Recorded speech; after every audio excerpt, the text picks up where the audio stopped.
Callie, how goes it?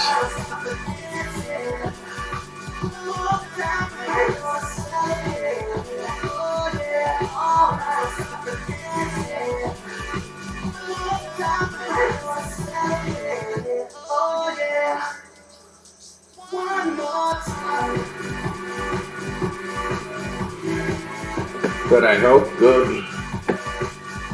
I may have got a job offer. Or, not a job offer. More of an offer. More of an offer to potentially film some stuff for a bit, for a big... Yeah, it's sort of a thing. I don't know. We'll see. We'll see how it turns out. It's not... There's a good chance it won't be paid. Which is, you know, but it's for a charity that a neighbor works for. And I'm not sure exactly what they expect me to do. Like, they expect me to film it, which I can do. But do they also expect me to, like, they probably want me to edit it, which is whole another kid and caboodle. And it's like, do you want, it's like, and my mom talked to her, so I'm going to talk to this lady tomorrow. It's like, I was asking essentially, it's like, well, what exactly do you want me to, like, I want to know what exactly I'm supposed to do. Like, am I supposed to just edit together, like, small clips? Do they want, like, a full movie? And that's, like, I was trying to explain, like, that's like, if they want me to do, like, a full 2-hour movie, that will be literally my whole year. That will be my project for the year, is doing this movie. And I don't want to do stuff like that for free. Just...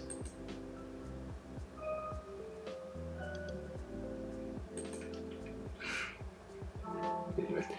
Terry Bell, how is it going today, my friend? How goes the heart and soul? How goes the heart and soul of the novelist?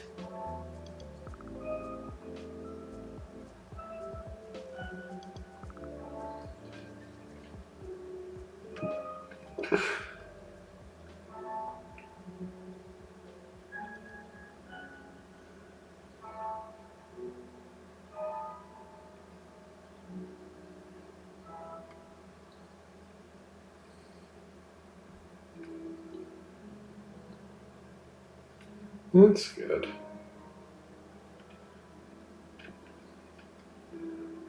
One second.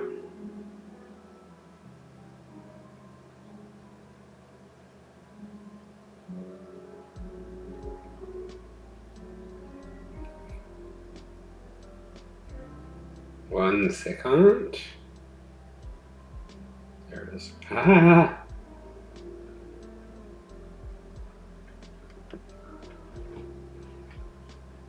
Oh, I could go for some pizza. That sounds freaking delicious. Oh, that sounds so freaking good. I want pizza now.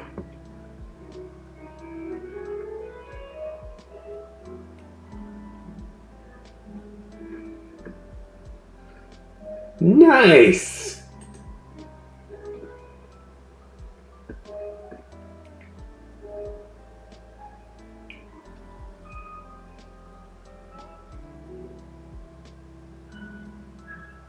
That's good.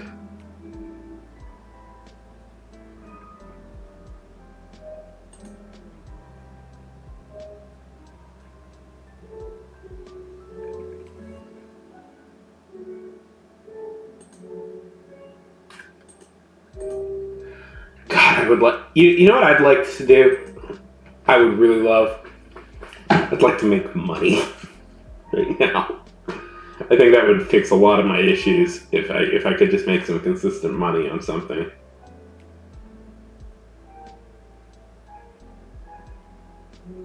Oh, do you do voice acting?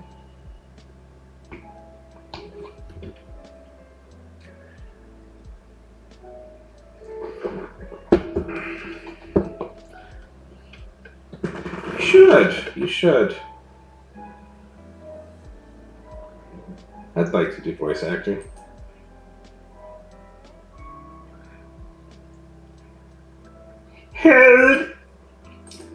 Here's my vocal range.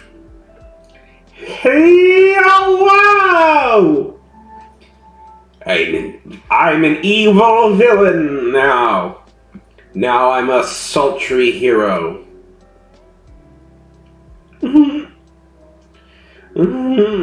Rickon's like, it's bad. It's like,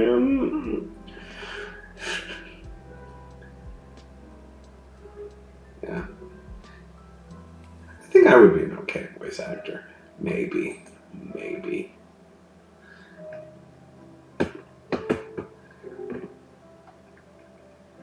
You hear that, world out there? I'm using my clout to get you jobs now. I demand that you put terrible in your animated television shows.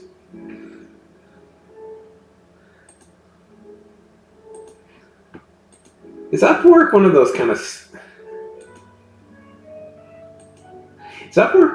of scammy ones? Sometimes, like when I go to these jobs search websites, like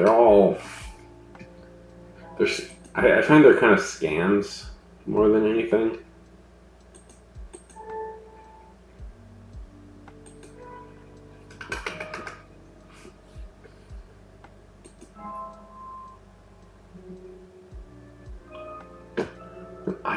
I don't want to hire people. I want jobs.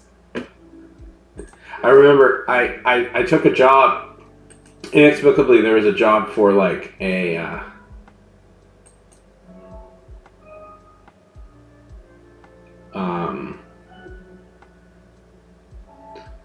there was a. I want jobs.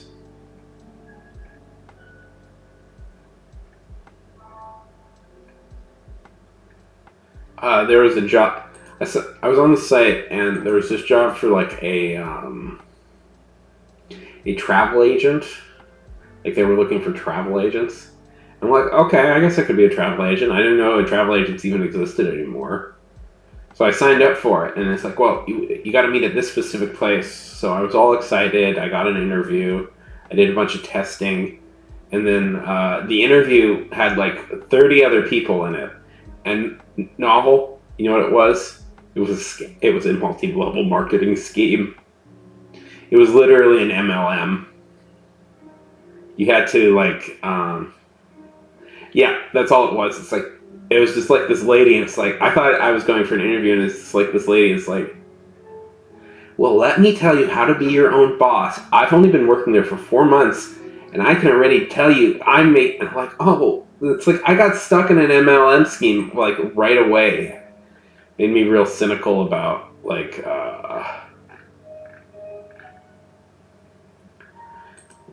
Oh, by the way, if you are looking for like acting jobs and stuff like that, for like what? Here's the thing. Even then, they don't really work. Here's the thing. If you get right in at the beginning of an MLM, if you're like the second or third person on a pyramid in a pyramid scheme, you can make a good deal of money. You know, the second and third people in that pyramid scheme, they make a whole shit ton of money. But it almost immediately it becomes impossible. There's math, and it's basically by the 13th level of like you can't like you go like, okay, you get two friends, you go like, okay, I'm just gonna hire like two of my friends, bring in two of my friends and do the work, and then they'll get two of their friends. And like somebody pointed out that by like the 13th level of that stuff, that's more people than the entire population of Earth. So there's just not, those only work as long as money is constantly pumped into it, and there's just not enough money constantly pumped into it. I may have just watched the Bernie Madoff documentary on Netflix, so I have some thoughts about all this.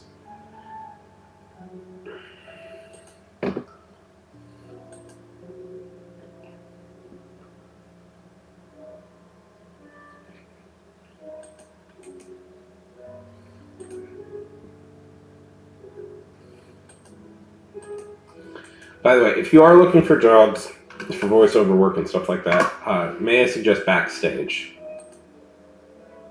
That's a lot of people like offer jobs like that there.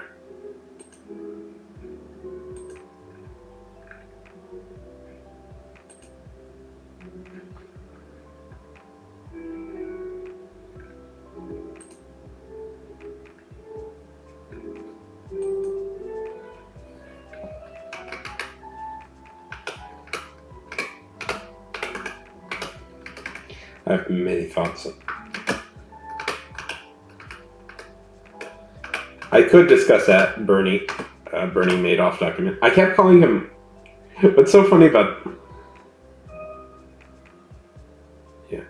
What's so funny about that is I kept calling him Bernie Sanders throughout the whole thing. It's just because they look and sound alike.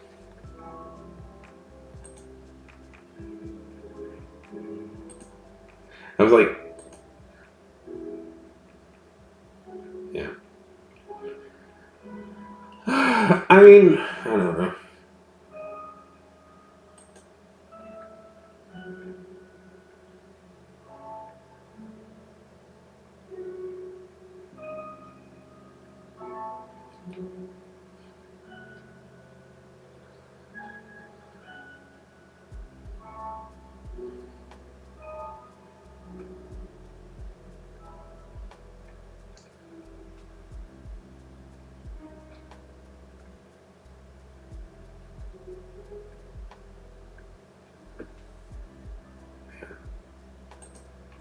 I don't want to keep making money. I would like just one job where I can make a consistent paycheck. I'm tired of like grinding or something.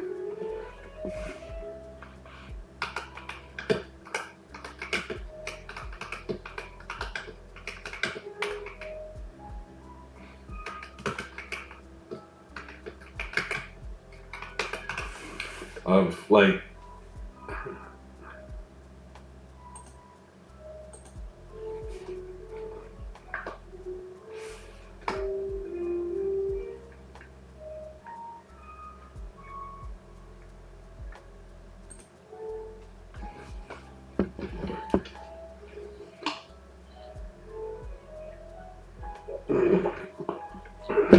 You know, it's just like, I don't know, what do they expect you to do exactly? What's the point of life? Like, what am I supposed to be doing, you know? Exactly. I've been thinking about that lately, like, what exactly am I supposed to be doing? I'm gonna watch. I know one thing. I'm gonna watch this trailer for the Nick Cage, where Nick Cage plays Dracula movie, because there's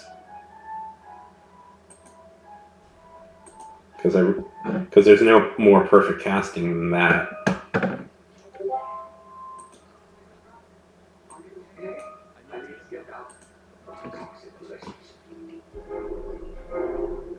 Why don't you start by telling us what brought you here? Constant crisis. My boss is different. You can't get him out of your head. No. I need your assistance. I'm coming, Rhonda! Oh, you thought you could destroy me with the snap of his fingers. Would you need to snap?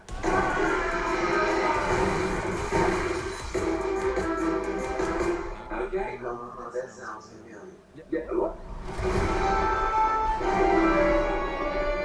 Graveyard. Bring innocent victims. I want 500 yards of busload of cheerleaders. And I just want some life here. But this modern world is a dangerous place. No.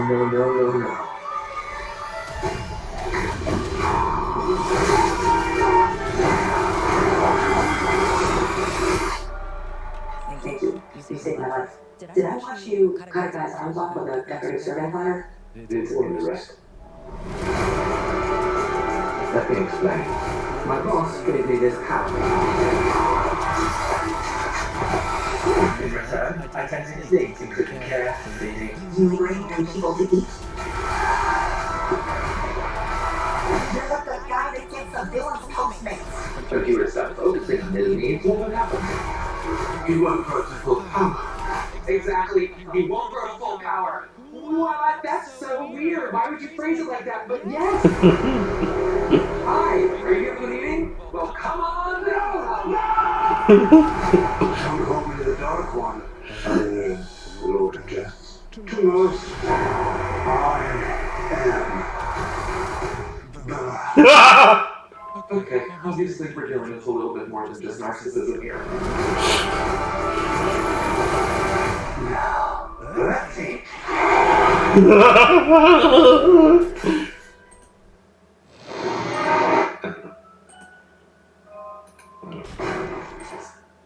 Okay, that makes me happy.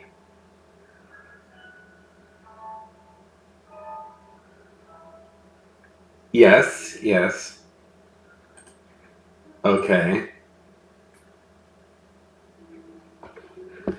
I don't know if you guys know something about me, something kind of personal. I have two very big obsessions in my life that pop up a lot. One is the character of Dracula, who I am utterly fascinated by.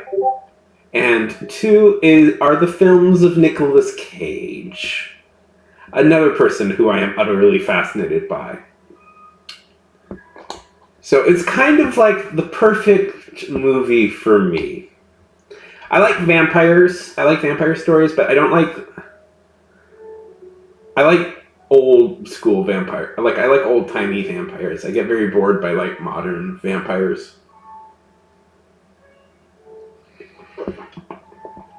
You know.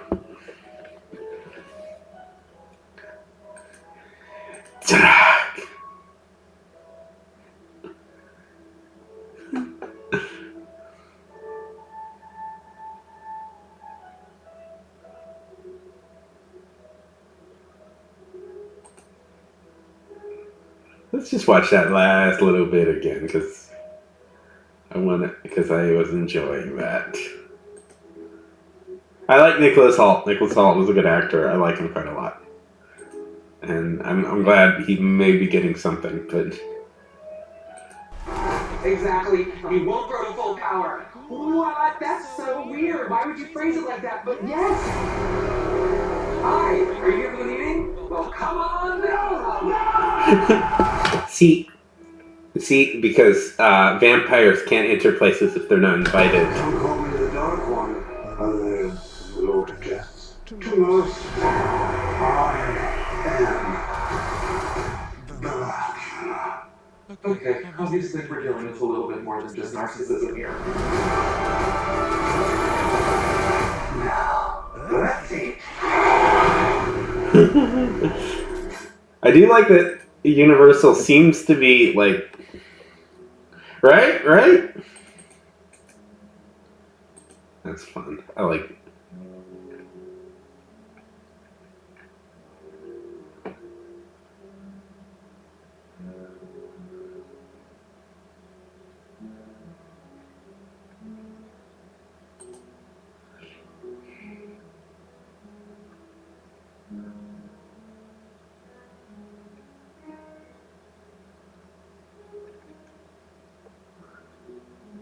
Okay, what do you need help with, Callie?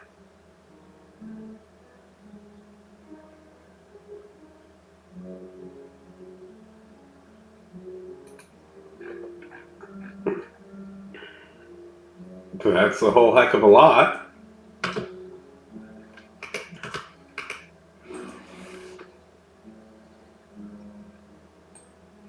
Okay.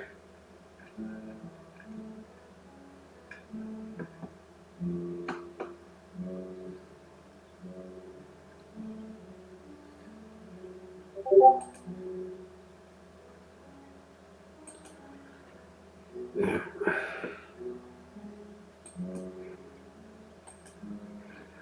Well,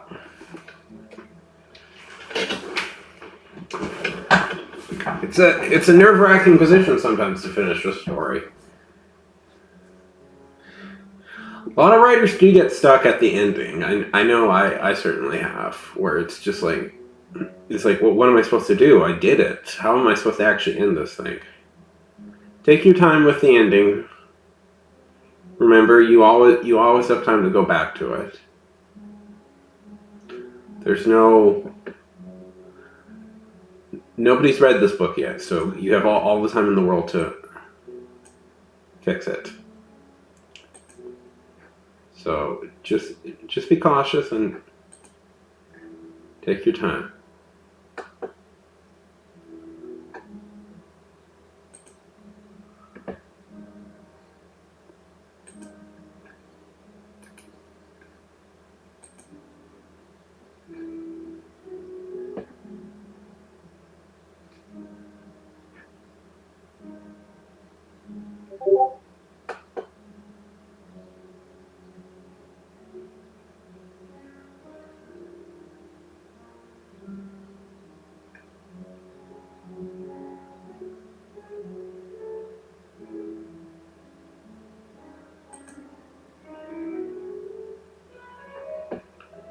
All stories must end, Callie. You eventually have to let everything go, Callie. It's okay. So there's always time to move on. And plus, once you finish this one, there's time for the sequel.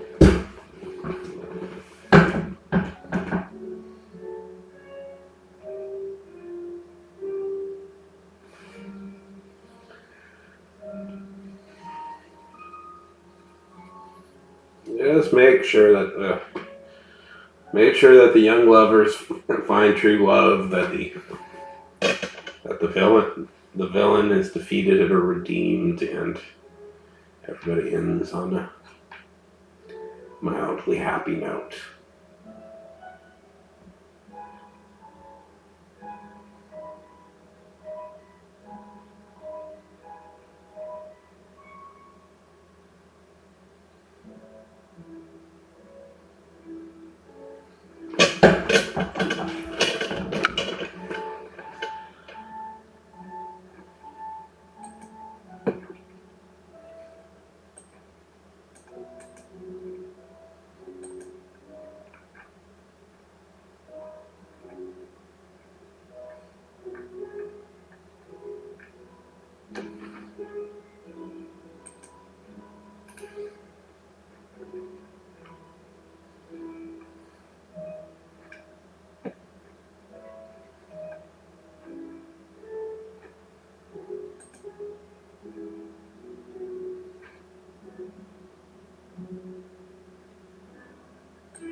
What should we do today, my friends? What should we do today?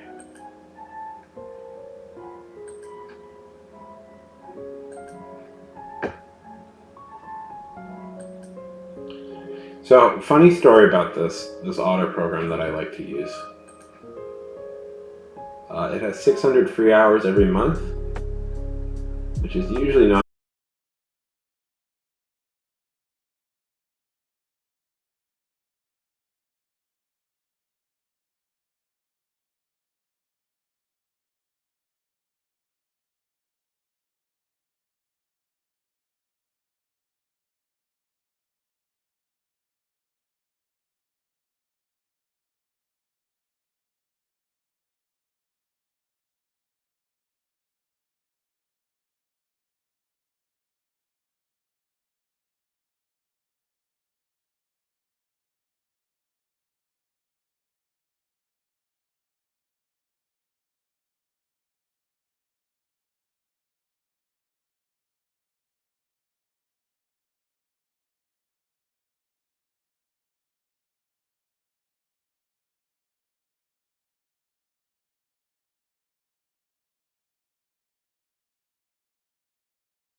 10,000.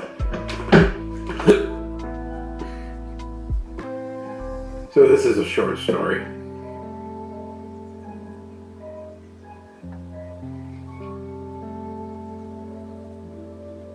Which is good. So I've always said I like short stories. And I legitimately do.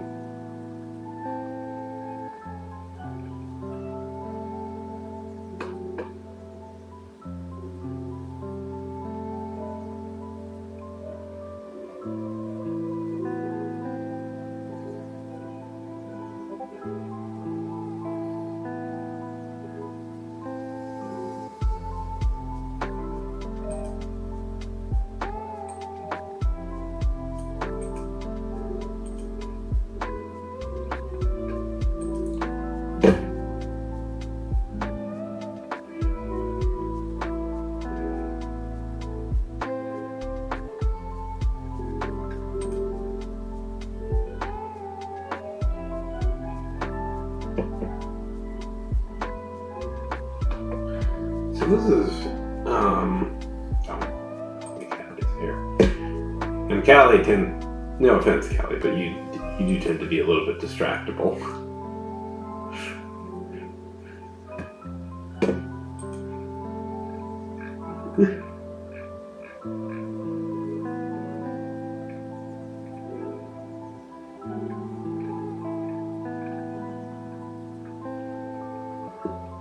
I like you, Callie.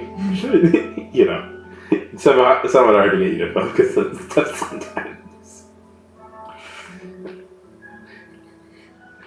No, never. Lightning focus. That's what you got.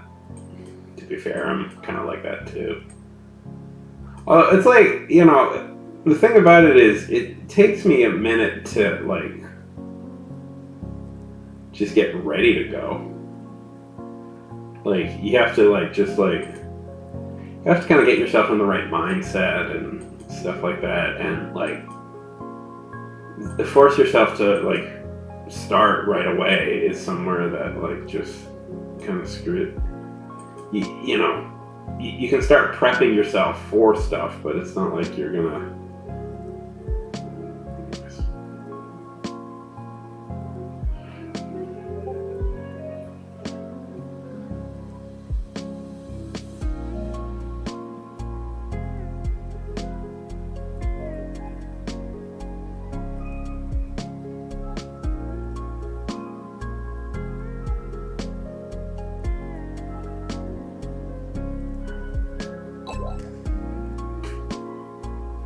Oh, heck! Heck of all hecks. Calm. How's it going? Thank you so much for the raid.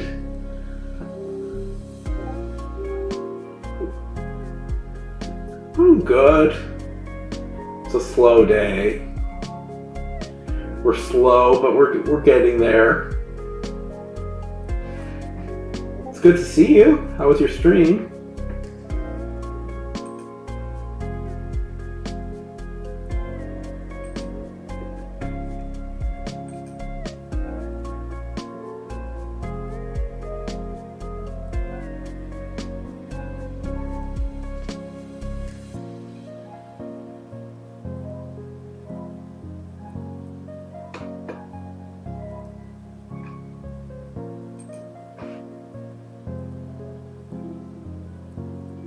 Oh, what is this? Do you have a link to it?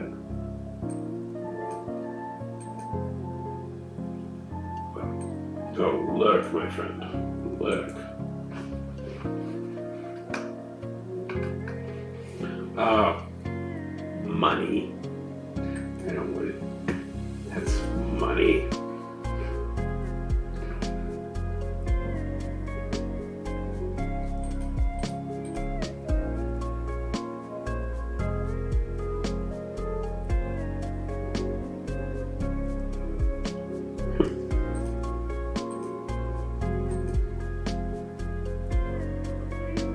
Oh, okay.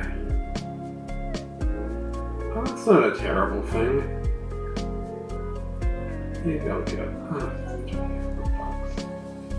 I can could use that. I could use that to spend money on like hamburgers and stuff from one hamburger from Five Guys.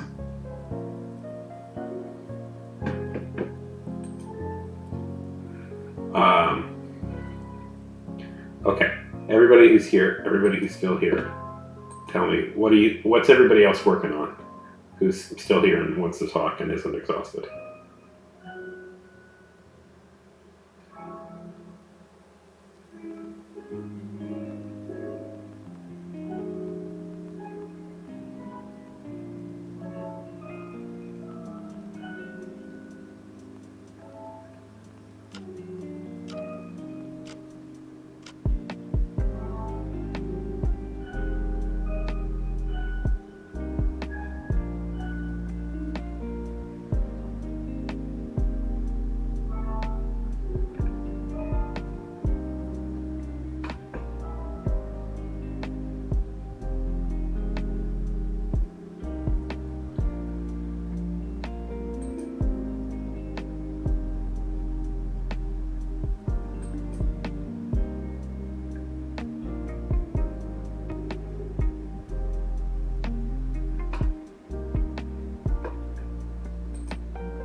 Okay, guys. Serious question. The most serious question you will ever have in your life. Favorite Dracula, who is it? Bela Lugosi, Gary Oldman, Nick Cage's Dracula movie just dropped. Trailer for that. The Nick Cage Dracula movie just dropped. Who are some other?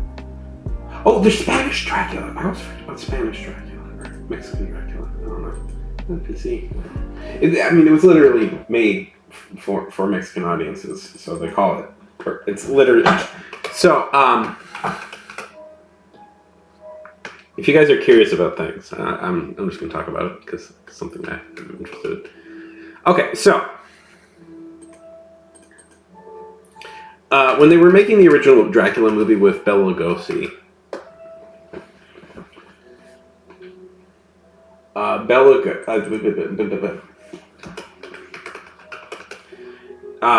they liked to shoot a few. It used to be kind of standard Hollywood practice for a while. Oh, what? People are more raids? What? Nobody's allowed to. What? How am I getting more raids? Hello, Professor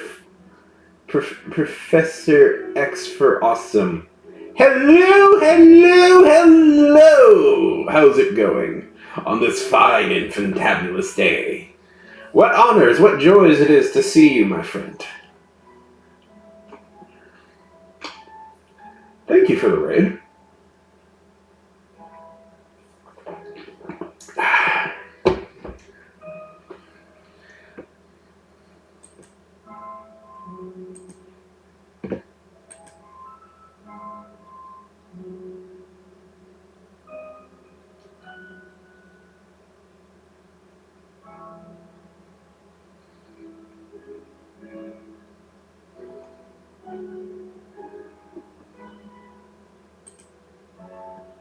What were you working on?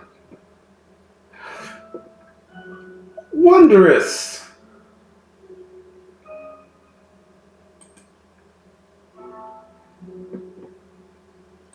What were you working on? I'm curious what you were. What's your campaign about?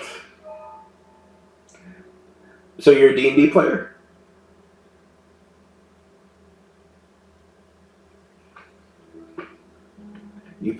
I've been known to occasionally.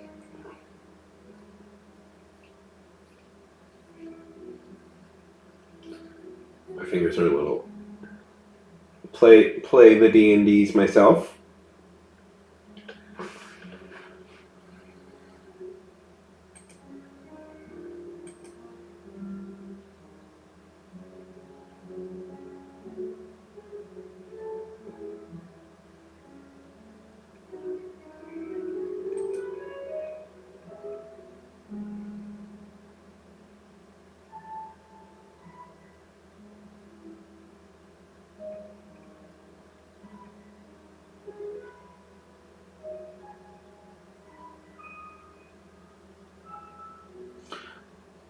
Oh, I love it. I love it. Perfect. Perfect.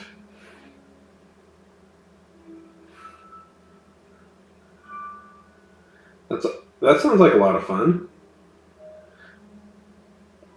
Adventure.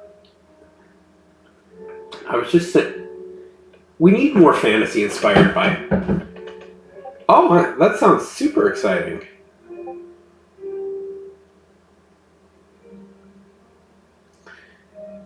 Working in, like, do the characters work in like one of those roadside shops, and then they have to go out into the forest to find monsters and stuff? That's cool.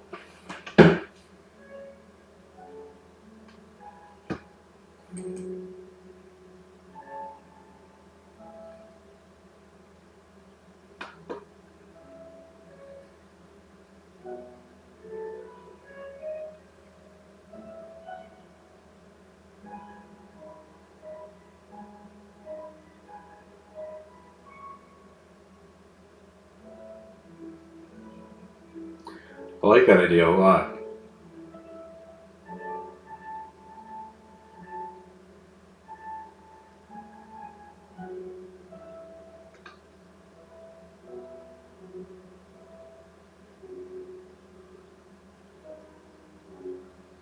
That's cool. Is it like one long campaign, or is it more like episodic based? My fingers are a little stiff. I'm doing this to kind of alleviate them. Oh, 1 second. That reminds me. Am I following you? I'm gonna give you a follow.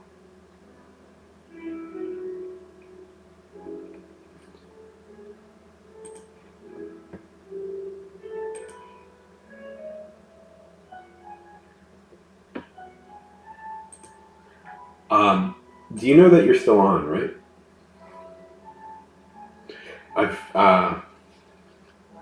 Probably a good idea to have.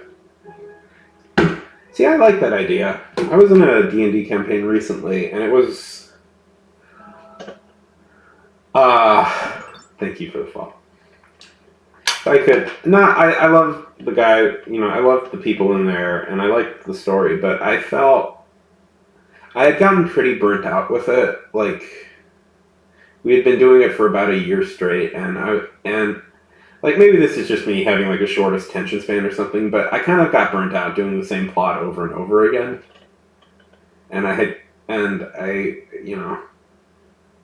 yeah, that's good.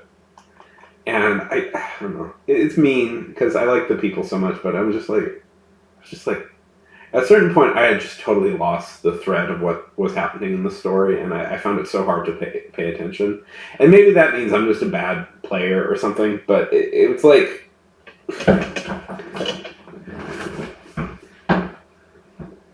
It's just at a certain point, like, the story started to mean sort of nothing to me. So I always think, like, maybe episodic stuff is a good idea.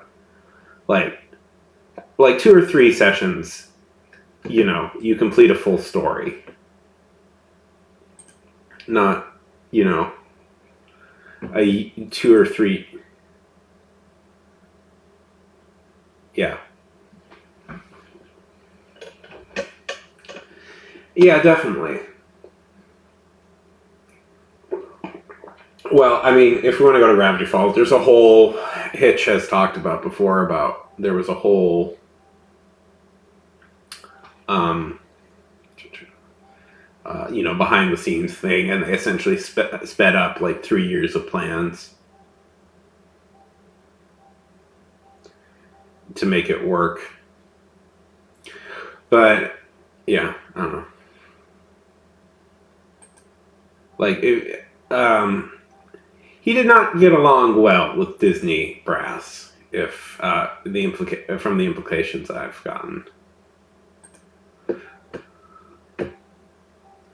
I do like this stuff, and the fact that like, it's so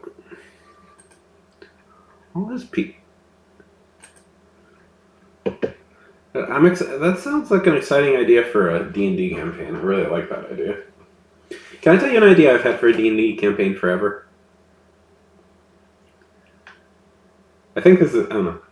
I've had this idea in the back of my head for a little bit of time.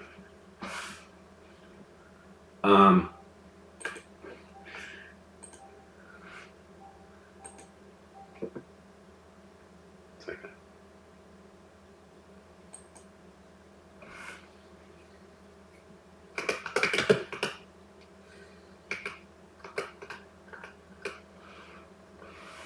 Totally. Oh, what are you talking about? They've never made a bad decision in their life.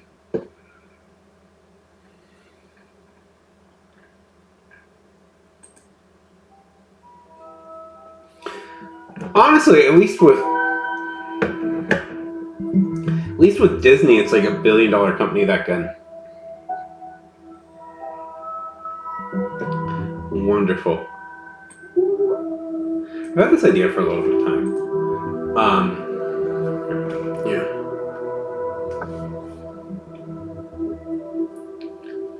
That's cool. You're gonna release like a whole campaign book and stuff? That's fun. Have you ever played a game called Fiasco? I like that game a lot.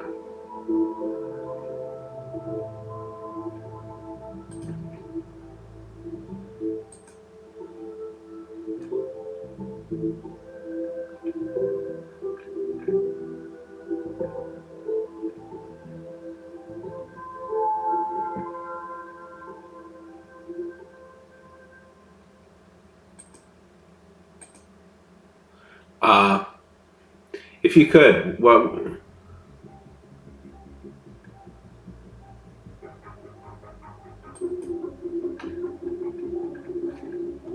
If you could.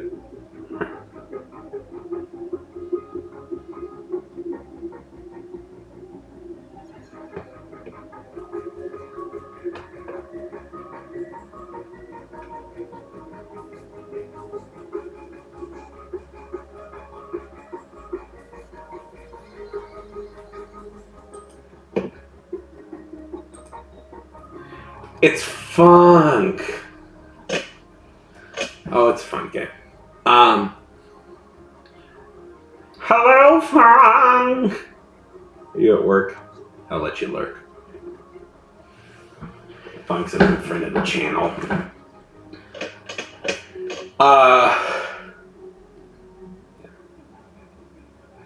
Oh, it's a story-based game, and it has more of it's not that it doesn't really have combat and stuff, but it's more about like how characters interact with each other. But it's a lot of fun. I've played it a few times, and I always have a lot of fun playing it.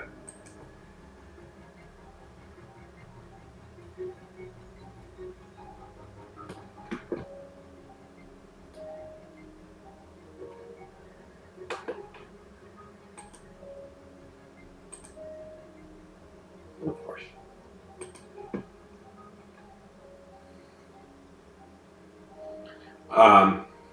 Okay. So,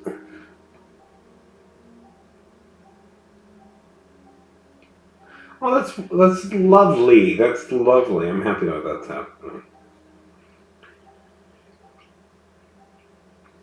Not the missing Emika stream part. That's the heartbreak, but Lee.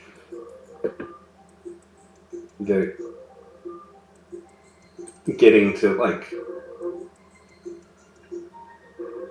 live getting your own apartment, new apartment. That's good.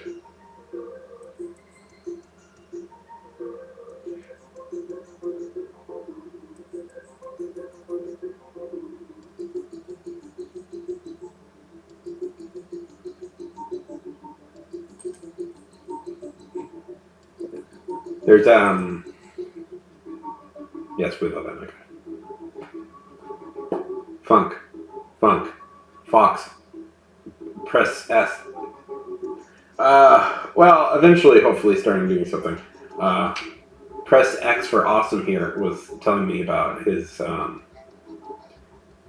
tabletop setting game, and it sounds fun.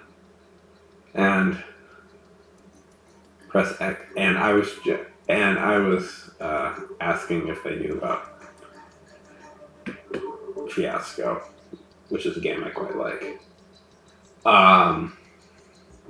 And I was vaguely like, so I'm not exactly sure what to do today. I had this thought. Have I ever told you Have I ever told you guys about my idea for a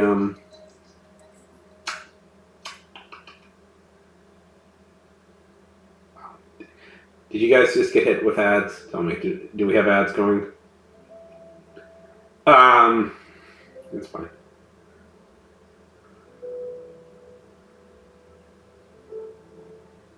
There we go. Back. Okay. What was I about to say? Have you guys? Did I ever tell you guys an idea I had for tabletop setting and/or maybe adventure series? I don't know. I've had this idea for a while in my head. I think I've brought it up once or twice. I've never played Microscope. Is that a tabletop game about like microbial beings or something? Because I like that idea. What is this? What is this game? Microscope RPG.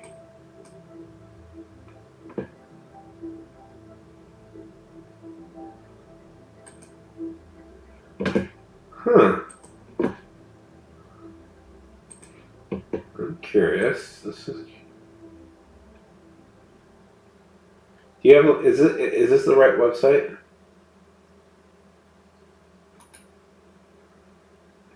Can you link me? Could you link me to the game?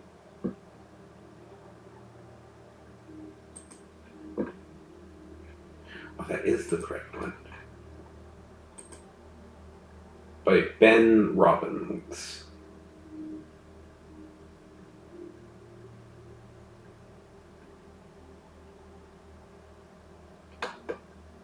Oh!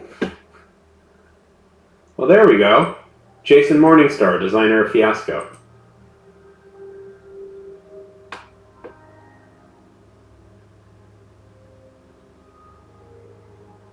Huh. That's where you've heard the name before. He recommended this game. Huh.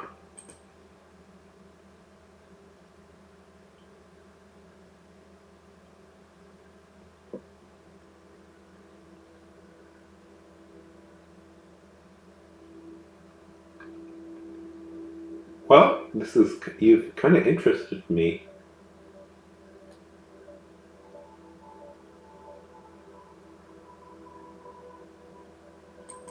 Yeah, you know what? You kind of. Hey, Funk, do you want to play this game? Let's see, how many players do we need? Probably not today, but.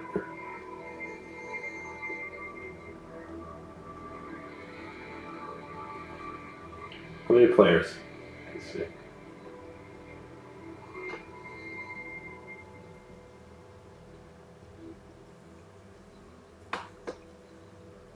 Yeah, this looks fucking awesome.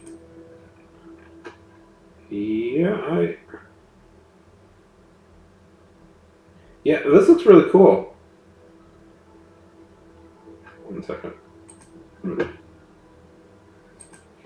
You know what, X? You may have sold me on this. This looks really cool.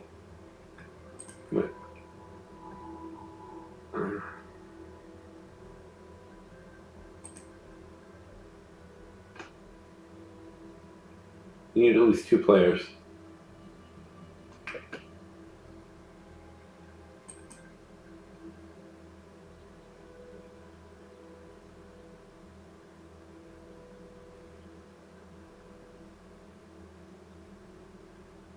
I just bought it. Yep, I just bought it.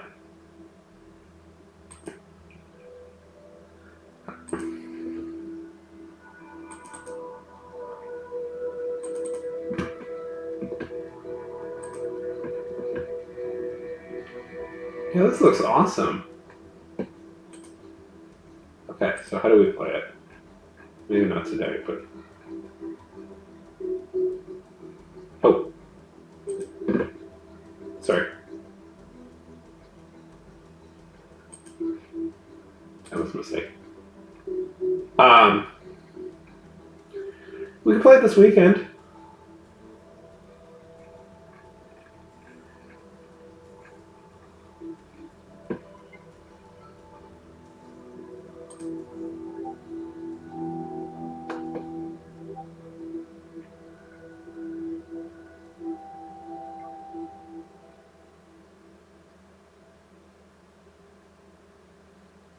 Are you free this weekend?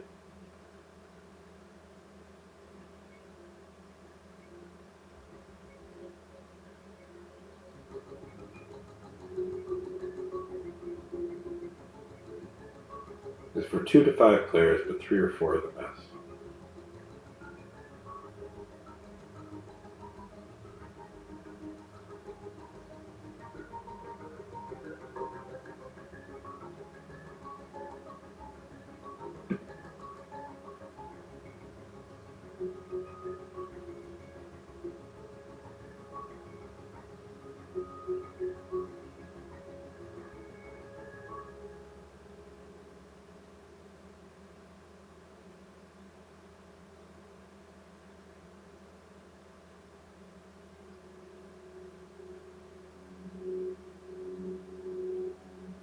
Okay, yeah, this is... Yeah. X, you have shown me something incredibly interesting. That I feel very... you have piqued my interest quite thoroughly. And I will definitely be giving... Well, I'll look at this game more in detail later. It's probably a bad idea to, like, play a game that...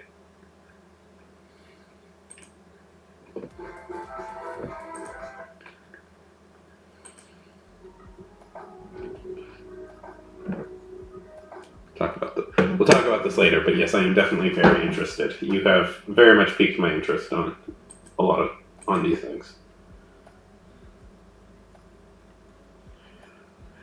Probably. I may.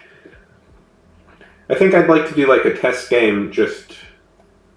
I think I'd like to do just a test game off stream to figure out how it works and all that stuff. Then play it on stream.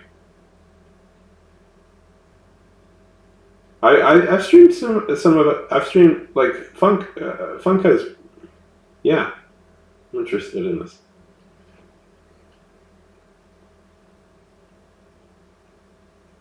And certainly this PDF won't exist.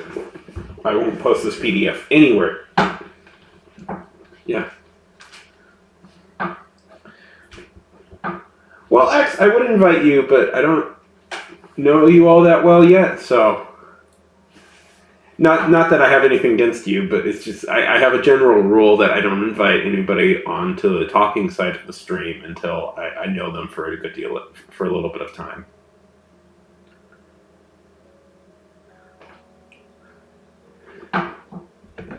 Just a general rule I have.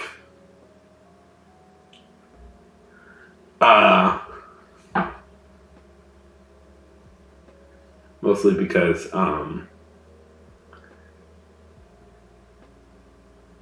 yeah, exactly. Not that one day we won't be in that situation, but we've just met today, so, you know.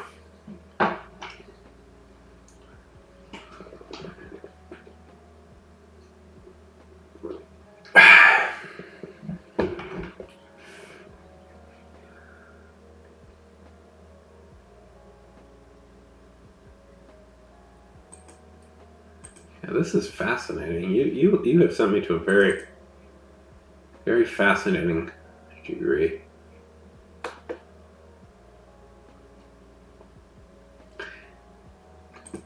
I don't know if you know this.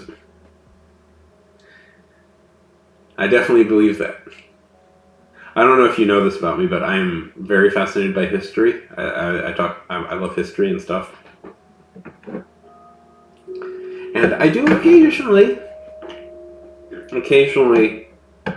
put out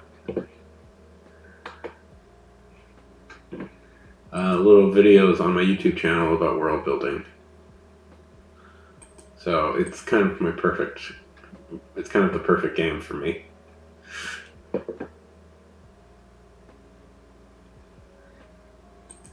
Yes, I feel like we have definitely pressed X several times.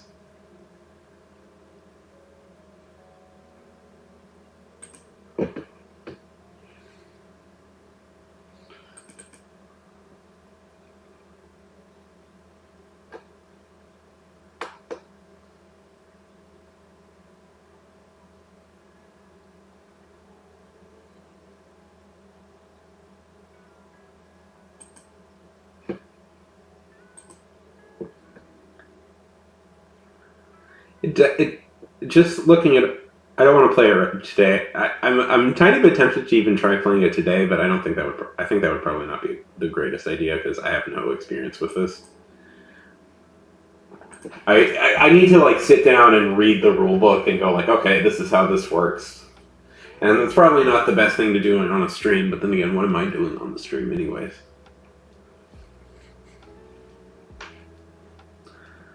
But apparently, Jason Morningstar, who created Fiasco, really likes this game, so it's also a good recommendation.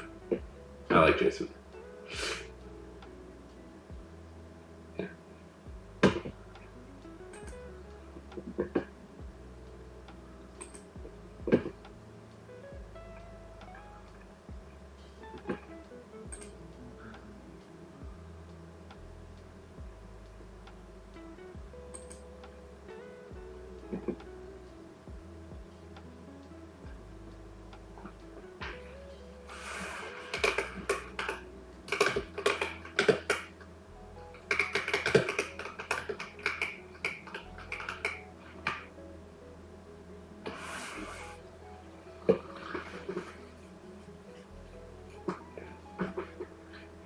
See, I kind of like heady games like that. I get real controversial opinion. I get kind of lost in like D&D combat somewhat frequently. I don't like doing a lot of math. Kind of wish there was a way to maybe simplify combat. Okay. So here's my thing. This D&D campaign I was part of, I liked it a lot, but then we would get into combat, and it would be just like 3 straight hours of like. It would be like 3 or 4. It could be like 3 or 4 straight hours of just characters. You know, of just like constantly repeating different numbers at each other. And it could be up to half an hour before I would get to do anything. And I get that's part of the game, but I became just an eensy bit frustrated by all that. Doesn't that make me a problem player? Maybe I am a problem player, but it's just like, just kind of wish it was a little bit faster. Thank you! I felt so bad for that! I felt so bad for that because I was just like, oh, this is going on for fucking ever.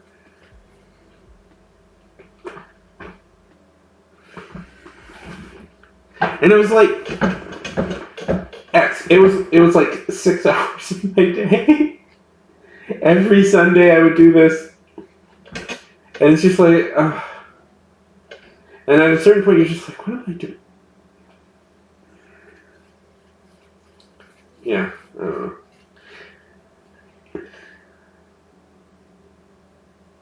Yeah. I don't know. Oh yeah, there's definitely things like combat would happen, and then I would get I would just like sit there and go like, okay. And it wouldn't help that it would be like 20, 30 minutes before I would, I don't know. Maybe I'm just not.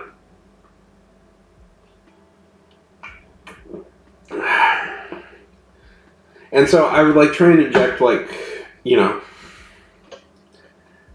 would try and do like have fun with it a little bit, but I would also, I don't know, it can just be a slog. It can just be a slog.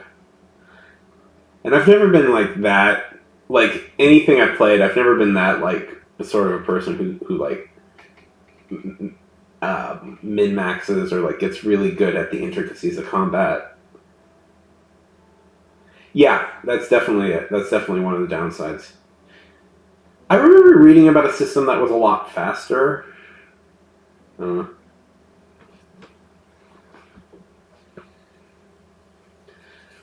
That like sped up the combat quite a lot.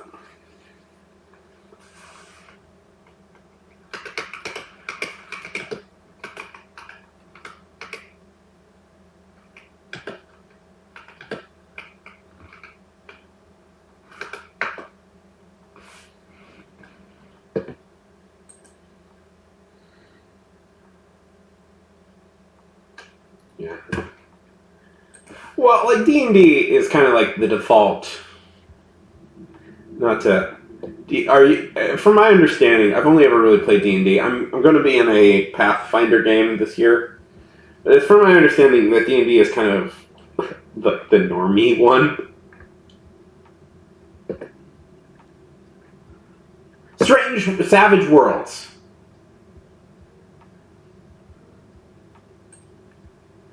I've heard good things about Savage Worlds.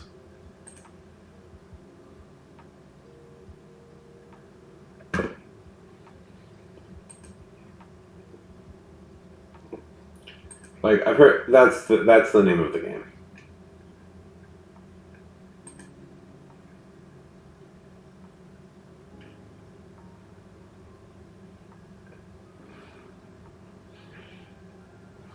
Have you ever played one of these?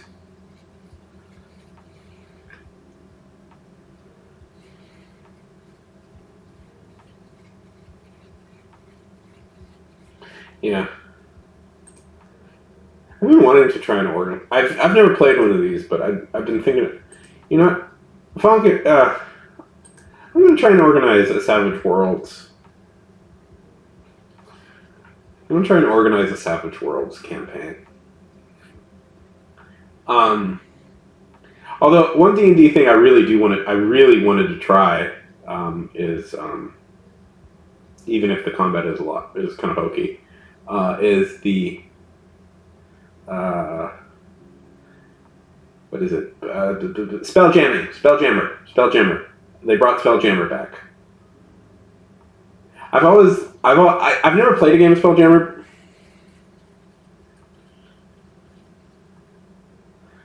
Yeah.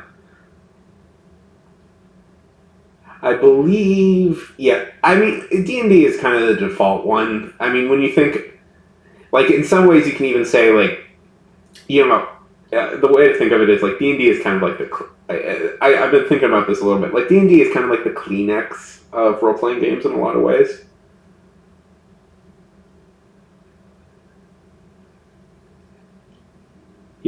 It's kind of the thing everybody defaults to. And I know that's not fair, and I know D&D has a whole huge complicated history and has origins in, like, wargaming from the 1800s and stuff like that, but still.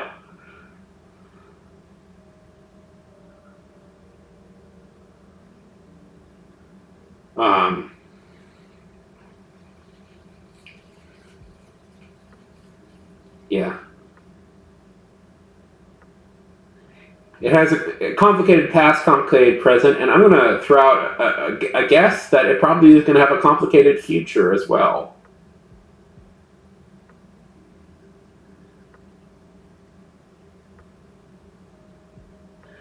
But, like, the history of D&D, from my understanding, is that it evolves out of, like, English wargaming ideas.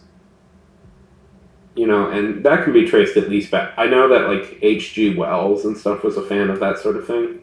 So he wrote a huge, like, he wrote a big, he wrote a little bit, he wrote a little book about wargaming and stuff that he and his friends would play. I think it's H.G. Wells, or is it George Orwell? No, it's H.G. Wells.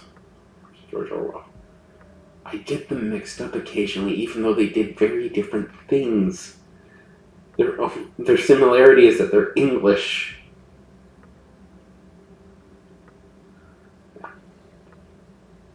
I was reading a little bit about the...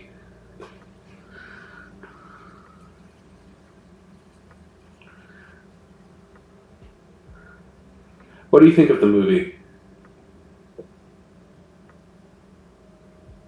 Oh, what's going on? Tell me. I'm curious what's going on.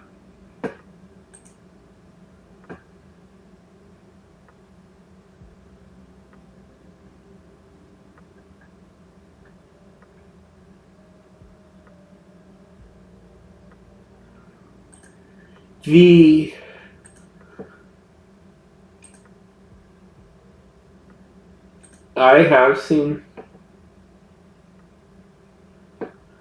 the old movies. I would say are fun on the sense that they're kind of like. It is funny to think of that the D&D movies, I believe, came out not that much before the Lord of the Rings movie, and well, let's put it this way: the Lord of the Rings trilogy. Each movie in the Lord of the Rings trilogy was nominated for Best Picture, and Return of the King finally won it. It was a massive, epic cultural event that changed the landscape of filmmaking for up till now. We're still in the post. And the second D&D movie was released direct to DVD and was filmed in Romania.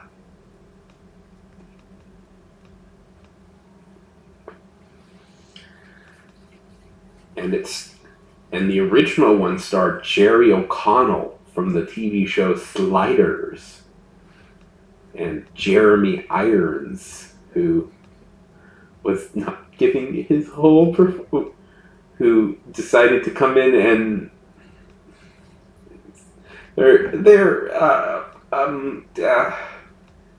and a Wayne's brother who was there's issues.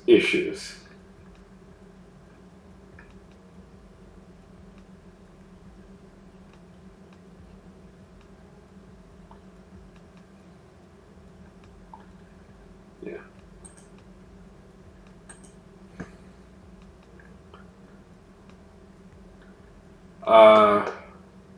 Did you ever... I don't know how old we are. Were you aware that there was a D&D cartoon?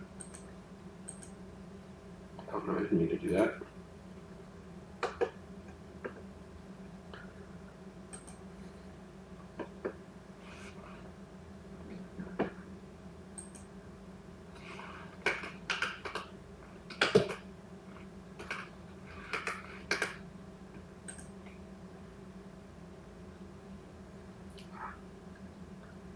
It's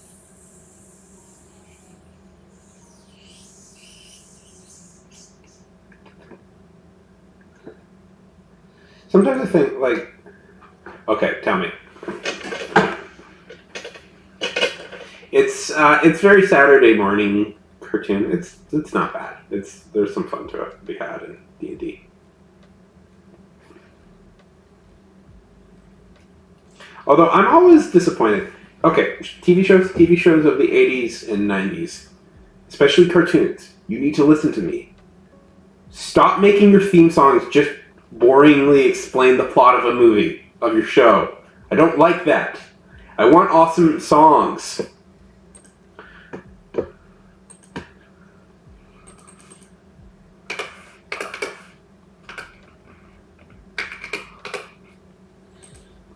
This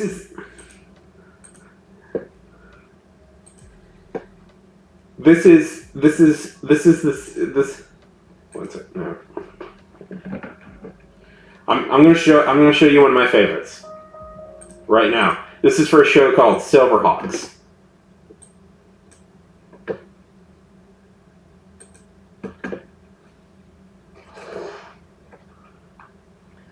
This is how it should be done.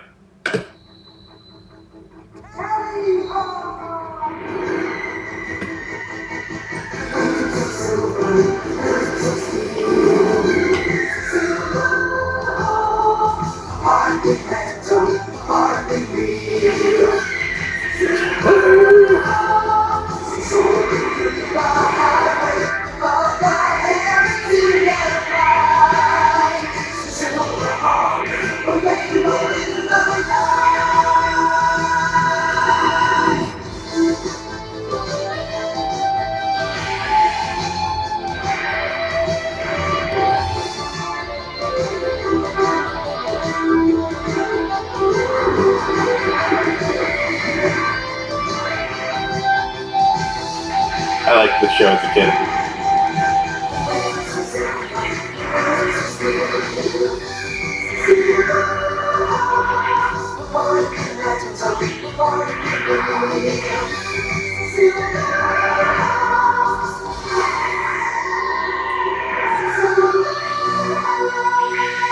Yeah. This is like, I don't know if you can tell, but this is like, I believe this is, animation experts talk about this particular era.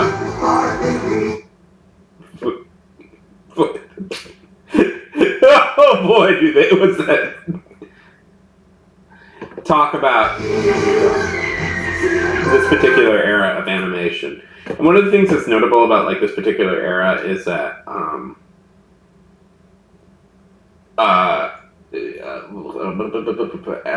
they started using Japanese studios as like to help animate. So like a lot of like cartoons around this era start getting this really anime-esque look to them. You know? Like you can see it sort of in their eyes and stuff. It's like, yeah, this definitely does feel like anime. Or like this character in particular, the way he transforms, that's like right out of out of an anime thing. So it's an interesting like. Yeah.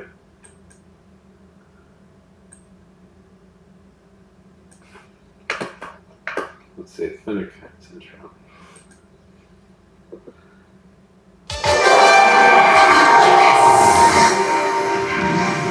Am I tempted to watch nothing but old cartoon intros?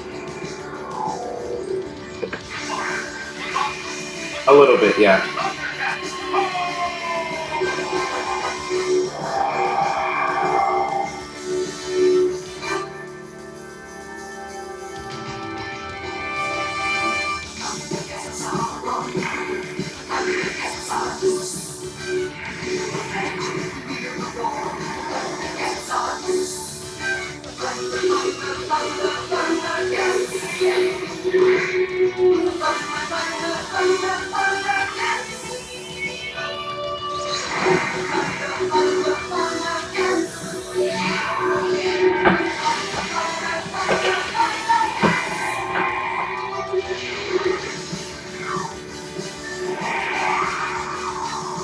And of course, the animation was 100 times better than in the intro than it would ever be in the like cartoon.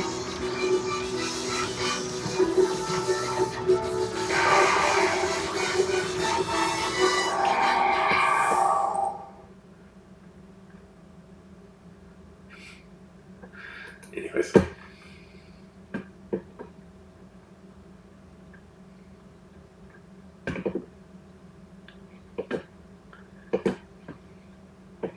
One more.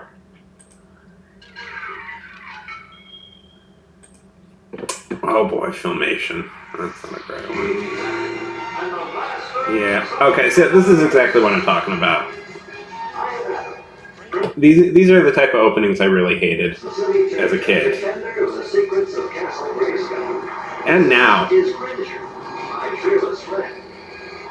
Fabulous secret powers were revealed. So I always found it so funny the way he worded that. But anyways, like this is what I disliked, where it's just like it's an animated opening where like the character is just explaining the thing instead of like opening. Like you get more money for the opening, so it's always supposed to look good. Like I want catchy man. I want catchy tunes. I want like. Me, the day I held aloft my magic sword and said, by the power of Grayskull.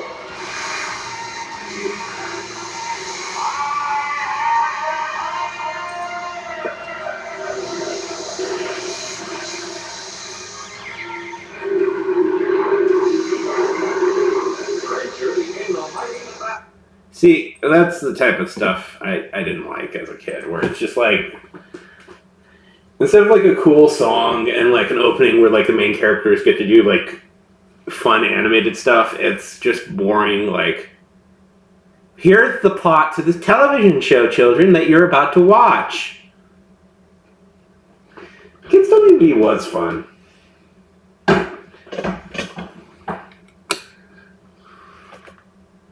It was.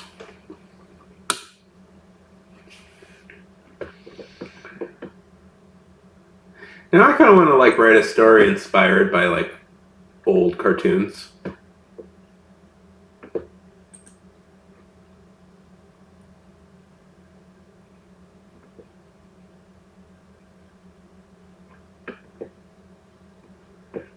Yeah, this kind of inspired me just a tiny bit. I'm thinking about it.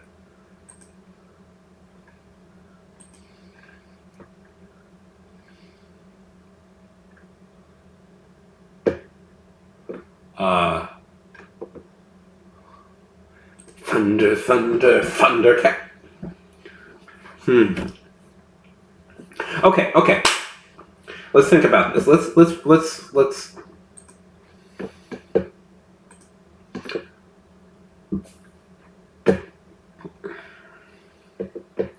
Let's carve out some ideas. Let's break down the plot of stuff.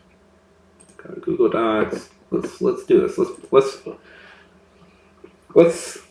think of what are like some elements of like He-Man, Thundercats, Silverhawks, those sorts of shows. What are like some like baseline elements? Okay, let's first think of like I'm kind of inspired now.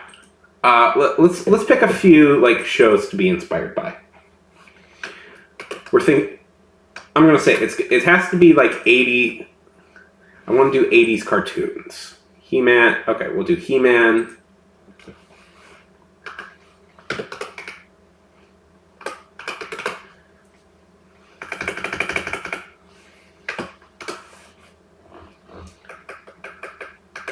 But let's He-Man, Thundercats, Silverhawks, because I liked Silverhawks as a kid. I watched Silverhawks a lot as a kid, so Silverhawks. I watched Silverhawks a lot as a kid, so that's going to be my my point of reference a little bit. That's the one I watched a lot. The ones I watched a lot as a kid were Silverhawks and yeah, here it is. Silverhawks and Thundercats.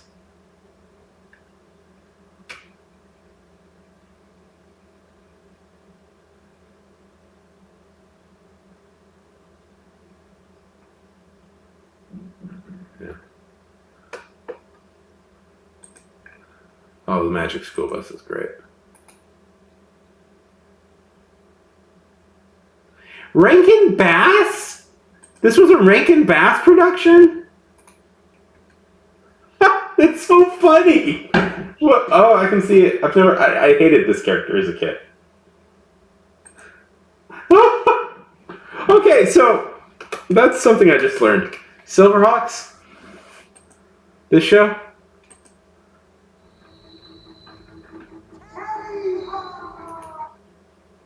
Same people. You know who made this? Rudolph the Red-Nosed Reindeer. The people who made Rudolph the Red-Nosed Reindeer also made this show. It's so funny.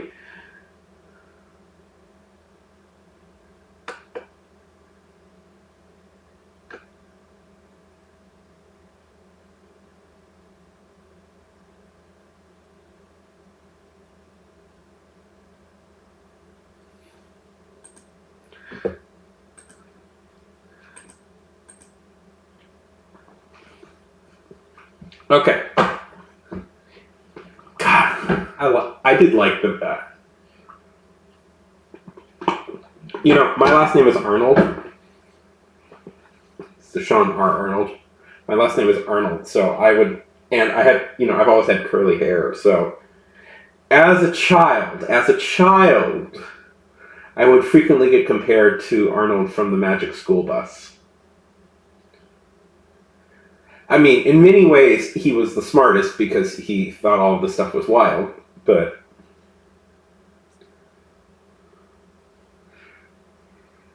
There's another good one. It's like, there's another good one, it's like about Texas Rangers in space. That's my memory of the Magic School Bus, Texas.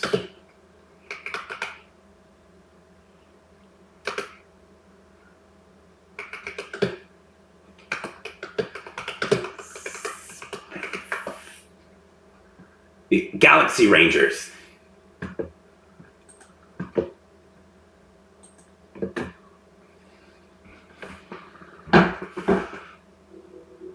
In 2086, two peaceful aliens journeyed to Earth seeking our help. In return, they gave us the plans for our first hyperdrive, allowing mankind to open the doors to the stars. We have assembled a team of unique individuals to protect Earth and our allies. Courageous pioneers committed to the highest ideals of justice. Dedicated to preserving law and order across the new frontier. These are the adventures of the Galaxy Rangers.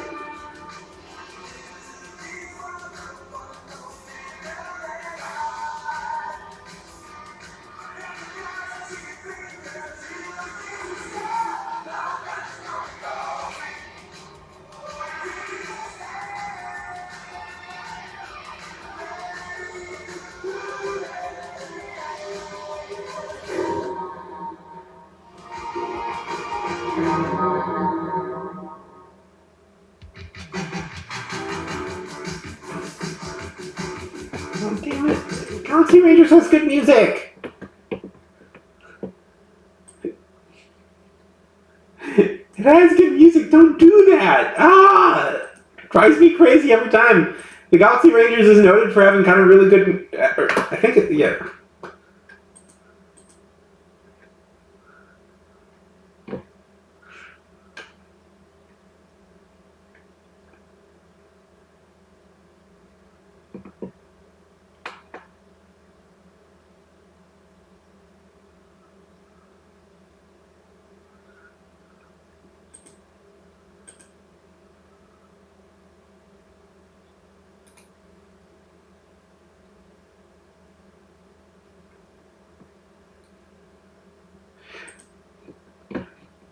Hey, Fiona. No, I'm more...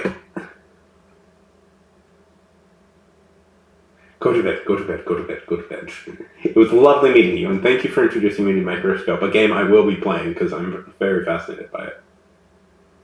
No, I'm just exploring an idea. More in like the tone of like say Thundercats or something like that. 80s anime-esque, American anime-esque cartoons that were. That's sort of the theme I'm going for.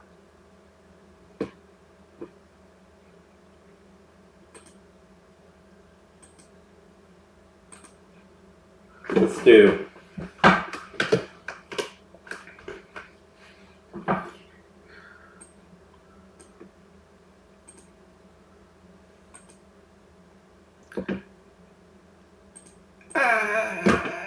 Yeah, a little bit 290s. I mean, Captain Planet, but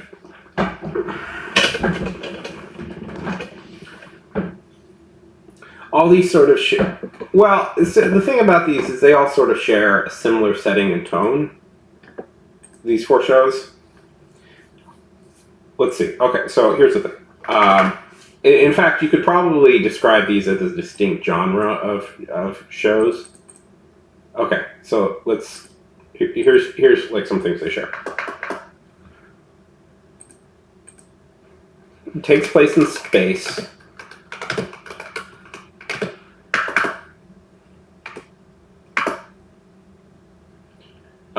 Let's see. They each...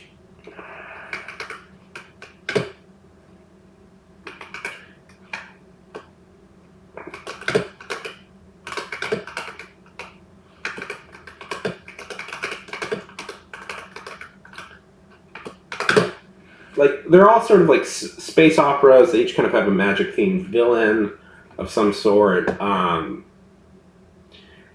Each are... they're also kind of more action oriented. I mean, I guess we could go with Captain Planet. Let's see.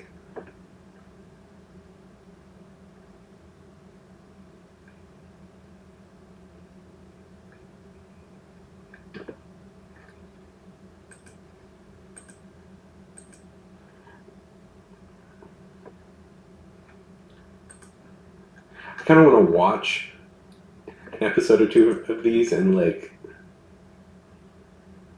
Oh yeah, there was like a whole like just genre of like space westerns. Like there was a whole like just a spat of like space westerns. Okay, yeah. Because see, this is what I thought. This is kind of how I thought it worked. So He-Man is this huge hit. I can't believe I'm talking about 80s cartoons, but whatever. I'm having fun. So, it's interesting to kind of look at these things. So He-Man was this huge hit, and it was largely a fantasy-based cartoon, but it took place in space, which was weird. So it was like kind of a futuristic fantasy. You could call this sort of a what would it, like space fantasy, I guess is the word people tend to use for this idea. Anyway, it had like some inspirations from Conan, mainly. Okay, so history of this is a little bit is He-Man is a merchandise-driven show, pure merchandise-driven show. It was invented specifically to sell toys, cartoon toys, and toys.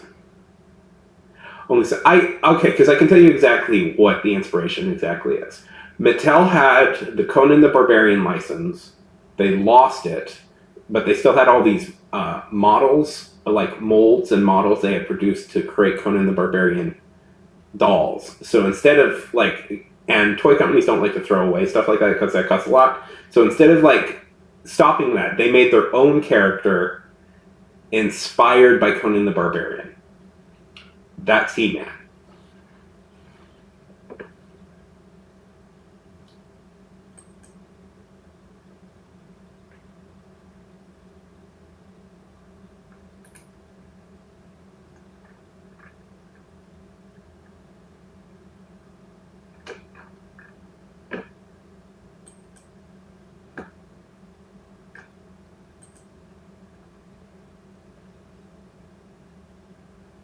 And hello, Fiona.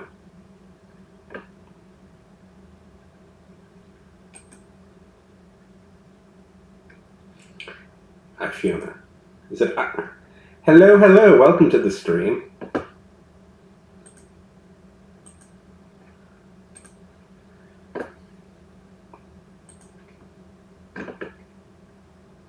Thank you. Yeah. Well, I'm just kind of playing around with ideas right now. I do have stuff I could be working on, but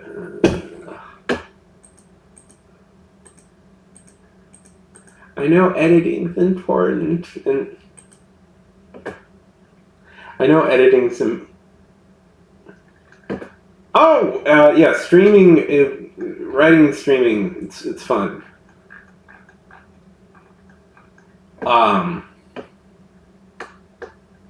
It's a good time.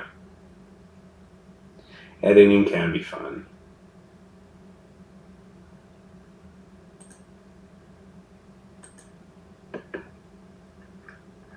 This is usually my first step when I do this. What type of stuff do you write?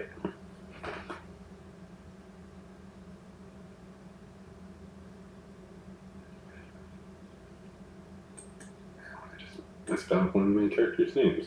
Wonderful.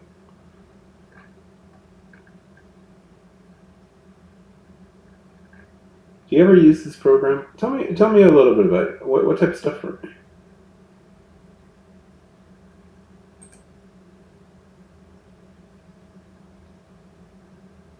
Ooh, you write important stuff. I yeah.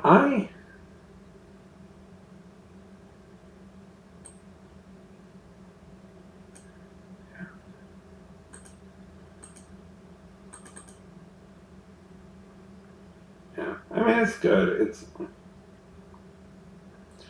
um. I took in college. In college, I am in fact college educated, which is very hard for some people to believe. Um,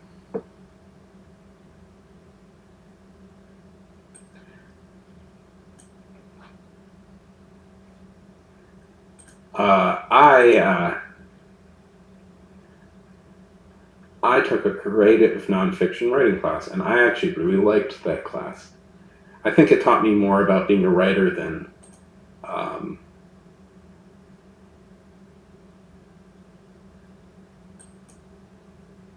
uh, it's all good stuff. It's all good stuff. But it taught, in a lot of ways, yeah, one, the teacher was just amazing. Like, this guy had been, he didn't talk about it, but I looked up, he had been shortlisted for a Pulitzer Prize once. So he really knew, he'd been shortlisted for a Pulitzer Prize, so, yeah, so he knew exactly what he was talking about. And he like, made you work at stuff, which was always good, like, and he gave, like, actual assignments. Like, I've had, like, creative writing teachers I've had before don't really give you assignments. They go like, okay, just write something and share it, and we'll give you notes. Yeah, I mean, that is definitely yeah, it's one of those things where it's like the super accomplished writers sometimes be the harder that aren't that great of teachers. Just I've always theorized for some people, like, the stuff just comes so naturally, and it's hard for them to explain why it comes so naturally. But this guy had been teaching. He had been teaching for like 20 years, and he knew his stuff pretty well. Exactly. Which is good, and that's something that, like, creative writers struggle. Writing as a course struggles with a little bit, is like making you actually sit down, like having expectations to do things. Yeah, what was that? What noise? Oh, did you just follow me? I think you just followed me. Thank you for the follow. Which is good. He was a smart guy. Fong! How's it going? Talking about creative writing, creative nonfiction that I took. The creative nonfiction class that I took. I should release the essay. This is this class I took ended up getting me into a museum once, like displaying my writing in a museum, which was really cool. That was like such a neat part of the experience. That was like one of the last college things I really did. Oh, this one right here. It's kind of a horror comedy thing. It actually, what? Yeah, it was cool. Yeah, it was me talking about. I should probably release that. I still have it. It's been about 5 years since that was displayed. I'm pretty sure I can release it on my own again. This was a story I actually wrote using a tabletop role playing. I actually wrote by playing a tabletop role playing game all by myself, and then creating a story, then writing down what happened in the story. So it's kind of a horror comedy. It's called.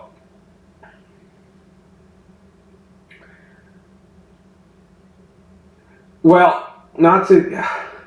I want to release it at some point, but not to give away too much. Okay, so it takes place. It starts out as sort of just a straight comedy, and takes place on a cruise ship. It takes place in the 20s in the 50s. I forgot what it. It takes place on the 20s/40s on a cruise ship called the Leviathan. And it's about a few different characters. The main ones are Thomas Blackmore, and then there's his niece Lillian Blackmore, and Thomas is this rich business executive who recently had a heart attack. And I'm not used to explaining the plot of the story, so forgive me if I go in some directions. You know what's nice about doing Twitch? I'll tell you this, Fiona. I'll tell you just a little bit of distraction. I'll tell you this. You will get really good at pitching your story. Because people will ask you so much, you'll eventually figure out how to pitch your story in the most efficient manner. So you're like the first person to ask me about this story. But by like the 10th or 20th time, I'll have nailed the pitch. I'll have nailed the pitch. Anyway, so Thomas recently has had a health scare, and he's never had children, and he's like this uber rich guy, and he realizes that he's going to die. When he dies, the person who's going to inherit all his money is his niece. Is still in his like kind of backwards moron niece, still not moron, but like still living in his old hometown. So he decides he's going to take her on this. He's going to take her on this cruise on the ship called the Leviathan in hopes of like educating her about proper society. Needless to say, the ship is not exact. I don't want to spoil it, but let's say that the ship is more accurately named than it appears.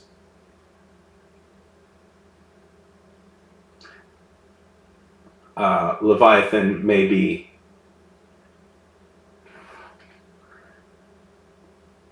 Yeah. And people Lillian meets start to disappear, and what's going on exactly is something. But, you know, I should probably extend this. This is... it's about 7,000 words, and I feel that's a little long for like a short story, but I should probably expand the ideas just a little bit and turn it into a full-on novella, right?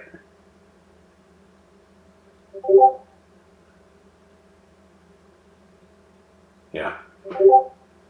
Well, I like me a good horror comedy story. I actually really like horror comedies. Like, one of my favorite movies of all time is Army of Darkness. If anybody's ever seen that movie. Who's seen Army of Darkness? Okay.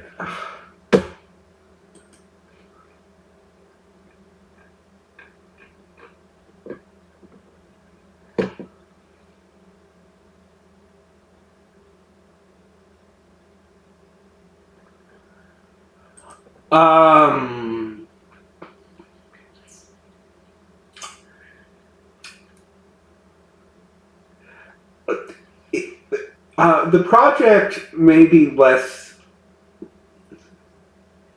to educate her. How do I best explain it? The project may be more, let's see, rhymes with human sacrifice. Okay, I'll give it away. I don't care. I'll give it away. So essentially, what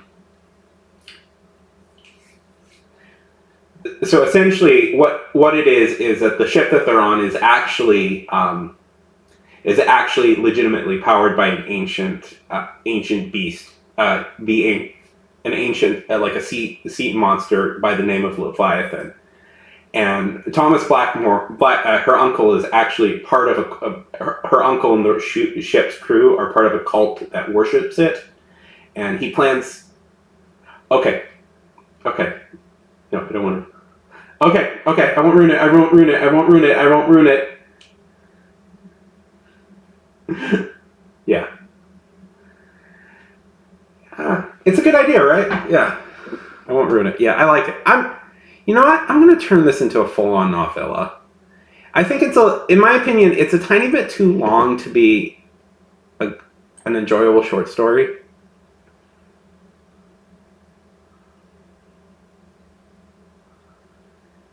It's just, kind of in my thought, it's just an eensy bit longer. Oh, you muted me for a second. Yeah. Anyways, I won't give away the ending, but I'll say this.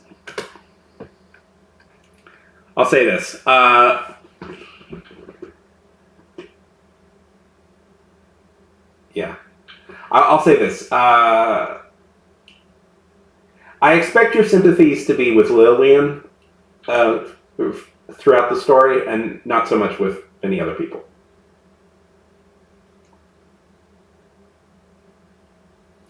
And because of the way I wrote it, which was using a tabletop board game, the characters, yeah. Or I can keep. I don't know. It needs.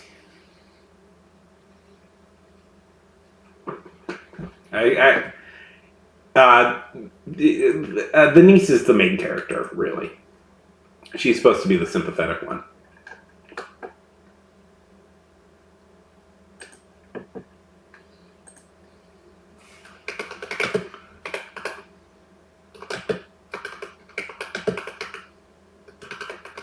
I did have an idea to. Fiona was here. Oh, right. Fiona, you said you were going to maybe stream at some point? How do you say your name? Am I saying your name wrong? I'm just going by Fona. LaFona? Yeah. I'll give you a follow. If you want to also follow another great writing streamer, Funk streams as well. Ifana, okay. By the way, I'm notorious for mispronouncing people's names. I knew somebody for a year.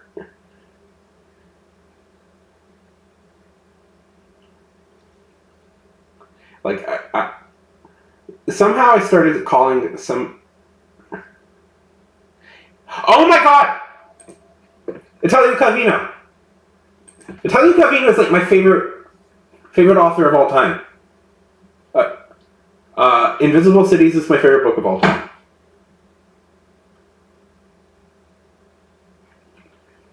Yes, Invisible Cities is my favorite.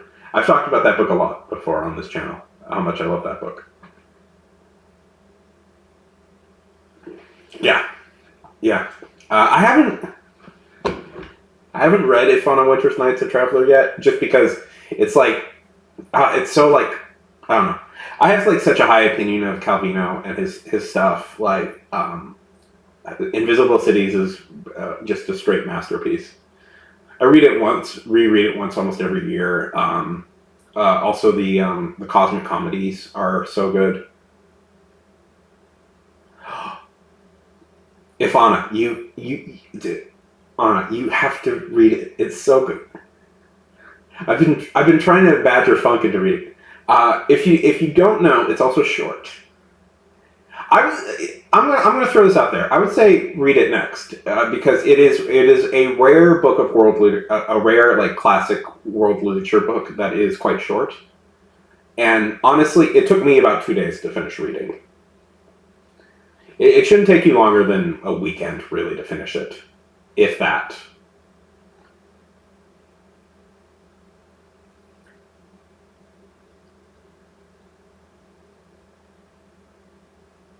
Yeah. I don't know if I have. Do I have? It's been a while. I read it as I must admit something horrible to everybody. Dun dun dun. I read it as an e-book. And also, Callie. Yeah, that's fucking awesome, Kelly. Congrats. Oh, the stream. The Stranger, that's another one of my favorite books.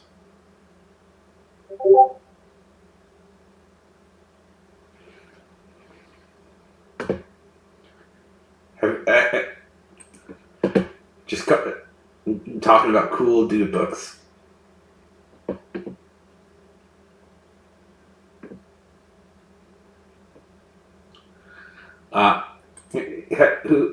Funk, have you ever heard of The Stranger?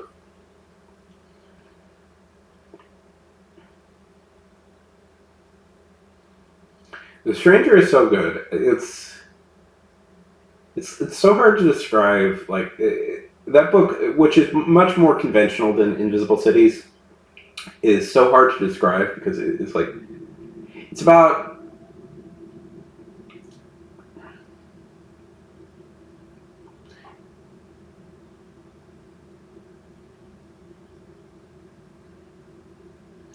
There's ads going on.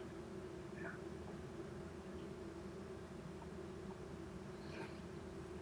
There's ads going on right now. I don't want to say anything that notable until the ad is finished. It's nice, the extra little cash I get from it, but it's a little annoying when it comes when I'm talking in the middle of something. Anyways, The Stranger is so good because The Stranger is very much. So The Stranger is by French author Albert Camus, and it's the main character is so hard to describe, but he's kind of a sociopath, but he's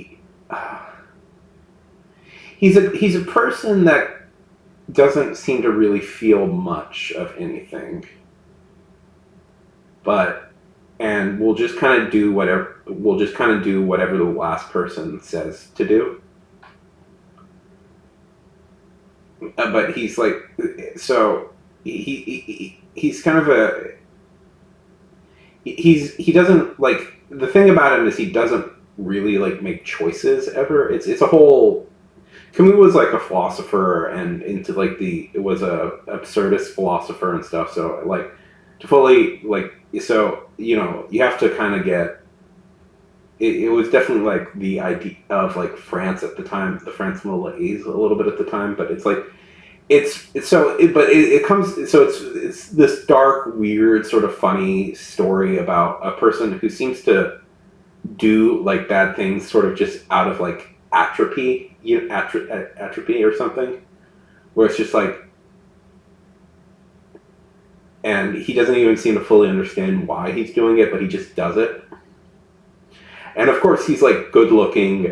He's kind of implied to be good looking and attractive, so like people don't pick up on it right away, like the issues with him. It's a very fascinating book. And it's short too. Camus is, by the way, not to like, you know, he's definitely one of those authors that college kids read and go like, wow. You know, he's definitely one of those sort of authors that a college kid. Yeah. He definitely represents like kind of Camus' idea of like what the modern like man sort of was, like what the modern French person sort of was, of like just somebody who just is and seems to not really have any ideas for himself, you know? And you know, it culminates in a, not to give anything away, but it culminates in a murder.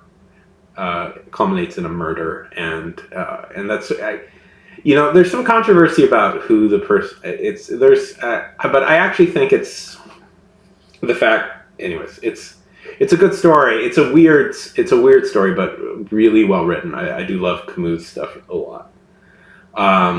He also wrote the. He would win a Pulitzer. It's weird that he then goes on to win a Pulitzer Prize for his next book, even though that one is.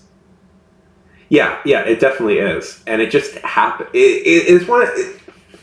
It's hard to totally to get into the main character's sort of mindset is strange, but it's an interesting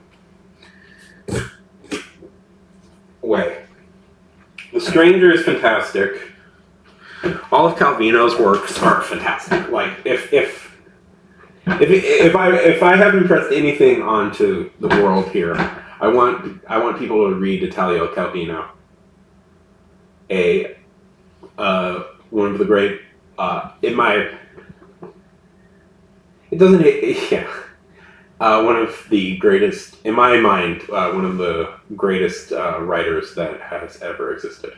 But also read Camus. Also read Camus, another particularly great writer.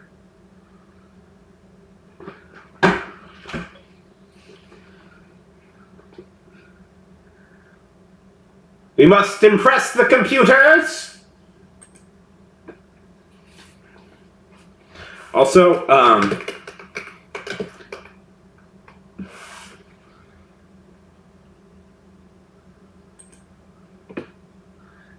Flann O'Brien. I always forget how to say his name. Flann O'Brien.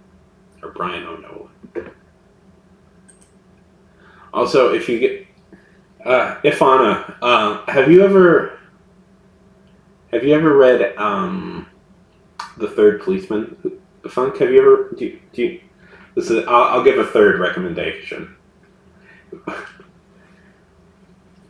We've somehow managed to mention 3 of my favorite books. You've mentioned at least 2 of my favorite books, so I'll recommend a third favorite of mine.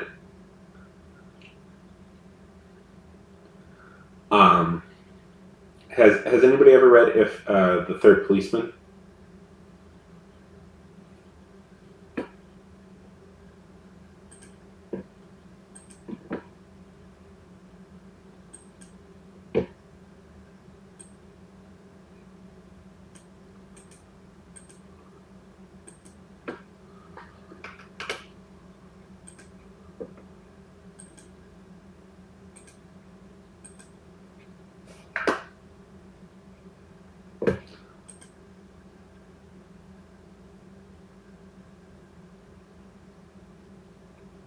Yeah.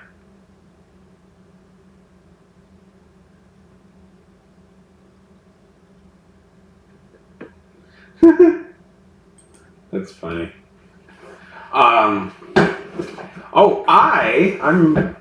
friends with. This is like my only connection into the literary world.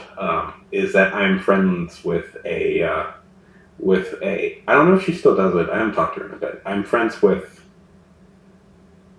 I'm gonna like brag a little bit, like name drop a little bit. Somebody. My only real connection, like with the literary world, is I'm friends with the assistant editor of Harvard Business Magazine. It's called the book I was recommending. If we're seemingly going through just books Sean likes, is called The Third Policeman.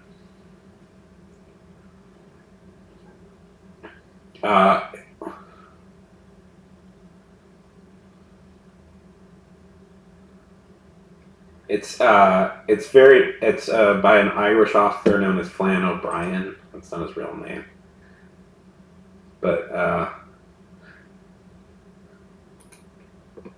and it's hard to describe, but it's about it starts with a failed robbery, and then it goes more and more. It turns more and more surreal as it goes on.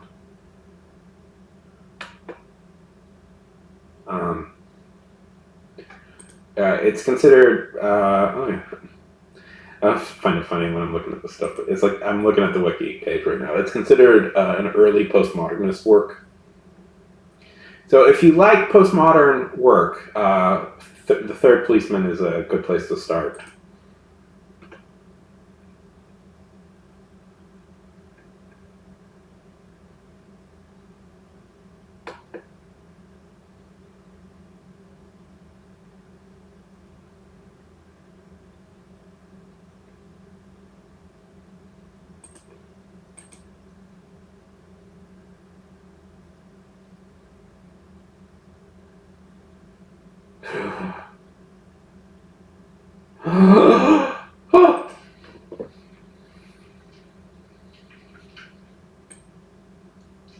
Really? Oh boy, I like his works quite a lot. Oh boy. Oh boy. You know, You know, he's so, Snow Crash. Oh my God, Snow Crash is such a good book. Holy shit, is that a great book? I love that book so much. Oh my God.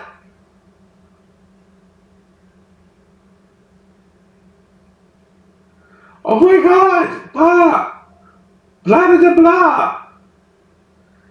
Do people know Snow Crash?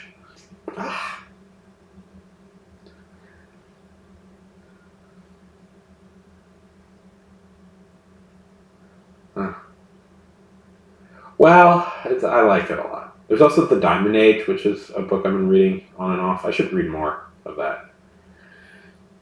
If you are curious, a little bit of connection to the terrible real world is that if you don't know, it's fine. I do love that book. That is such a good book. It's it's an interesting. Like a sci-fi. It's a cyberpunk book, but it's also kind of a parody of cyberpunk books. But it's one of those post cyberpunk. It's one of those post cyberpunk books in a lot of ways. Because obviously the cyberpunk stuff had become quite cliche at that point, so they were it's a weird thing where it's a great cyberpunk book, but it's also kind of a parody of cyberpunk books. But if you're curious about a real world implication of Snow Crash, kind of a terrible thing that happened, Snow Crash is where the term metaverse comes from. So there is a little bit of a thing where it's like Mark Zuckerberg and a bunch of these guys read Snow Crash, and then they're like, yeah, I want to do what I want to, they were like, yeah, I want to make this book a reality. So,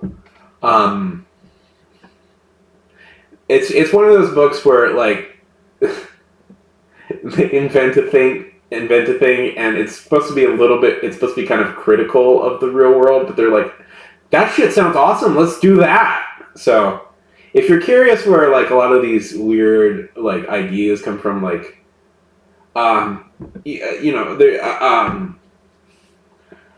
there's also, if you want to get into a book that really ripped it off was Ready Player One.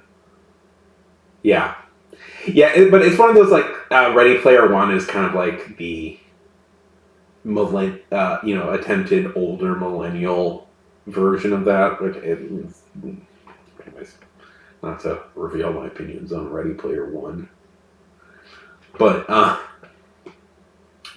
yeah, but it's one of those, yeah, exactly. It's one of those things where he's kind of satirizing a lot of things, and then people are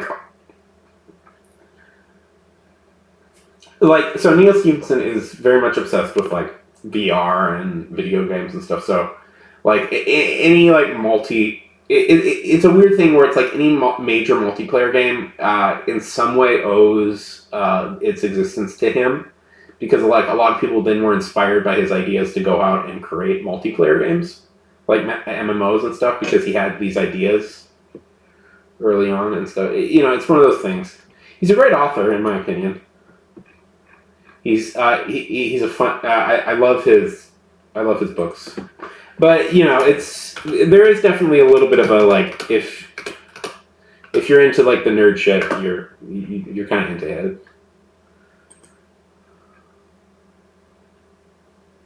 But,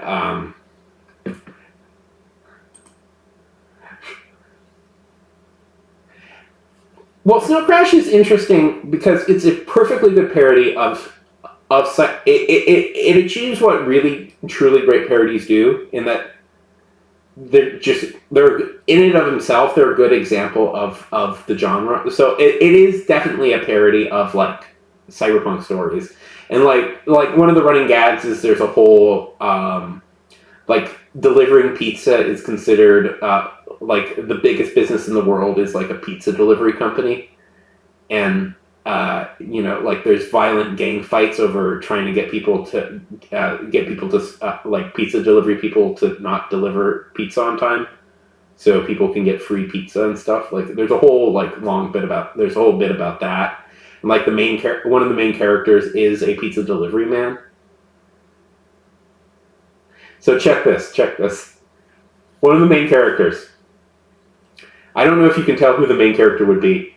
He is a mixed race of Black and Korean. Anyways, his real name is Hero Protagonist. I wonder if he's supposed to be the protagonist of the story. He isn't, but he's one of the main characters.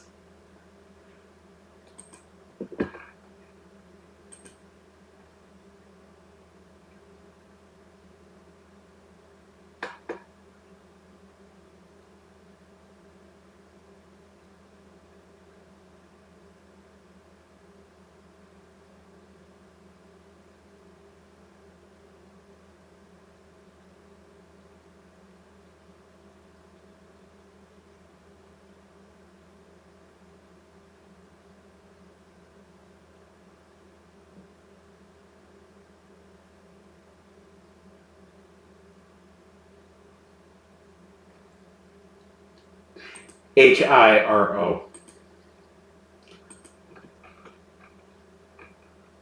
That's the bit. It is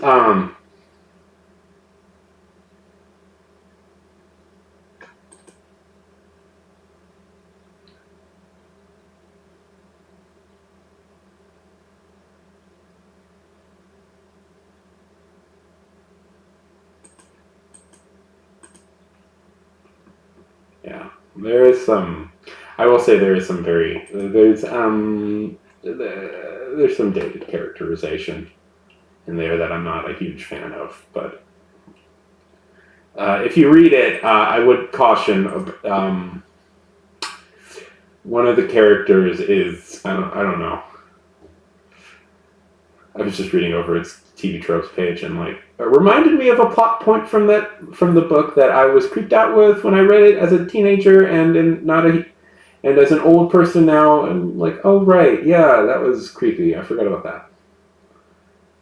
I forgot about that whole plot point. Not my favorite. Not my favorite part of that book.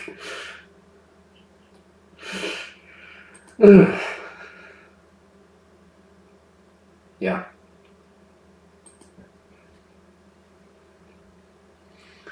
There's a character that's a little over-sexualized, in my opinion. Reading over its TV tropes page, I did remember that part. Yeah. Anyways, yeah, parody is so difficult because it's to be a true. See, the thing about being parody, to be a truly great parody, like a perfect parody, is you have to actually be good at this genre.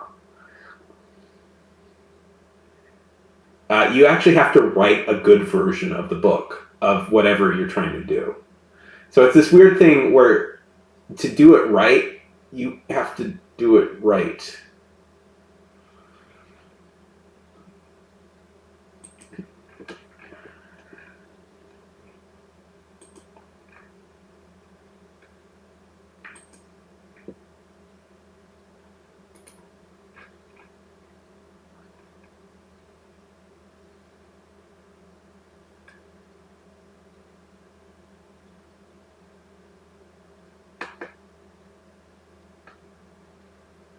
Yeah. Anyways.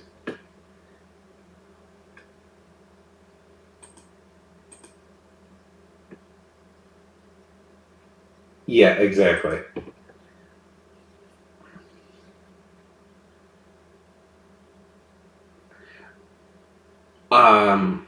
Yeah. Part of it is that the reason gay people do that is because they know what they're talking about, so they can actually make fun of. Yeah. Make fun of what's actually stuff they actually know about. That's one of the things where it's like when a white person maybe makes fun of something in black culture or something, and it's you don't know what the fuck you're talking about. Stop it. That's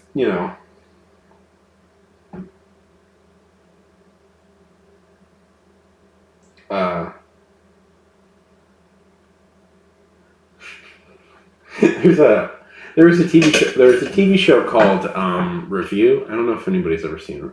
Nobody saw the show. That's why it didn't get to last all that long. Yeah, they do.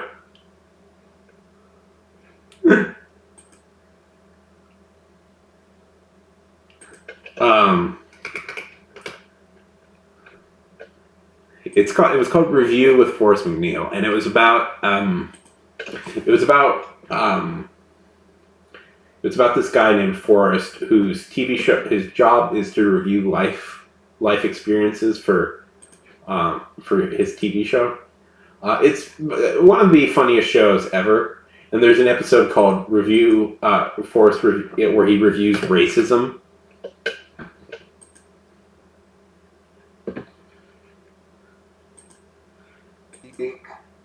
I won't play it all, but I do like. This is one. So what's so funny about this is that it ends with him like deciding to be racist to his black friend, and the black friend goes like, "Wait, so you've decided to be openly racist?" And he goes like, "What? No. I just started now." No, you've been pretty racist to me from the beginning. You asked me if I it's funny. It's a funny show, and that's probably the best way to like for white people to deal with that stuff is like to look at it from an outsider's perspective. I mean, Andy Daly is just a freaking genius of a comedian.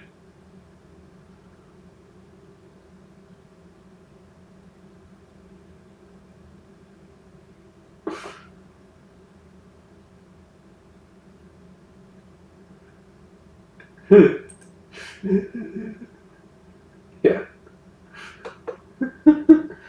It's too long to play. I have a general rule that like any video I play should not be over about 5 minutes long, and this is about 10 minutes. It's about 7 minutes long, but it's just too long to play, and it's just because it's like, one of the things like talking about streaming, and if you're going to do streaming, a little advice. Don't play. Occasionally, you'll probably want to play a video. Don't play super long videos. Don't play like 20, 30-minute long videos. That's just like I don't know. I find that so awkward. Where it's just like you have to sit there and you're like, see, the video's good.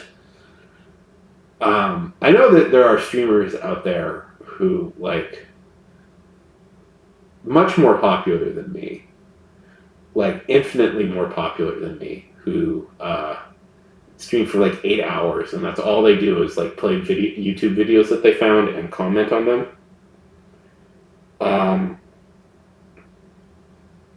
I tend to like try and use like videos I play as like for educational purposes, where I like explain like their point in the world, or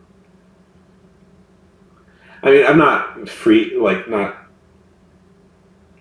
guilty. It's like those without sin can cast the first stone, and I've definitely like just shown videos because I wanted to show them, but I do try and like keep it more edgy.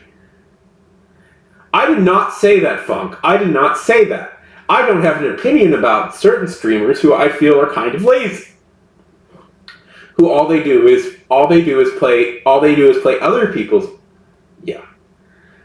Like, yeah, when he gets to like Ben Shapiro videos or something, but half the time he'll just play random videos as like and he'll just leave the stream and just play random videos.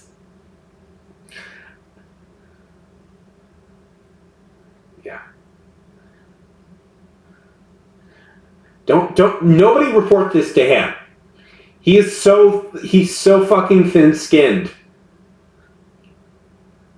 I can't handle much. I don't know.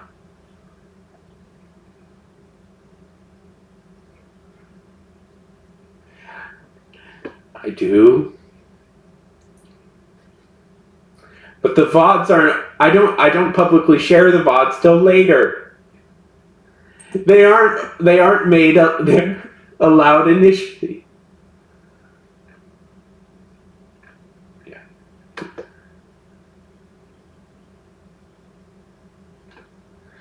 No, I would never say that Hassan is a little bit annoying.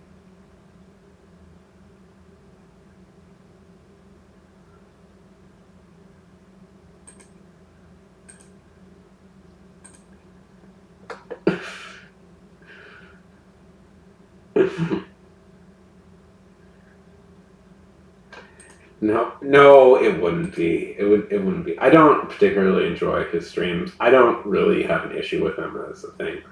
I find it. Do I find it maybe a little bit annoying that he's this big of a streamer and he's kind of his whole thing is like Ben Shapiro is an idiot. Yeah.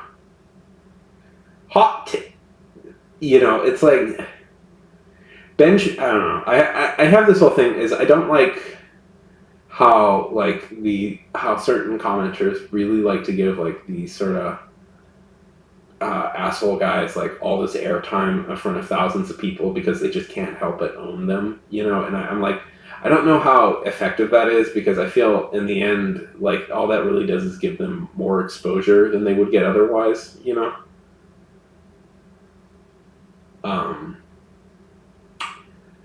So,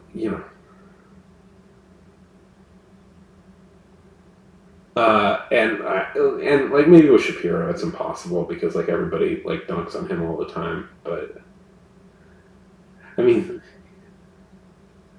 so I have a little bit of an issue with that, like, of like how I don't know. That's my like true thought process about him, and yeah, exactly. See, that's the problem. Is like he says all Shapiro says. Exactly. Hey, Morrison. Yeah, but like, so that's the whole that's the thing I get like anxious about is that, like with these guys is like, you definitely need to like counter their ideas and the thought processes they put out, but it's like, how do you do that without like getting their name out there to your because the problem is like the people who will hate Ben Shapiro will always just hate Ben Shapiro, but they're always like, see, that's my thing.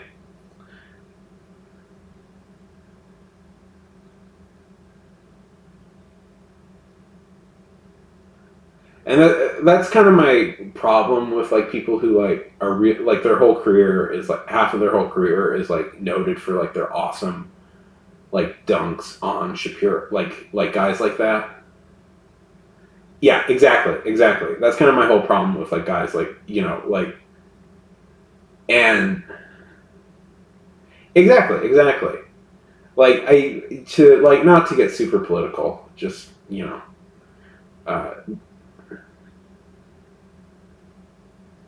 exactly.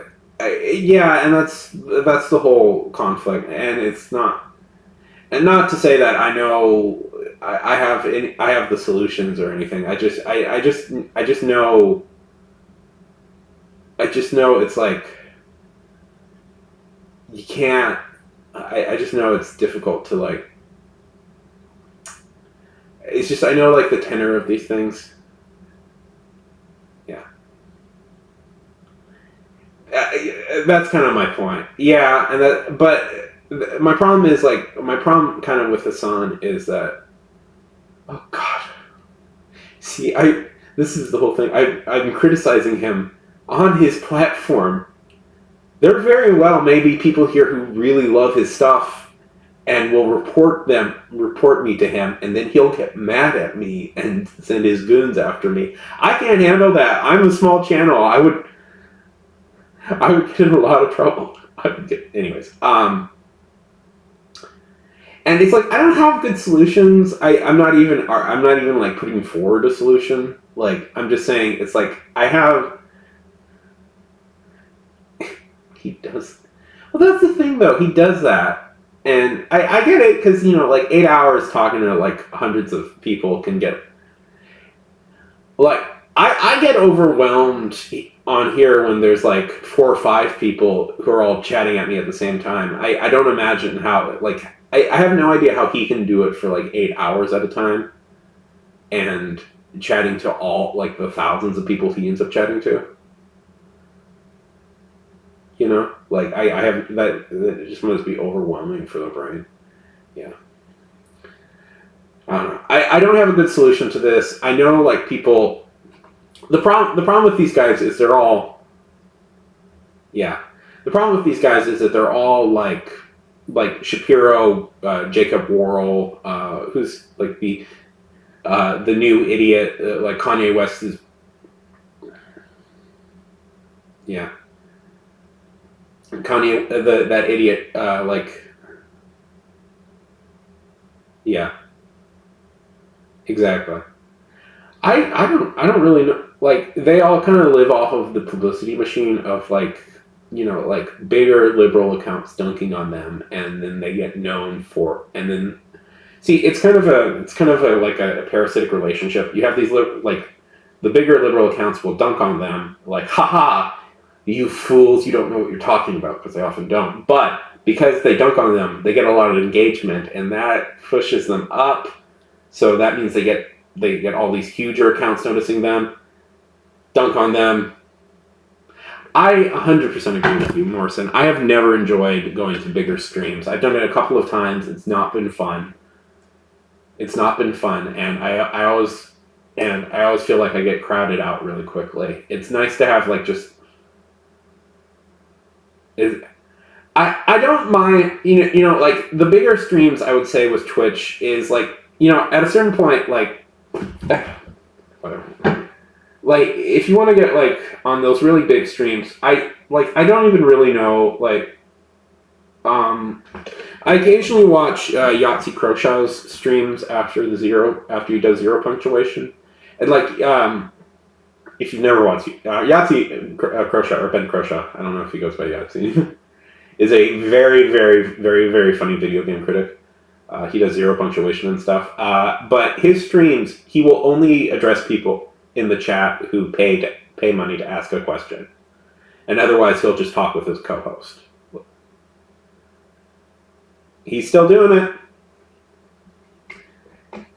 He's still going strong. He does regular streams now. Exactly. But like he gets so many comments though, like I totally understand why though. He does that. He can only really like see or like I occasionally would watch like Felicia Day's streams because you know I love Felicia Day. Forever in my heart, Felicia. Yeah. Yeah, but that's the thing. That's the thing. A little bit. I love. Okay, this is probably a show that maybe hasn't. Younger people in the audience, I believe that's just Morrison, but. Who watched The Guild? Did anybody watch The Guild? Have you seen The Guild? If you've never seen The Guild, it's also sort of a thing that where it's like when World. You should watch The Guild, and it's free on YouTube. So The Guild was a very popular web series created by Felicia Day about a. They never say the name of the game, but they're clearly playing World of Warcraft. About a friend group in a gaming guild that forms.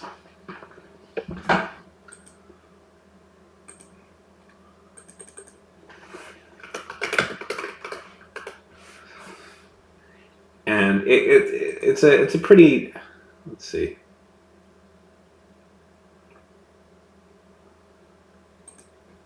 Yeah, there it is. Episode. Yeah, it's still for free on YouTube. That's good. Let's see, how long is it? It's about 4 minutes. I guess we could watch the first episode. I want to. I would say that, this was a 2000s era, 15 years ago. Jesus Christ. Oh, I don't like being reminded of things. I'm old. I don't like being reminded that I'm old. So, it's Friday night, and told you I was today. I left the house in a week. My therapist broke up with me. Oh, yeah, there's a no warlock in my room now, sleeping on the couch.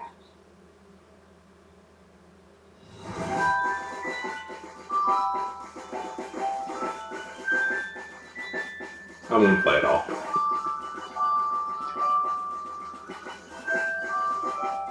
Wait, so you're firing me?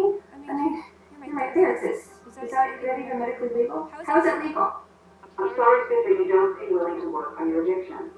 I've been establishing parameters like we talked about. Kind of. You can't grow if you're still immersed in an imaginary social environment. It's not imaginary. I told you it's like I'm dying. I need heals. Heal me. incoming. Oh, I play with real people. Have you met them face to face? I hear them as soon as they're blind. You need to join the support system and go time your life. Okay, Dr. Hammond, you're killing me, like literally. Just come back with it. Forget it. I'm down. Repeat. Fork is down. Oh my god. That was a total rim job, Codex. I was being raped by goblins and you're standing there with your stuff up your ass. Sorry. Ebola. Get a little reform. No finger pointing. Didn't come to my house and never she wants with a finger. Blades. Guild rule number 12. Ooh, Daddy Billy is so angry. You guys ever get the feeling we play this game too much? Yeah, so then I Webster. Look, some chicken trying to swear down an 18-pound baby. Check the link. Anyways, I don't know how well it's aged, but it's very nostalgic for me. That's the Guild. If you like it, it was a very big deal for internet for me on the internet for a very long time, and Felicia Day was also, and I have met Felicia Day in person, and still I'm quite a big fan of her and her stuff, and if you're curious why she also this also leads to her I'm trying to think of where people would know her from. I mean, from Dr. Horrible, the sing-along blog, but I don't think we talk about that anymore just because of who made that show. Let's see. Who's played Fallout New Vegas? Morrison, have you played Fallout New Vegas? Ifana?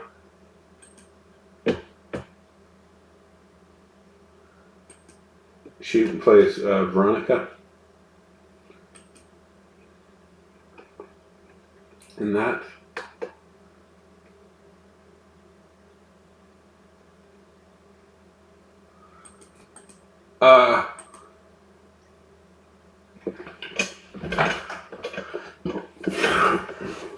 Well, they're fun. Well, Fallout New Vegas is very fun. I like that game. That's one of my favorite games. We're just talking about favorite things of Sean, I guess, right now. Favorite game, one of my favorite games is Fallout New Vegas. Of course, it goes jingle, jingle.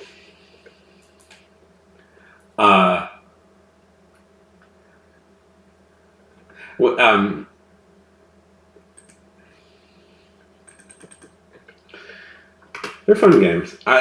Do you play video games, Ifana? I remember though I wondered.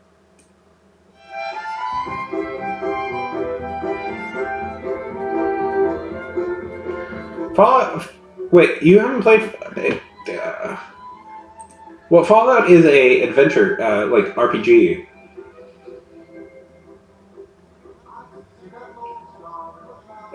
Fallout is it's like an RPG game.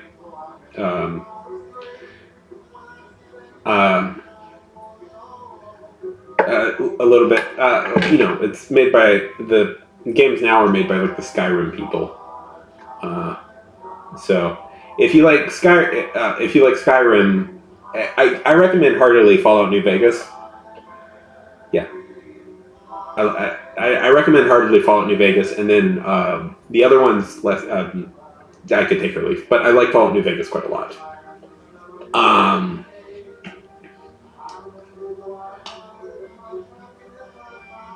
Yeah. No, I know. I didn't want to get into the weird like corporate things of it. So Obsidian is are the original creators of Fallout, but they went broke because of stupid business decisions that they made and an idiot who was in charge for a while. So they sold the rights to Bethesda, who went on to make Fallout 3, which is in its own right a pretty decent game. And as an example of a good Fallout game, I think there's some really great characters in Fallout 3. I like many of the storylines. I do not think it fits all that well together, and the ending is pretty. I hate the ending of Fallout 3, and I think almost everybody hates the ending of Fallout 3. So much so that they had to change it. But the engine that they built for Fallout 3 was later. They allowed the original guys to come back and develop a game called New Vegas, which is awesome. New Vegas is amazing. It's just frankly a great game, and I love that game so much. The problem with me is I'm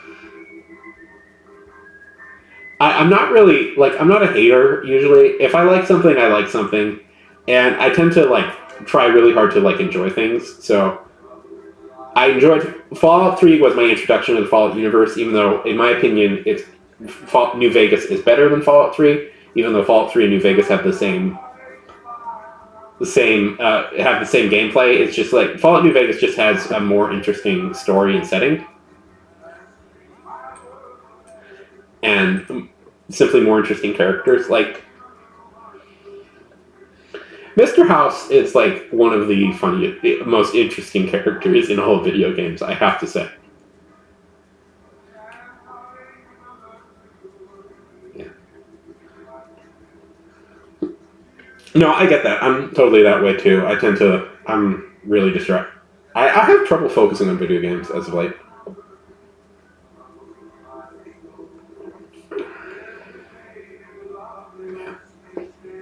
Yeah.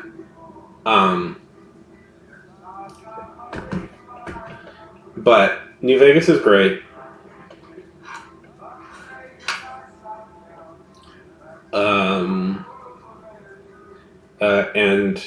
don't know, I like Fallout 3 a lot too. Fallout 4. If I could complain a little bit about how video games work a tiny bit and video game storytelling. One thing I like. So here's the thing I like about New Vegas a little bit, and this is going to sound ridiculous. I kind of like that New Vegas feels like a TV show. I've always disliked, especially in open world gameplay. I've always disliked the thing that a lot of open world gameplay has a desperate. Yeah. So one thing I like about Fallout New Vegas is, and you've got me ranting, Morrison. It's always lovely to talk to you. Hope we can talk later at some point.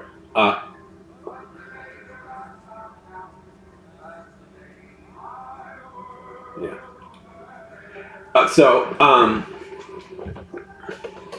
One thing I dislike about open world games a lot is they're not great at prioritizing storytelling effectively. They don't the story and the game probably often don't integrate. There's a very pretentious word for this: ludonarrative dissonance, where the gameplay and the storytelling are not integrated all that well. Fallout New Vegas, I think, has really good, and what I like is that it has such a clear, Fallout 3 in many ways has a little bit of a more interesting story, or a better character arc for you as the main character, but so it's like Fallout New Vegas, you wake up getting shot by. You're a courier for a company, for a package delivery company, and you get shot, and you get kidnapped. You get abducted and shot by a mysterious gangster by the name of Benny, who has Chandler's voice, and you begin. And this kind of begins a weird sort of half journey to revenge / trying to figure out why he shot you in the first place. Yes. Anyways, so just my basic idea, a basic complaint I have about a lot of open world games is usually there will be a main plot line you can do in open world games, and then there's side activities. Now, open world games are designed for you to do side missions. You're supposed to do side missions. You're supposed to get lost. The basic gameplay of it is you're supposed to kind of get lost in these side. You're supposed to get kind of lost in side stories and side missions, and in that way you learn a lot about the world itself and how the world itself and how everything works. The problem is nobody tells the writer that the appeal of these games is supposed to be the world, exploring the world and meeting all these interesting side characters and learning all these things, because they always do it. No, I would want there to be a storyline, but the storyline needs to be a little bit more open-ended. Is is what I would say. Because Fallout 4, okay, so Fallout 4, I don't care much about Fallout 4 as I do about Fallout New Vegas. So Fallout 4 is about you play a character, you play a character whose kid you're about to be frozen for, put in hypersleep sort of thing.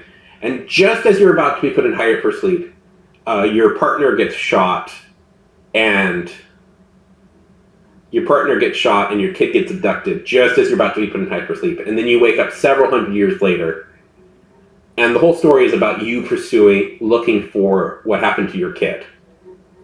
That's a fairly exciting story, and there's a lot of plot points that direct you to it. The problem is, in Fallout 4, every time you do a main mission, it's you have to get there first, and there's no reason for your main character to explore the side world at all. In fact, he comes off as kind of a fucking idiot, at least in my opinion. He came off as kind of a fucking idiot for spending time doing all these little things where I'm I should explore, what am I doing? I need to explore, just do the main mission. And it's and there's time sensitive, and it's you have to do this now, and I'm and that bugs me. That always bugs me in video games, where open world, the implication is you're supposed to kind of just go at your own pace and explore storylines at your own pace. But they always pace it like a movie. They always pace the main thing like a movie, where you have to do this and this and this, and it's open world storytelling needs to be more expansive and less linear plot lines. And I also think a good way to explain it, a good way to structure it is they all structure things like movies, but a better way I think to structure it would be a TV show. And not modern day TV shows, legitimately like a Star Trek or something, where it's you have a plot line running through the season, but you have individual storylines where you get to see unique and interesting characters, and you don't know exactly what's going on. You just know, but eventually it all culminates together. That's the way you should kind of, in my opinion, start with plot, and then you kind of get into the everyday routine of doing going on strange adventures, and then at the end of the game, and then there's little storylines going throughout the entire plot, and then at the end of the game, they culminate, and the thing goes on, and you feel influences from the real big villains and stuff, and then there's big moments, but it's fundamentally structured. It should be structured more episodically. open world games. Like open world games, the name of storytelling is episodic storytelling.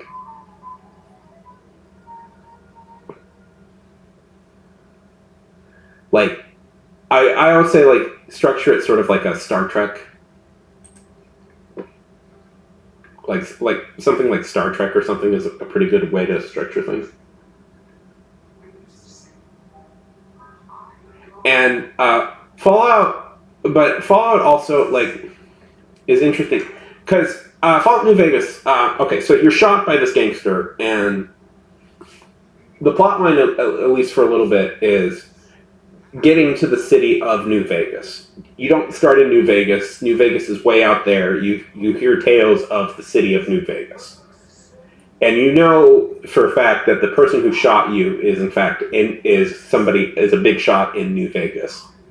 So the game is sort of pushing you to go to New Vegas, but along the way you kind of go through all these adventures of like meeting different like weird characters of like in New Vegas, like, and you kind of learn of the political situation that's going on in New Vegas, and you kind of get hints about what's going on and who's doing what. And then you arrive in New Vegas, but you can't get into the city just yet, so you have to start integrating yourself in. It's a perfectly structured open world game that makes time for its like open worldness, makes time for people to like you to learn a lot about the world and make friends in it before you even like get to the main part of it where you learn of the big power players in it. Like you don't like meet like the leaders of the factions until like halfway. You don't meet. You hear of like you don't meet Mr. House or Kaiser or anybody until much later into the game. But you've seen the repercussions of their actions. Like you felt their presence, but you haven't met them face to face. And I feel like that's a good way. So they get built up before you meet them. Like you get this idea in your head, and then you can meet them. And so there's like a lot of better ways. There's like good, but I feel like in a lot of games, instead, what you would do is like you would meet the villain first. And anyways, so it's all good. Anyway, yeah. Open world gameplays need like some storyline, overarching plot line, but I always think it's better to like pull off on like telling where the player should go directly. Like anyway, that's my opinion about open world storytelling. You want to do it right.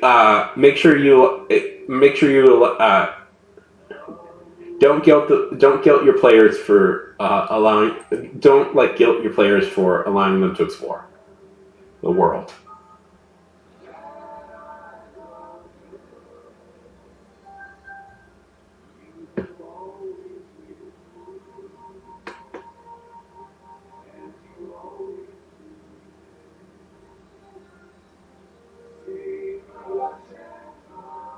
Anyways.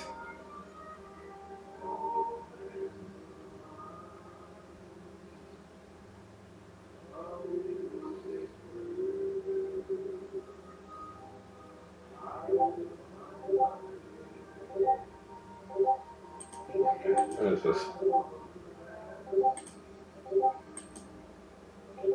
Okay, who's spamming?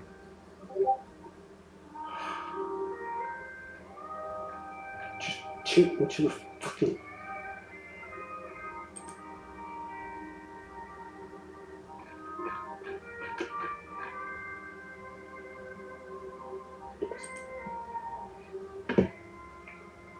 I mean, like.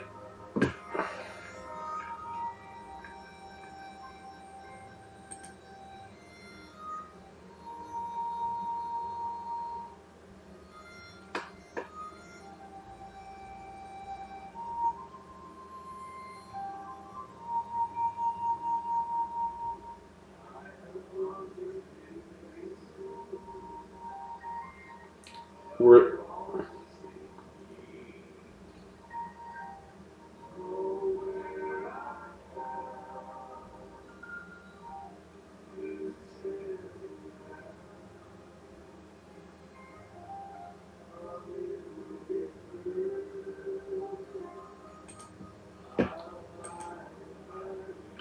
Anyways, that's my opinion about that.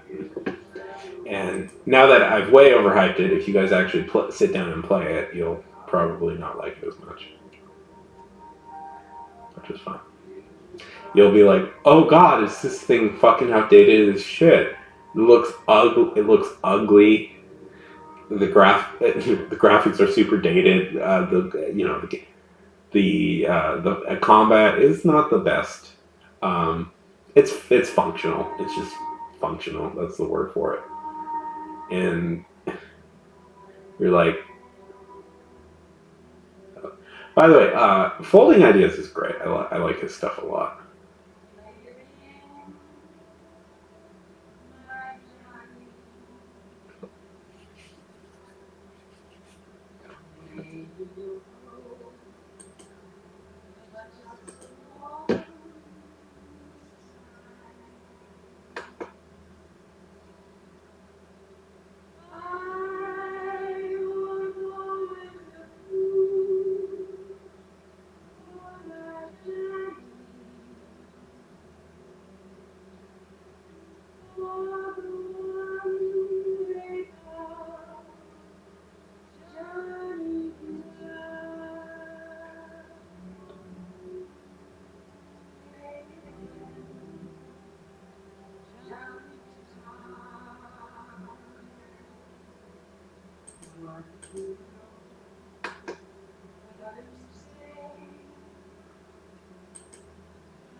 Funky's still here. What was I doing beforehand?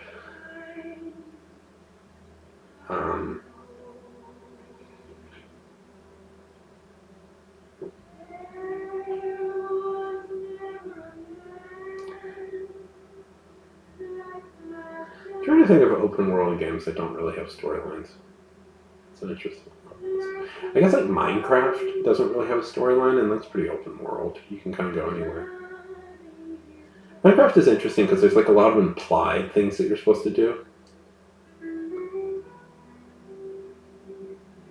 Like I didn't like. How dare you? How dare you do things? Like Minecraft is interesting because there's like so many implied things that you're kind of supposed to. Yeah. That's the thing. Like, okay, here's like an open world to me is a video game where yeah. Well, Skyrim kind of doesn't have a story after a while, which is always where I get a little lost.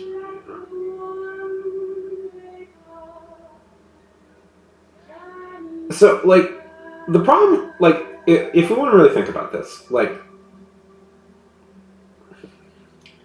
but to me, like the great thing of open world stuff is meeting like the characters in the world itself. Like, you can't have an open world without arterial intent, really. Like, I know there's this whole idea that it's like the player should be 100% in charge of everything. But, like, a great open world is about exploring a world that exists.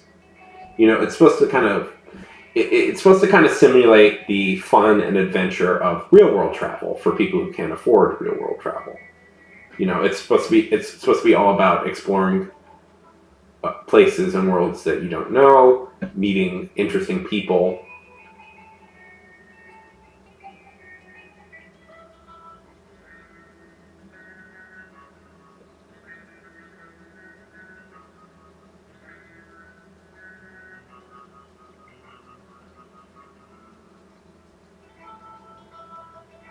I'm just not talking right now until the ad finishes.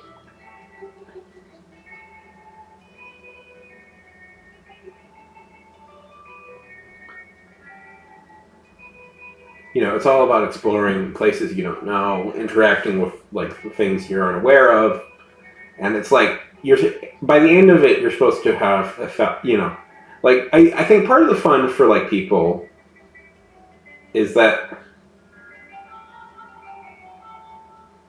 exactly. But that's also sort of the fun of an open world game, is that you kind of get invested in the storylines you're going to get invested in, and you can kind of like forget about the other storylines, you know.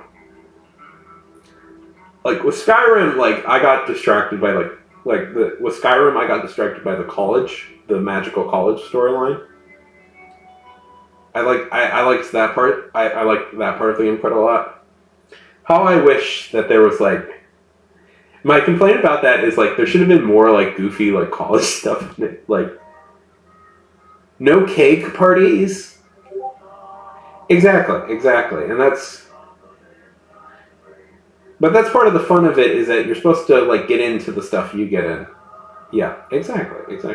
But that's real life, Ifana. That's just real life. Stuff you get interested in doesn't affect the rest of the world. You know? I don't mind that. I don't need to be the most important person in the world. That's too much pressure. Too much pressure for me. But like that's sort of the thing though with like open world games, is you're supposed to like, the fun of it is that you are an explorer. You are the fun of it though is, I would argue though that the fun of all this stuff is you are an explorer. I've never played Pillars of Eternity, so I wouldn't know. You are an explorer. You are a single adventurer, maybe even a small team of adventurers. You travel out into the wilderness. Go to bed. You travel out into the wilderness looking for adventure, and you come across unique people all over the world that you help adventure. And through those adventures, you learn about the society, the city, the society that these people live in, the characters that you're helping, and the storylines that play around with it. Do you get involved into the further context of this little world that you've experienced, or do you? And in the end, you leave as if you were not. You leave and walk the world looking for another adventure. That's an open world game. You are. Good night. Fuck. Good night. You know, that's, I feel, the fun of an open world game. It's all about just like the small moments that you remember. And although the big plot lines are fun, I think people in the end remember just like the small moments that they come up with. But if we want to like this idea of like, can you do an open world game without a like main plot line? I don't know, but it's like, it would be impossible, I think, like, if I could. The new Deus Ex games that Square Enix published, I had a problem with them in that it felt like everybody was talking about the same issue over and over again. Like, it seemed like nobody could live outside of the idea of like, should we give humans robot parts? You know, it felt like that's all anybody would talk about. And I get being on theme and stuff, but open worlds are supposed to be a little bit like you're supposed to feel like you're living in a breathing world. And the fact that everybody just talked about the same thing over and over again, I'm like, this doesn't feel open. Realistically, there should be people who are concerned about like dropping their kids off or something. But it's like I liked the college storyline in Skyrim, because I found it charming that there was a college in Skyrim.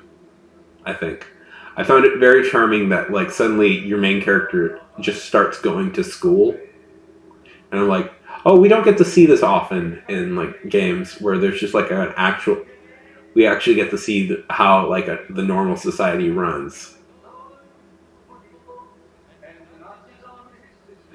Go to bed. Go to bed. It's not like I have anything to do. Good night, Ifana. It was lovely to meet you. And if you stream, you can post in my Discord.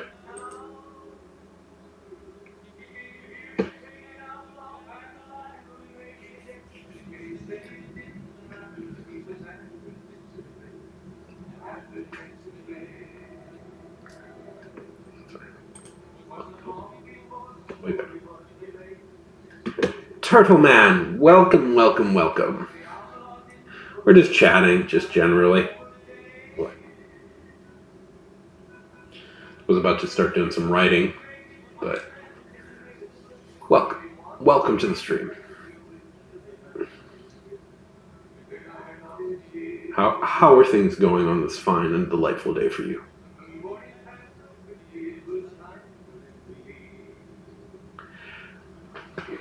Not great, Turtle. Not great. I had a lot of personal tragedy in 2022.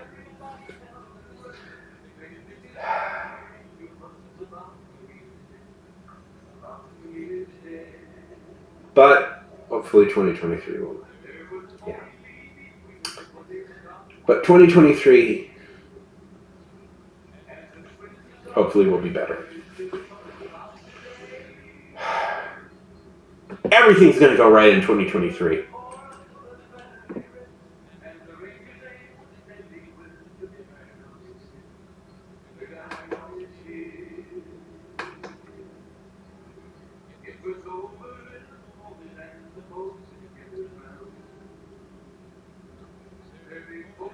Tell us a little bit about yourself, Turtle Man. Are you ready?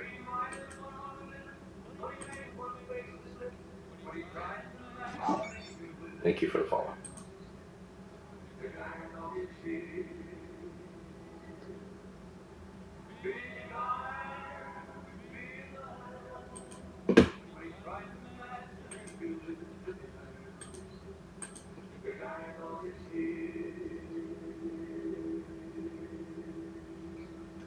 What do you do? We were talking about open world games. I generally and what I feel makes a good open world game.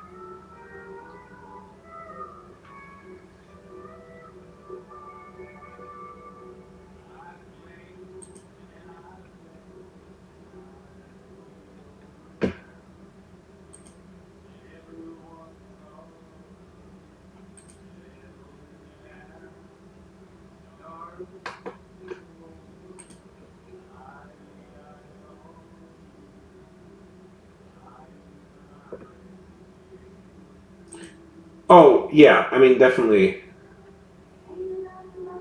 What are you playing now?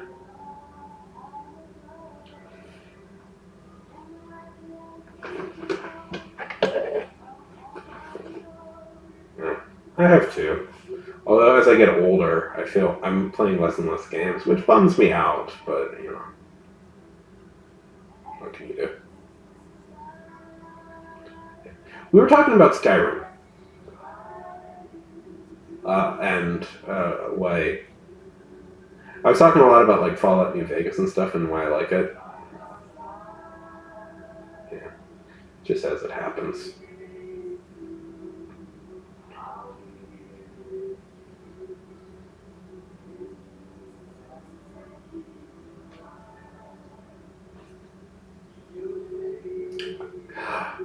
Blasphemy. Blasphemy. No. It's fine. I got a sense you're kind of more of a fantasy guy. I'm just going to throw it out there. I think you're more into the fantasy side of things.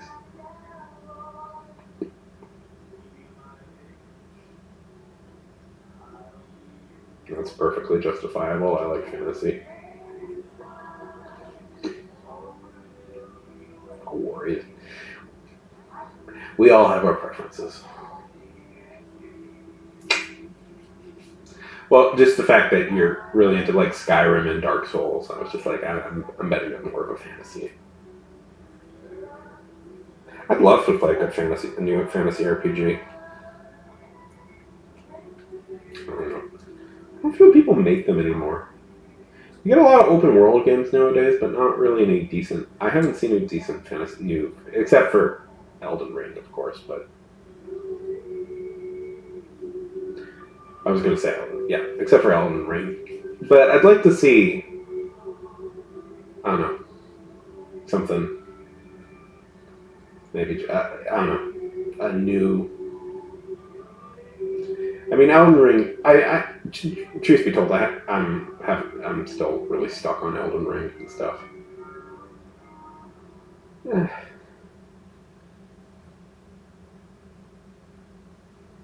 No, I haven't.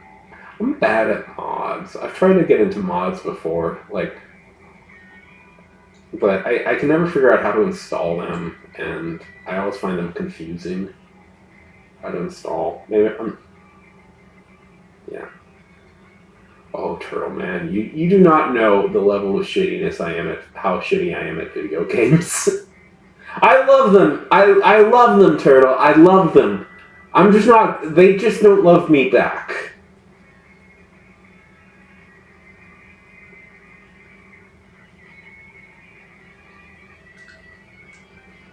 I have been playing Elden Ring.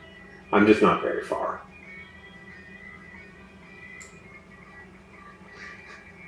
Yeah. But it's like, yeah. I will never be like a professional video game. Like, I'll never be a pro gamer. I'm very aware of that. I'm never going to be like a pro. I'm never going to be pro at this. I'm never going to be a pro gamer. Listen, I'll just never be as good as the greatest person alive, Ninja, or the guy with the pot on his head, the hero of the world. Yeah. I am okay. I will say this. I am okay at I am okay at like strategy games. Like, I have some skill with strategy games and stuff.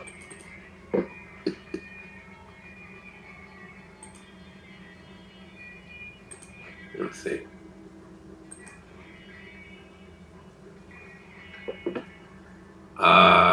Let's see. I've played a lot of Crusader Kings.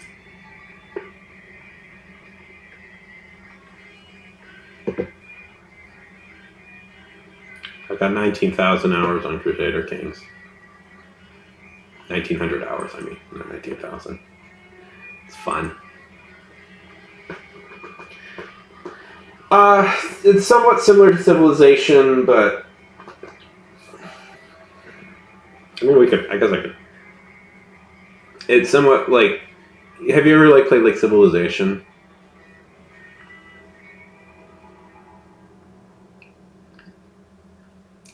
It's a more realistic take on like Civilization and stuff. Oh. Do you ever play Grand Strat? Yeah. It's fun because it's like there's a whole like I guess I could just play it. It's not like I'm getting any work done.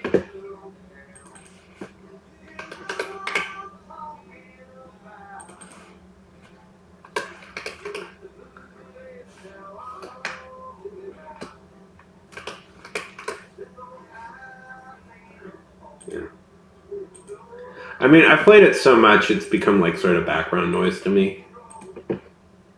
You know?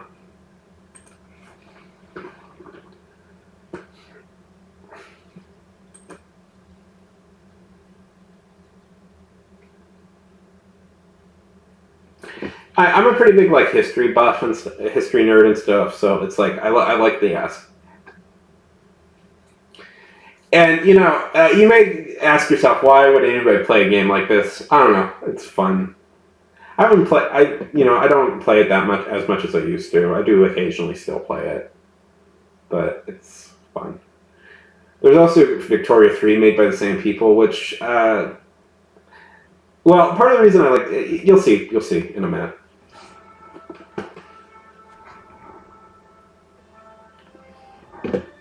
Yeah.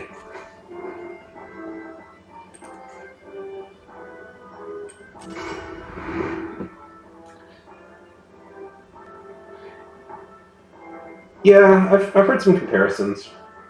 Okay, this is the game.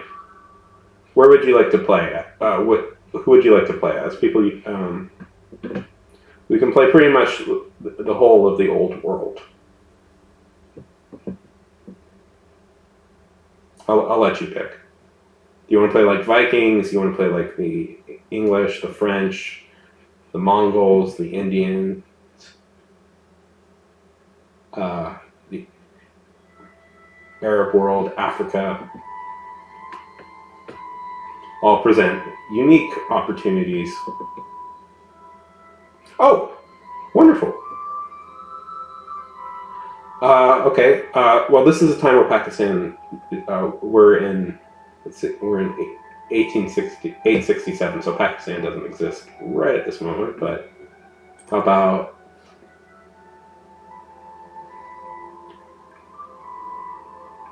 right around here?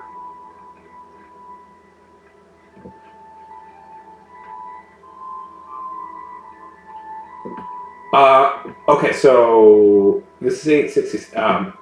You can actually no. If you want to play there, you can. Okay, so the Ottoman Empire doesn't exist yet, but we can certainly play the Ottoman. We can certainly start building, We can certainly try and create the Ottoman Empire. Let's see.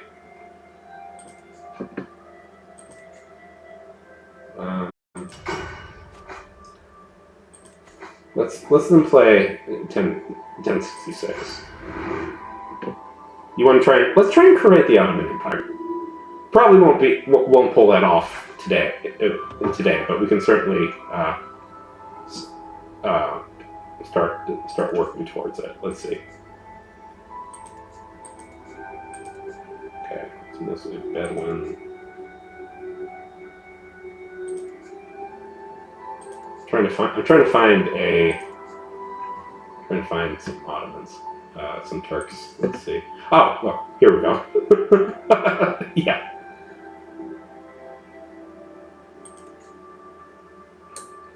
Let's see.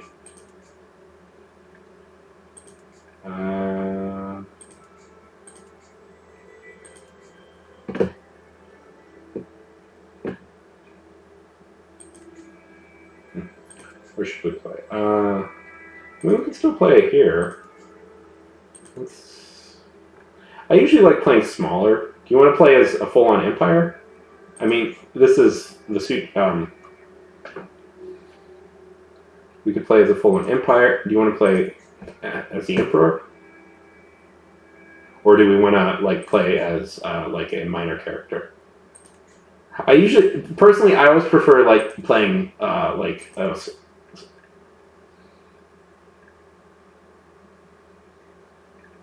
Do you want to play as the Emperor?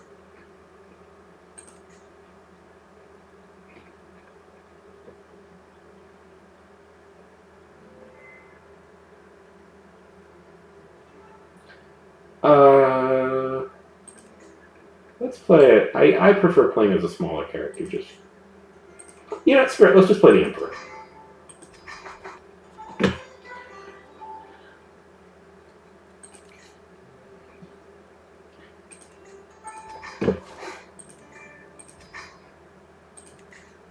I almost never start off this powerful. That's going to be interesting. Okay, we have to. Okay, we are a little bit over our. We're a little bit over our thing, so let's give it to.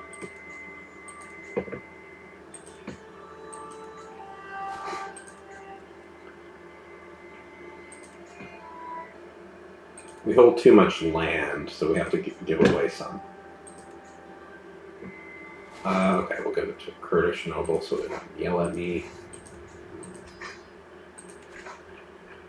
Let's see, what's some goals that we can take?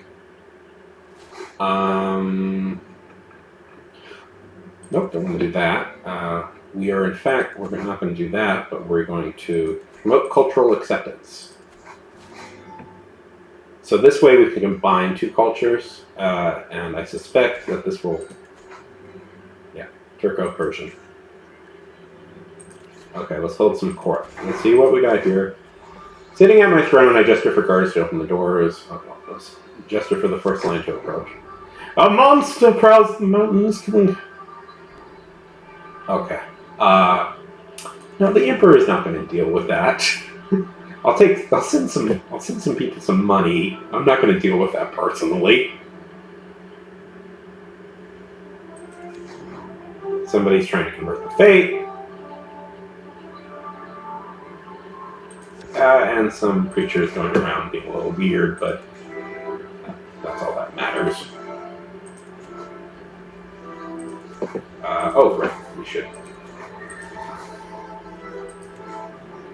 Okay.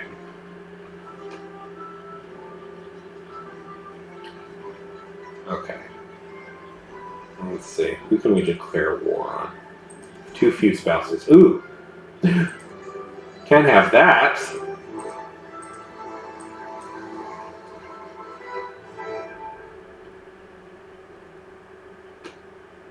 Let's see.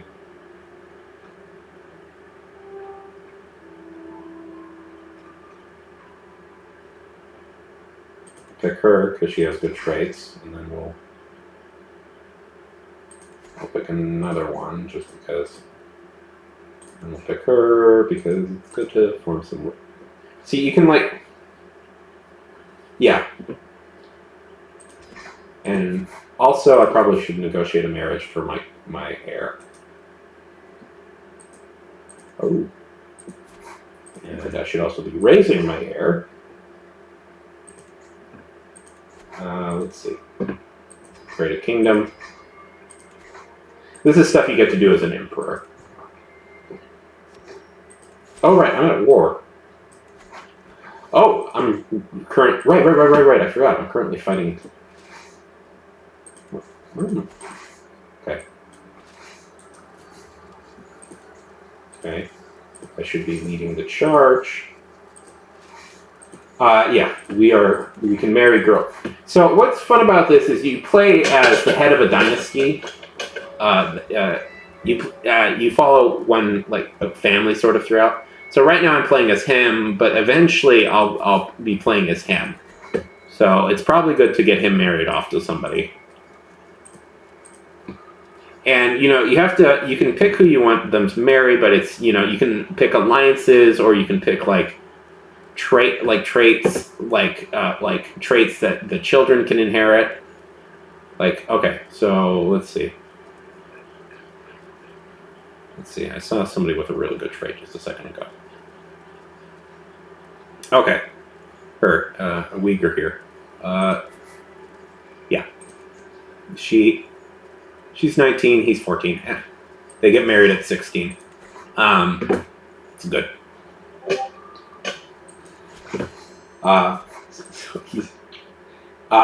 And yeah, so there's all these intricacies. So he's actually, so my heir is actually is apparently gay. So that means he is. That's going to be a happy marriage for him. But he must produce an heir. So he gets no choice in the matter. And currently, I'm in the middle of fighting the Byzantines here.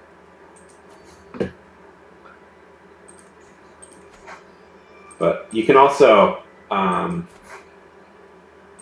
I need another spouse? Okay, fine. Which her.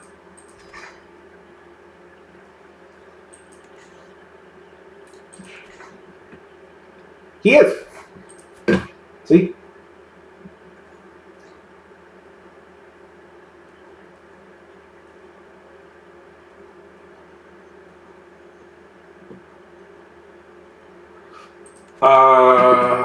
I'm trying to think of that. How? I can't. No book comes off the top of my head for that. In the game, you can. I actually really love that, by the way, about this game that there's such a diversity of people and thoughts in this, and you can if you want, you can reform the religion to allow gay marriage to happen, which I think is good. Trying to think. Okay, let's see. Take that, you fucking. The last true survivors of Rome. Yeah, let's see how you like that as I take Armenia from you.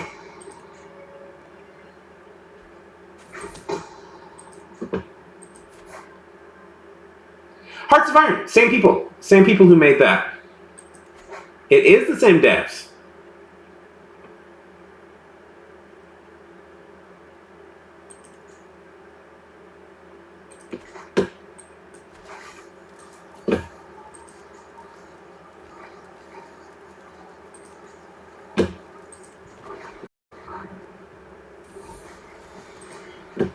Okay?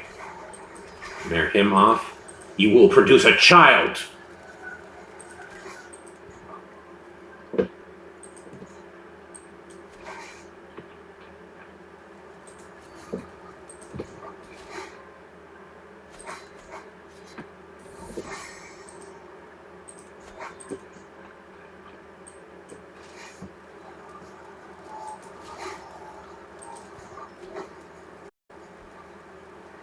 Oh, that sounds awesome.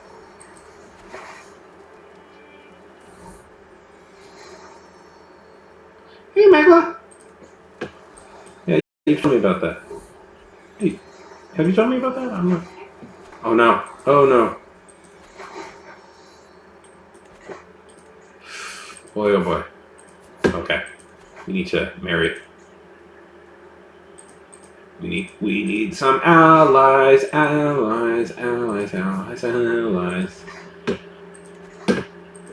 We're starting to lose our. We're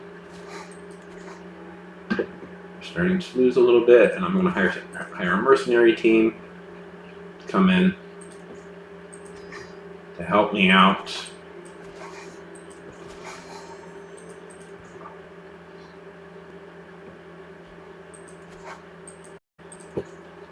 How's it going, Megla? Okay. I'm not going to fail the conquest of Armenia. See, this is one thing that bugs me. Like.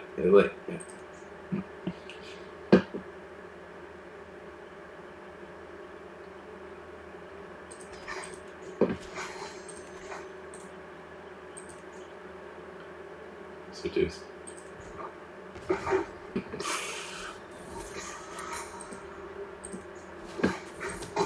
Okay. We'll declare white peace.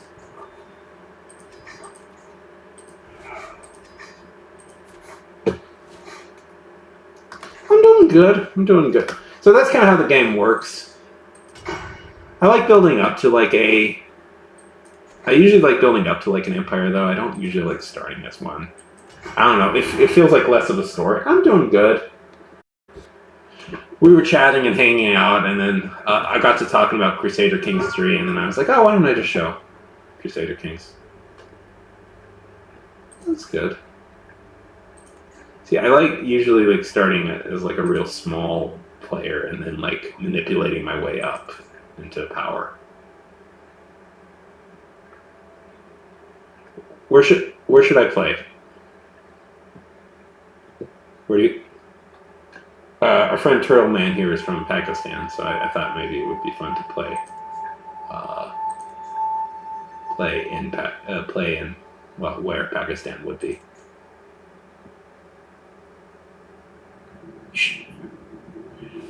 If you do, come on sometime, and we can play multiplayer. Oh, right, I have to log in. We can play against each other if you want. Do you want to give where vaguely where your region would be? Like, don't give away where you actually live, but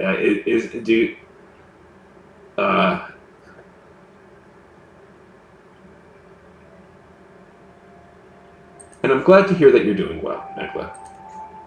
Where would you say you're kind of from?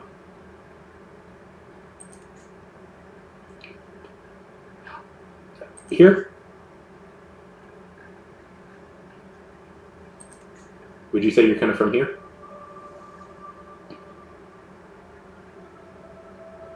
Like on the coast?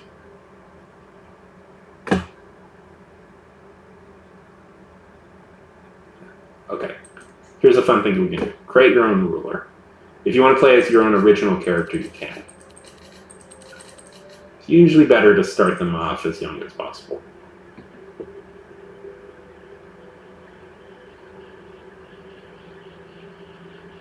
Nice. Okay. What do you want to be? What do you want to be? Do you want to be a good at war, economics, diplomacy, spying, or super duper smart?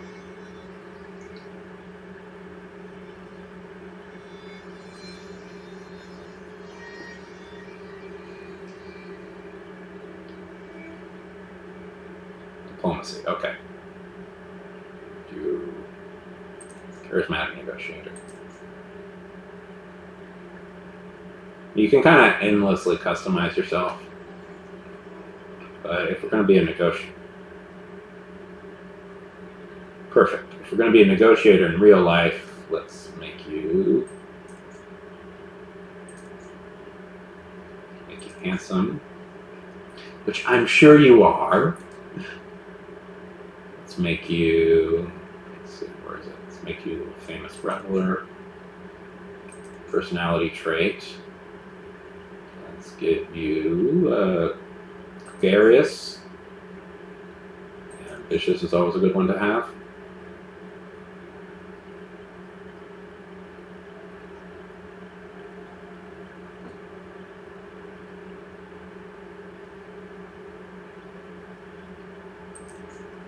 Calm is another good one. Gives some intrigue and some stewardship. That's usually good to have.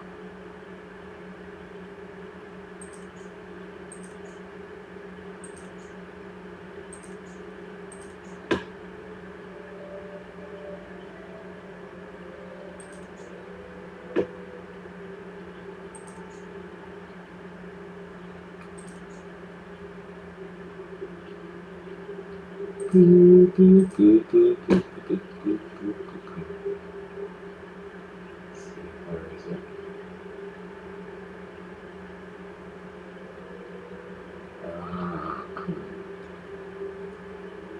Oh, no turtle.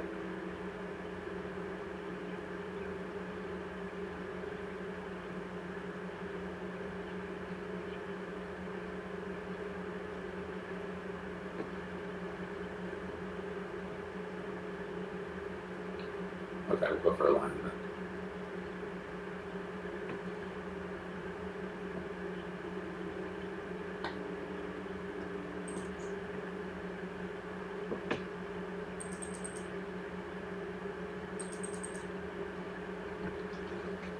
Do you want to go by a generated name, or do we want to...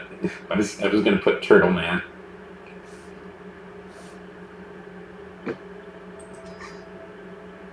And then if you want, you can change the appearance.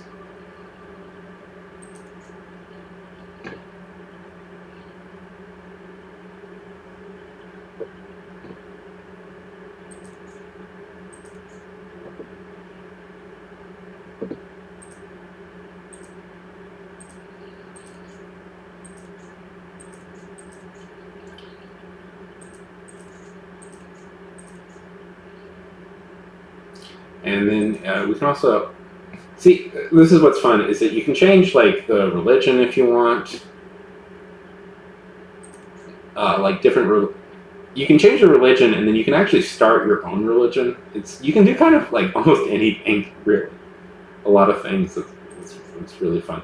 Like, you can even believe in the Greek gods if you want to.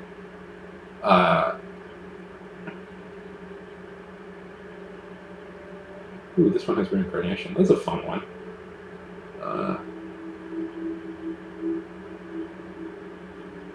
Yeah.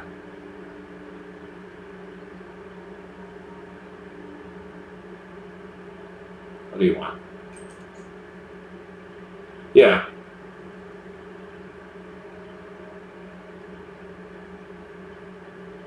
Let's see, what do we have here? Yeah, I mean, that's good stats.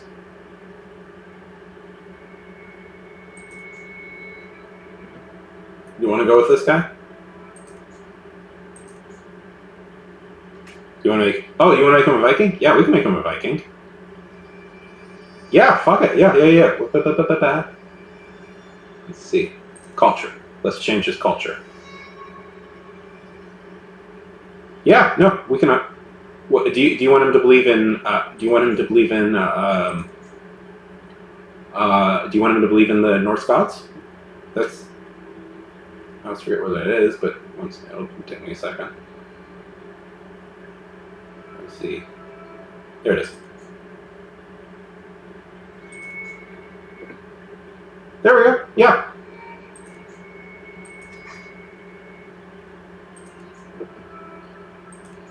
We'll make them. Let's see.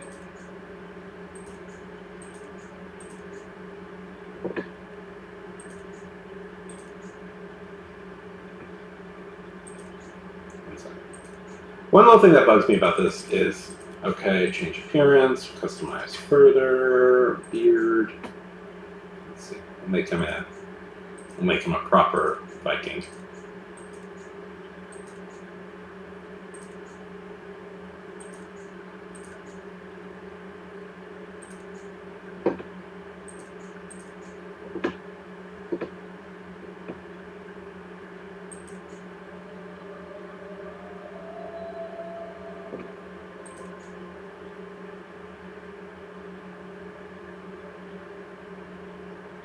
Do you want him to be Norse, Swedish, Norwegian, or Danish? Let's just go with Norse. That's it.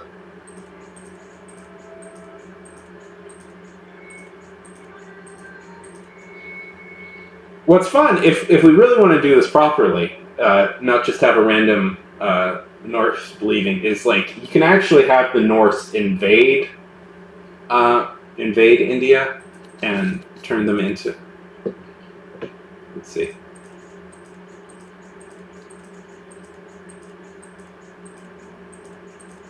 What do we want to name him? Odin? How about Odin?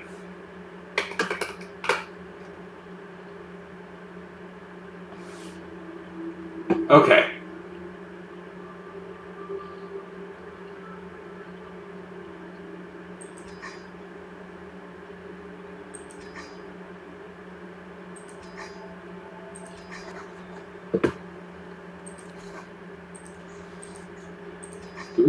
Can we raid people?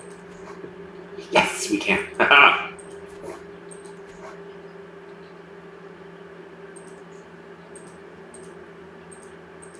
was trying to get like good traits for the initial guy. Let's see, any good traits available? We'll go. Being as we're Norse, we should probably get a good. Oh boy, we're probably going to get attacked pretty soon by the main guy here.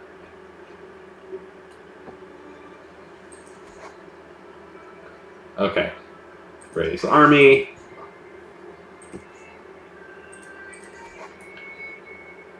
Instead.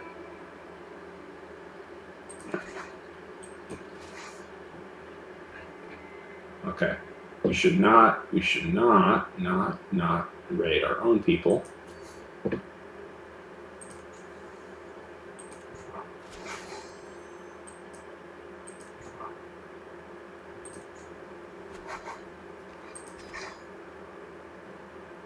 Well, we should convert them. Convert faith.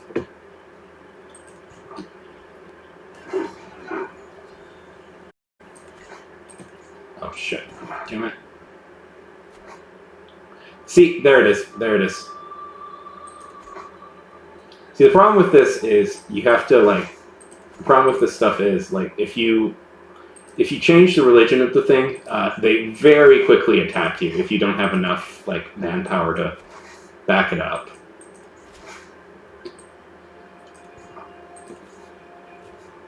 You're probably going to get killed pretty soon. Okay.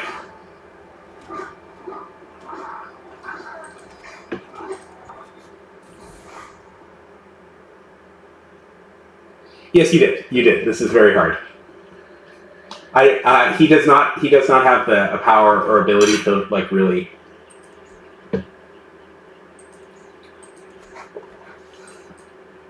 really pull this gambit off yet.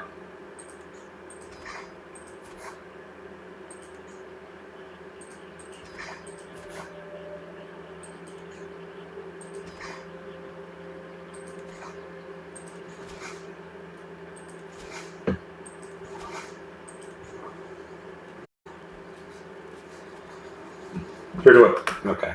Yeah. No, this is. Yeah. Yeah, he's probably gonna. I'm probably dead. He's probably done for. I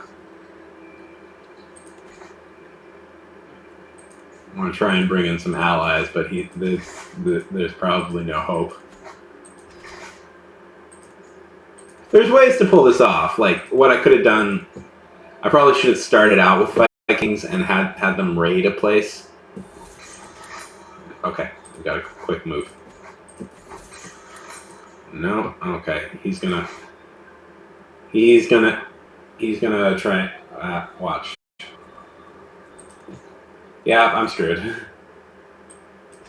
Oh, he let me leave. Ah. Well, we're still Norse, but I had to convert. Or I was going to get killed.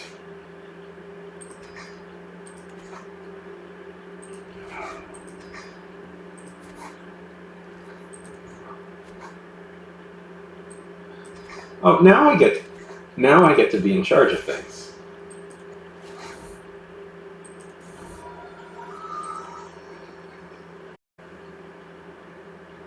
See, what you can do is explaining about like how the game works is if you want to. Oh, what we could have done is we could have started here with the Norse, and the Norse have a thing called Varangian Avengers. So what we could do is we could have done Varangian Avengers all the way from here to here to here, slowly conquering and settling in places until we made it to India. And then we could have integrated them into the Indian, like into the subcontinent.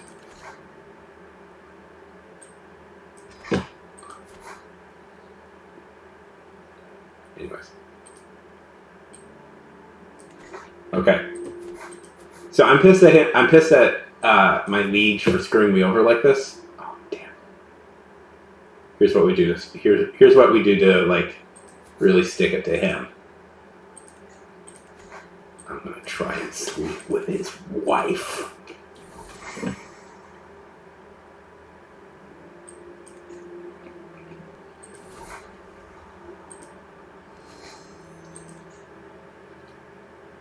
How do you like that, huh? Imprison me, force me to convert.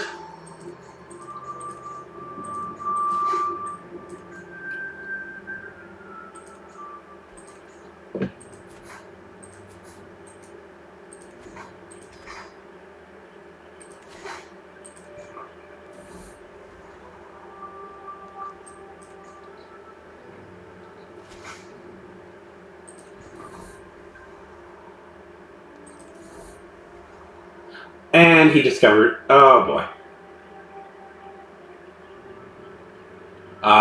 Let's see.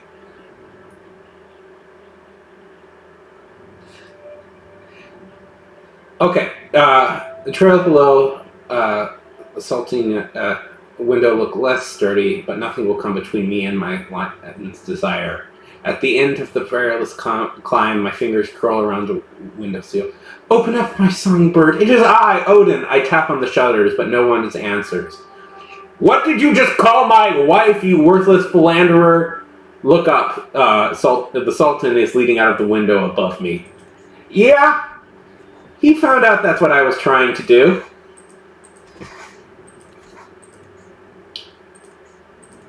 Not a successful...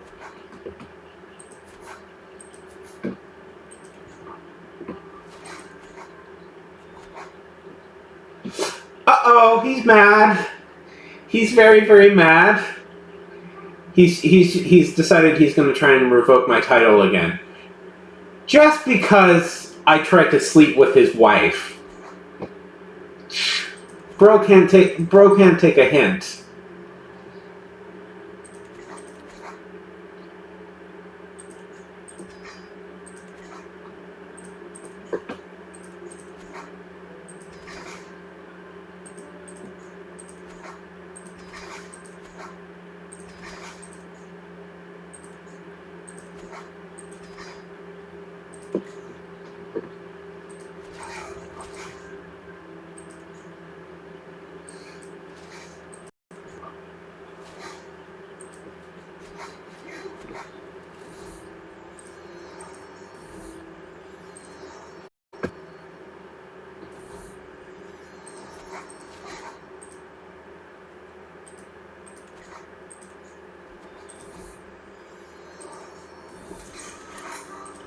Okay, gotta escape. Yeah, I think the game is over.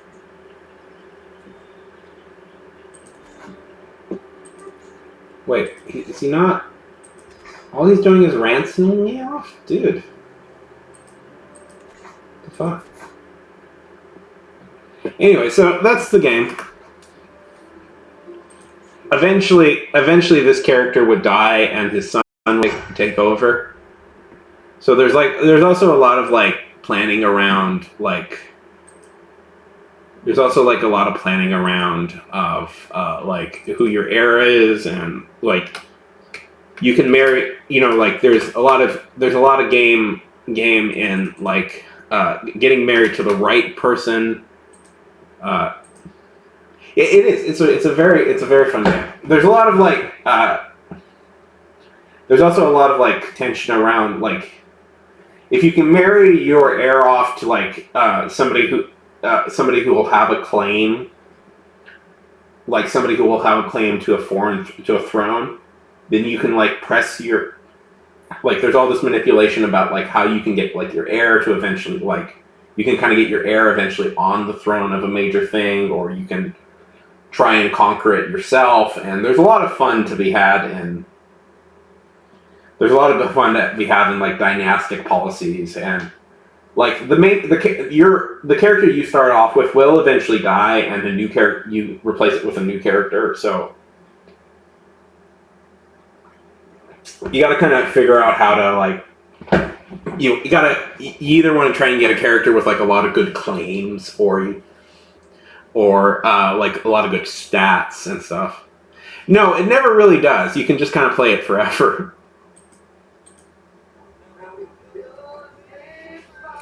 And there's like fun stories you can have, like and there's like emergent gameplay, which is a kind of a buzzword, but it's a concept I like. Like there's a whole thing, like then like storylines will form that become kind of interesting.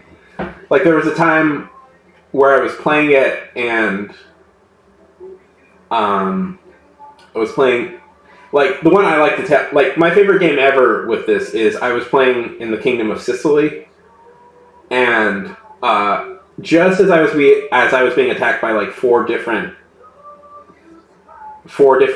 people, four different like kingdoms, I had managed to simultaneously piss off almost everybody in Europe. And they were all attacking me. And just as I was being attacked, a massive plague ran through my kingdom and killed off every single heir. Like killed off my main guy, killed off every single heir except for one like 14-year-old girl who had terrible stats, like just awful like stats. Like I think she was going to be a nun, like that was going to be what she was going to end up as, a nun or something. So I suddenly had like no resources, no people to play against. So I just started, and I had this one girl, so I just had to like just quick think on my feet. And to this day, I have no idea how I pulled this off. I managed to win and beat back every like force, like beat back every enemy. Like I managed to literally like outplay all the people after me, and I managed to preserve the kingdom and keep the line going. Or there's another one there's another one where I was playing in like Mongolia, and I was a minor like tribal leader, and I had married.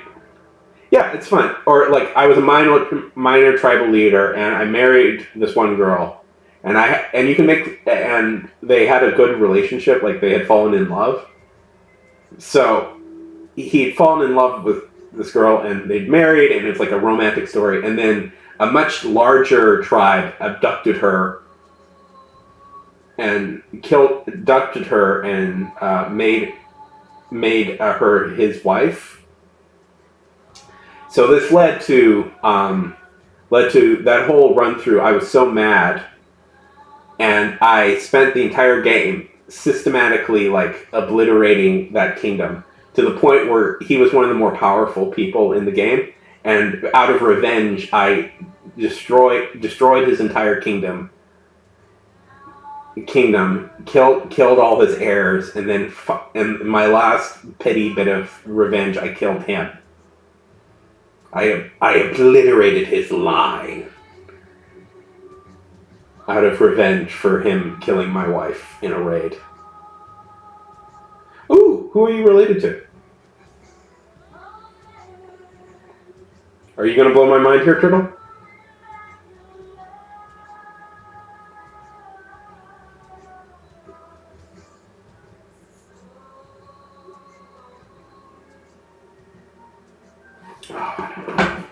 History.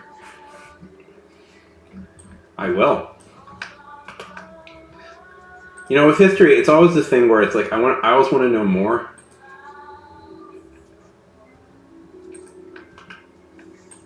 Let's see. Ooh. Got a whole Wikipedia page and everything.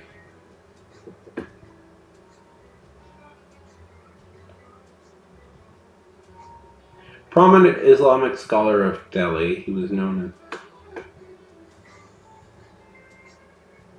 That's cool.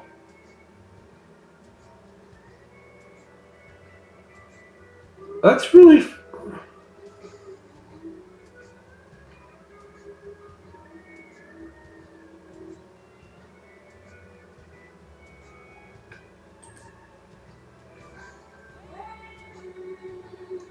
I probably won't.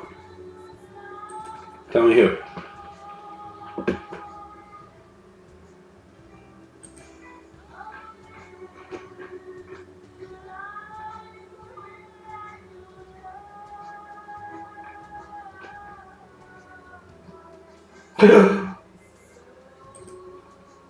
I don't know the specific Khan, but I know that's a big deal. I know that's a big deal. When you... does that make you related to Genghis Khan? Does that make you related Genghis? Does that make you a descendant of Genghis? Oh, that's just. Of course, you're related to Genghis Khan. That's what you wrote. It's just that's not how in the U.S. we write it. That's so cool. Yes, that is very cool. We write it. I didn't initially spell it right because it was like we spell it with a G, so it's like Genghis Khan. Even though I know that's not how you actually pronounce it. That is very sweet. The Great Khan. I take it you're related to the Mughals, if I'm not mistaken. Yeah.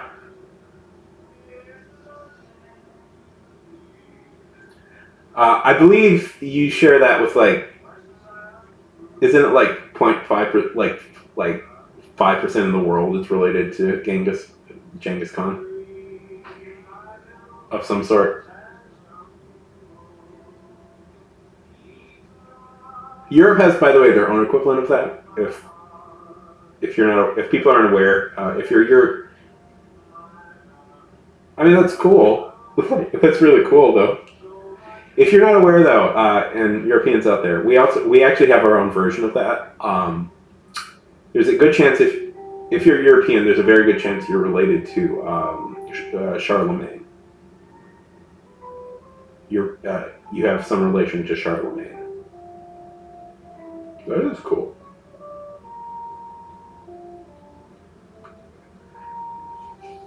Oh, it's complicated.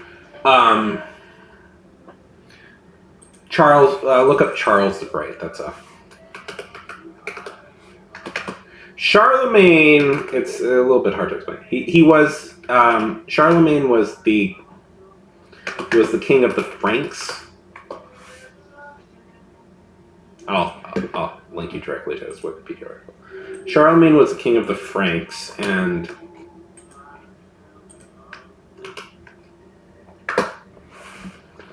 so Charlemagne arises after the fall of the Roman Empire, and the Roman Empire kind of splits into two. The Byzantines, who are very famous, and I love the Byzantines. We are very big Byzantine fans here. But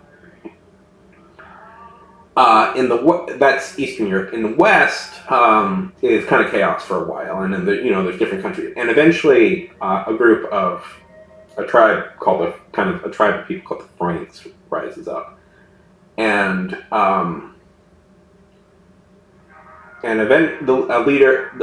big leader out of the Franks is Charlemagne, who manages to conquer most of Western Europe. So the Charlemagne line, and the Pope will eventually declares him the Holy Roman Emperor. Yeah. So the Holy Roman Empire is kind of birthed out of like the conquests of Charlemagne, and like one of Charlemagne's big influences is two major nations come out of There's two major nations. Yeah, the father, I would say, you could kind of consider Charlemagne the father of Western Europe would be a more accurate title. Eastern Europe is very different, but like, yes, definitely. In fact, there's a whole story. Well, Charlemagne probably fought the Vikings, but very famously, I think it's his grandson who ends up.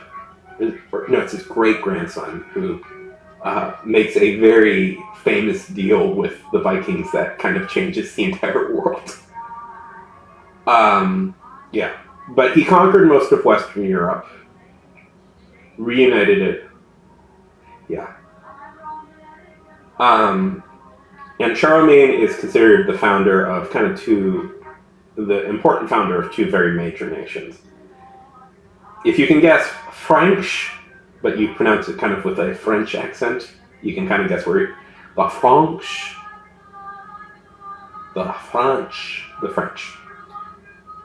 His conquest turned into the nation of France and the nation of Germany, pretty much. But then again, they do.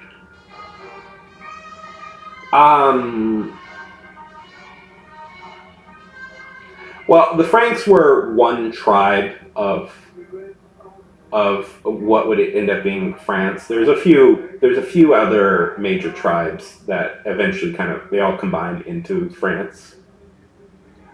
But the French very much claim the Franks as their direct ancestors. There's also the there's the Octans. There's a few others that have the French would. There's the Octan. Okay, let's see. I forget exactly. There's a few different people that claim origin. There's the Octans. There's the Britons. And Britain. Like when you hear Britons, you're like Great Britain. No. The Britons. These are very different from the people who live in Britain. But Franks are definitely one of the ancestors of the French. And then there's a few others. I forget all the original tribes of France.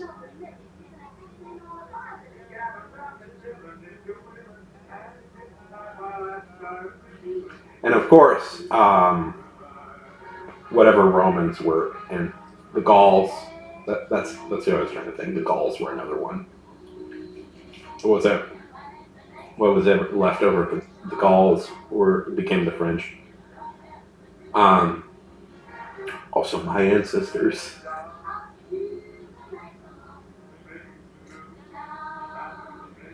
The Octans are interesting.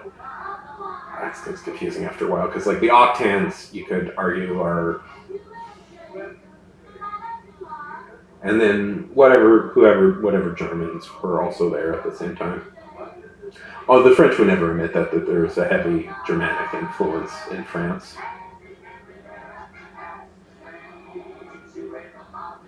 I know a lot about it. I mean, I could basically. Okay, so you know the Roman Empire, right?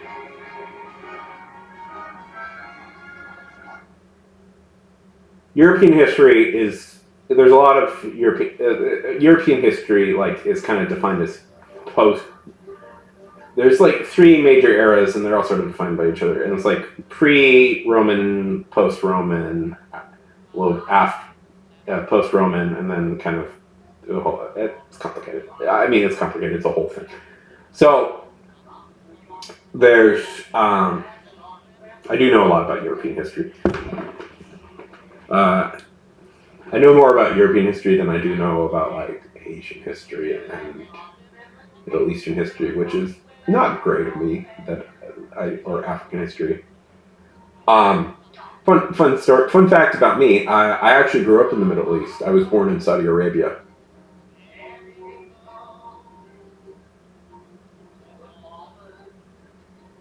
I get a sense that you like Vikings, Turtle.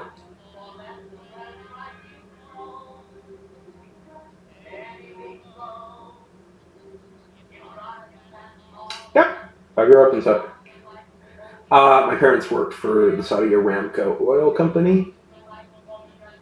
They actually met there, and I was born there.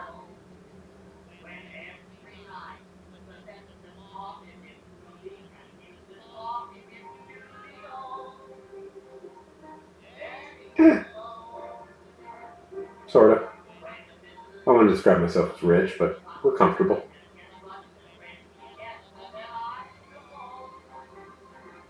I don't know. They are fun.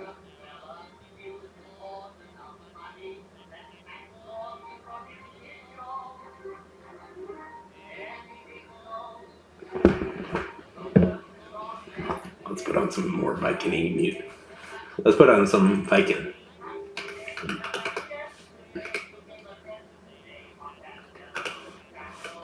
Wartenruma. Yeah. That makes sense. I mean, there is something just... It's hard to explain, but there is something very terribly romantic about, like, the notion of exploring.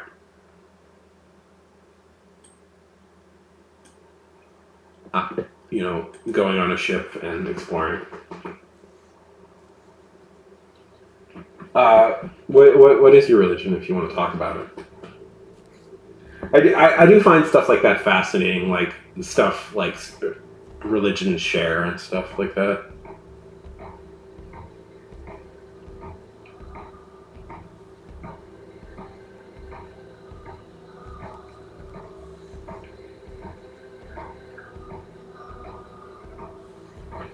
I mean, kind of figured, but any particular branch?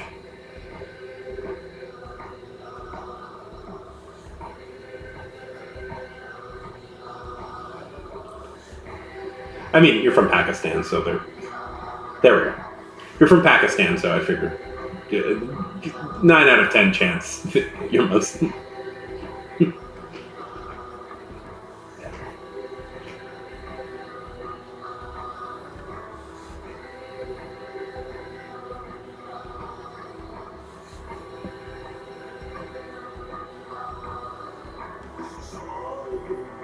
This is a band called Wunderun.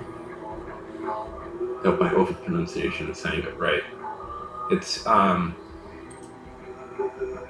one of my favorite bands. They're a some people art. I do a lot of art. I do a lot of art and stuff. I'm an okay artist. I got into it a few years ago, and I've been passionate about it. But you know, it's a long hard road to eventually become good at it.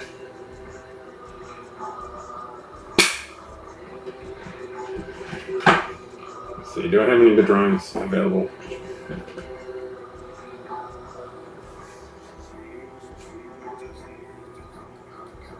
So let me find something.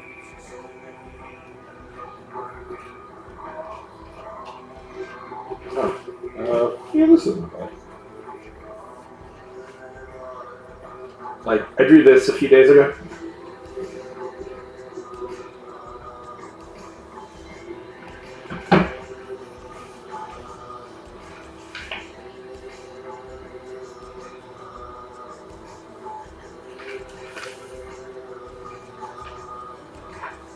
Thank you. I mean, yeah, it's, you know, not anything anybody would pay for, but I'm learning how to do all this stuff. It's, I can guarantee you it's a lot better than how I was a few years ago when I started out doing this.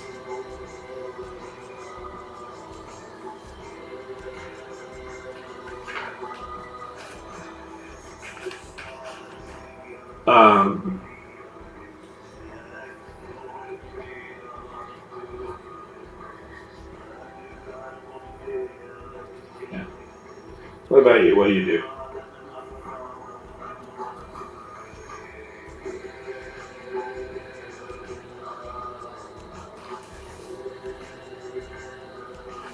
Like, do same reference picture.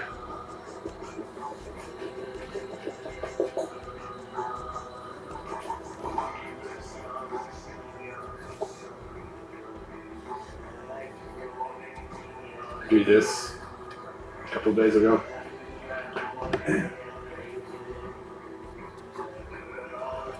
That's cool. Thank you.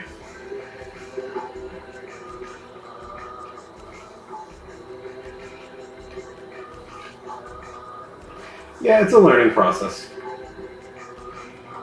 It's what, you know, what frustrates me. Thank you. Thank you, Pickle. Welcome to the stream. What frustrates me about art, I'm at the moment right now, as we're an artist, where I have improved significantly and in positive ways. Welcome to the stream. I've like improved significantly and in like very positive ways.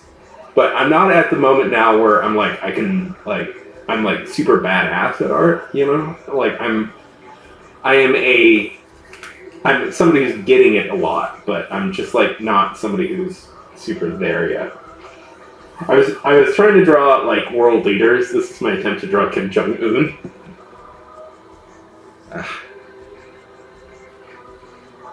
You know. How's it going, Pickle?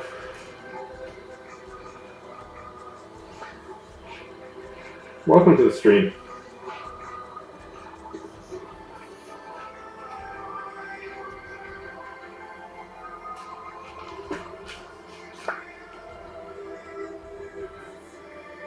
Yeah. Okay. I was trying to do caricatures. Like, I was trying to draw like some caricatures just to practice that, because I think caricatures can... Thank you for the follow. Because I think caricatures can be really fun. So, here's a little game. I drew this caricature. It's a famous politician. You definitely know who he is. If you can guess who it is, see if you can guess who it is. See if I got it right. Can you guess who this is? Who this is supposed to represent?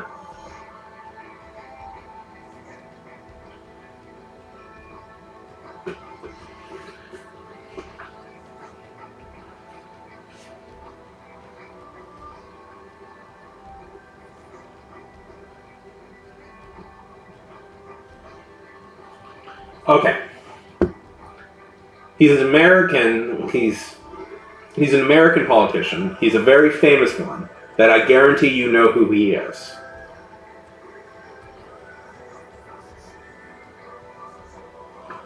Yep, you got it. I'm trying to learn how to do, like, I want to start learning how to do caricatures. Thank you. Yeah, right? Yeah. I want to start learning how to do caricatures. Trump, for his many flaws, is very easy to caricature. He has a lot of, like, absurd, like, features. Hair, and particularly.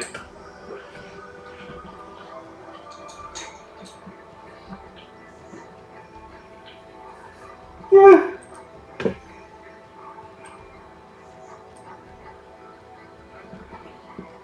Tell us a little bit about yourself, Pickle.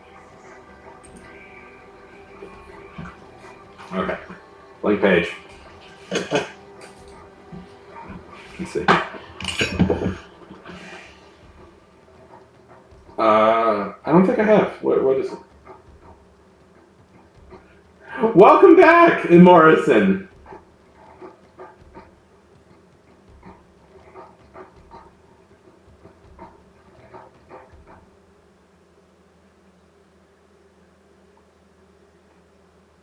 I was just showing off some of my art.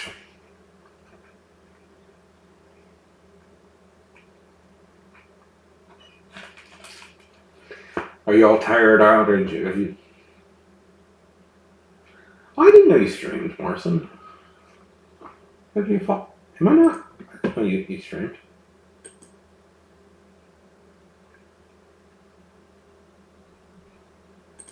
Oh, I could be following my boat.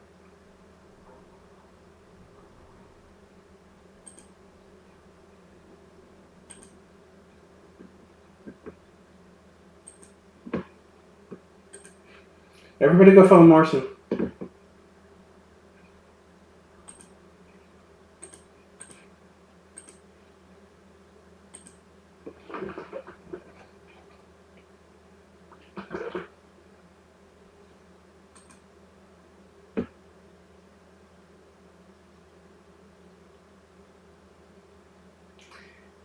There's no noise.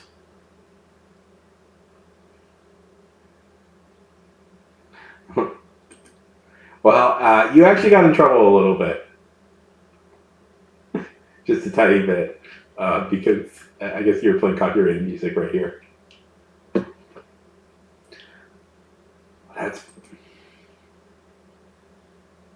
That's cool. No.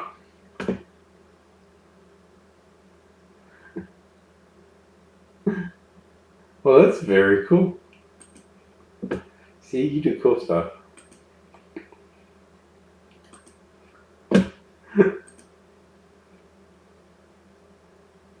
Yeah. No. Only soberly minded people do stuff like that.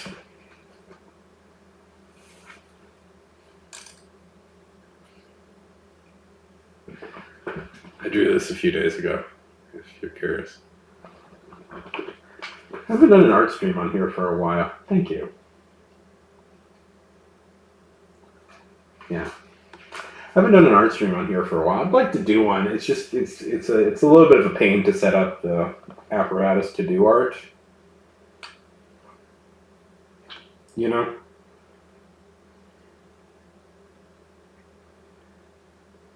It's a pain to set it up and then it's a pain to take it down. So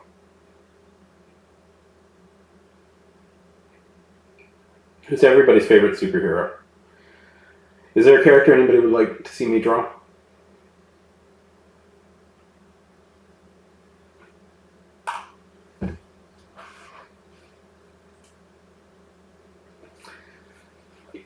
You can see here, I have a big ink stain. I'm trying to learn how to do. I've been. Oh boy, I like Batman. I do have trouble drawing Batman. Somewhat of it. His ears are always like difficult for me to draw. Tomb Raider? Would you guys be willing to like stay here for a minute while I get my art, where I get my actual art streaming stuff set up? Would you be guys willing to like? Okay, it'll take me like a minute or two to get it all set up. 1 second. Be right back. 1 second. And I will be playing an ad.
Okay, there's going to be some adjusting. Oh, damn it.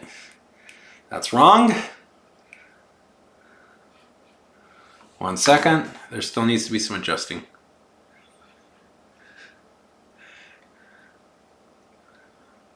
Okay, webcam.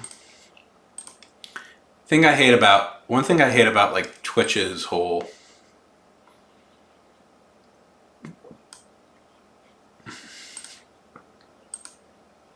thing is no.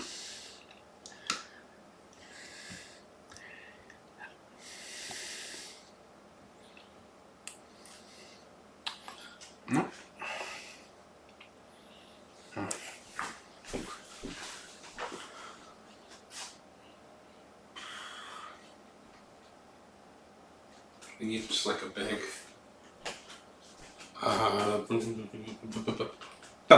there's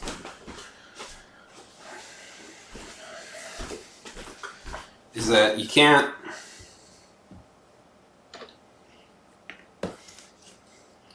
that's smooth as hell, Turtle. That's smooth as hell.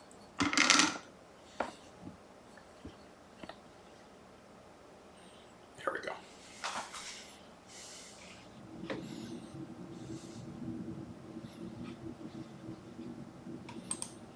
It's so great that every time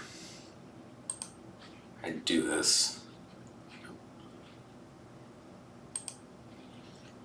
okay,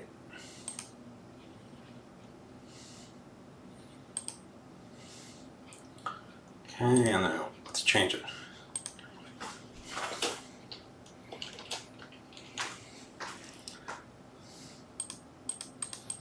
Let's change categories.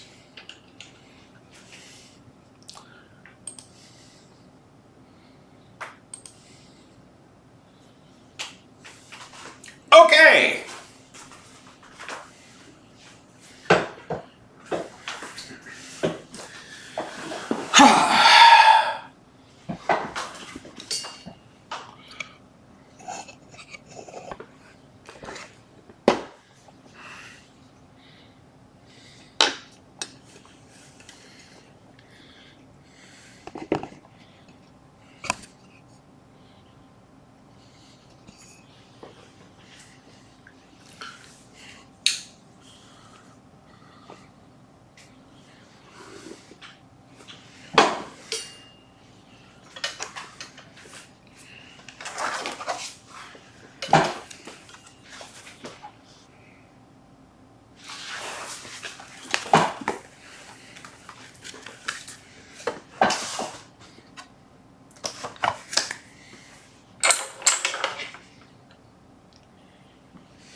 Okay, let's do this. I believe the desire was for Batman. We will do a Batman. I do have some references out though, so.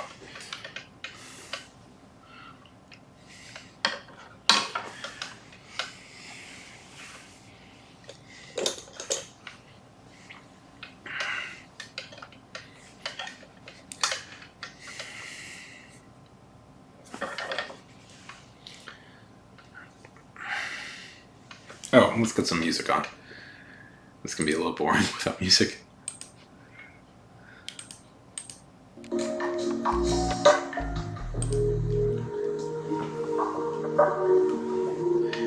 Okay. Well, we'll just do a vague.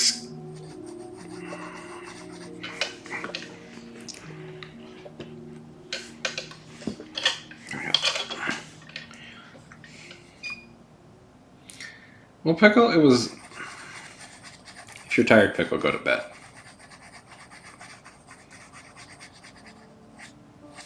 But, let's see. You know what always throws me off about Batman is that the ears are always like a little bit difficult for me because it's like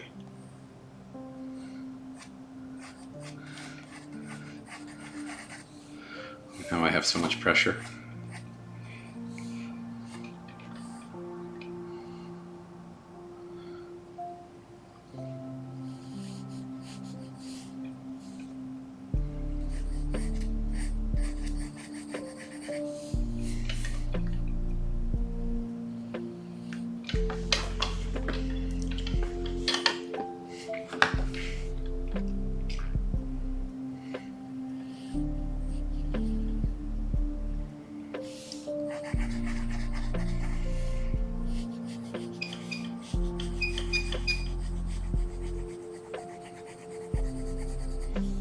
So who's everybody's favorite superhero?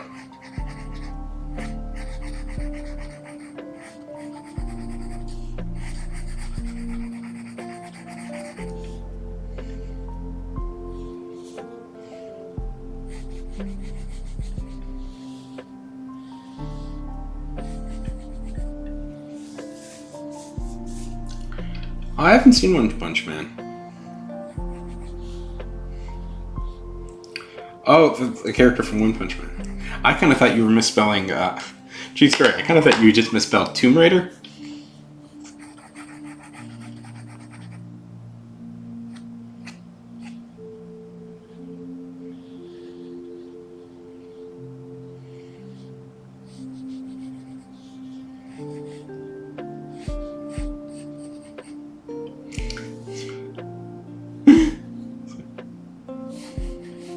I've never seen. Is one? People have told me that I might like One Punch Man. I've never seen it though.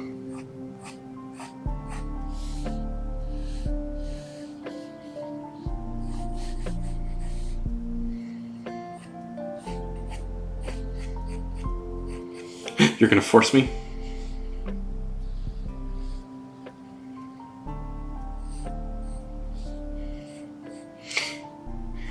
Yeah, no. I like a good superhero comedy.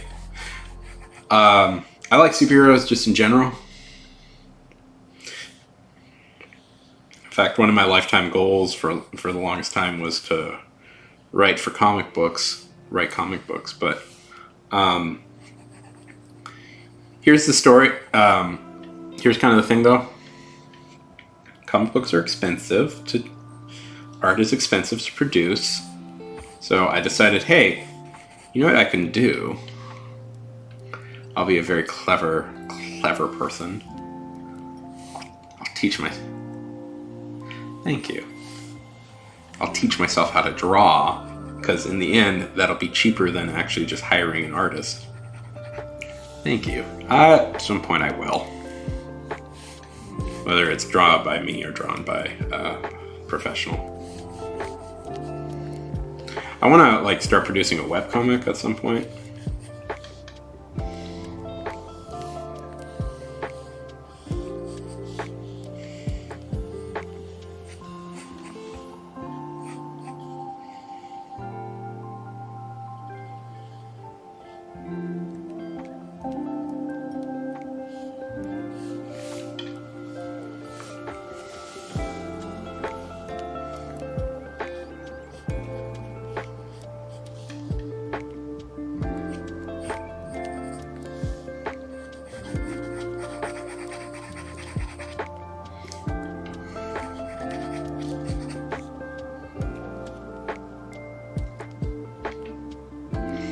Does anybody here read the webtoons?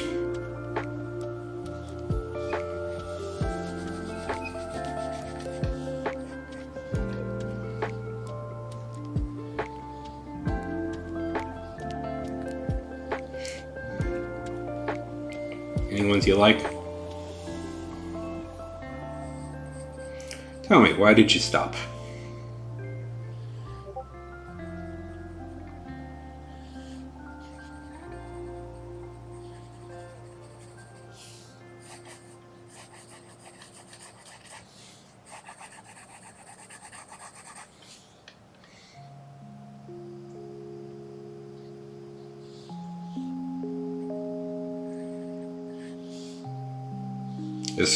Was it just school, or did the stories just stop being all that interesting?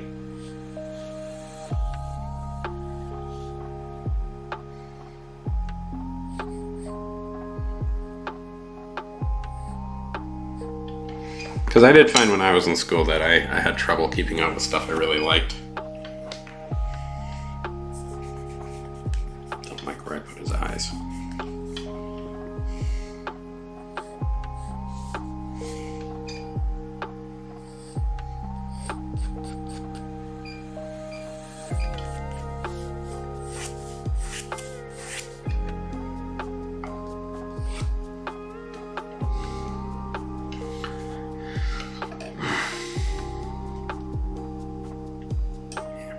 It happens, don't worry. Yeah. Oh, I get it. I get it.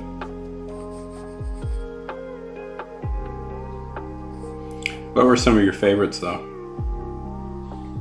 I'm always curious about Webtoon because I'm like, Webtoon is sort of fascinating to me because it's like it's a comic book company that like people care about, which is something that hasn't happened in a long time.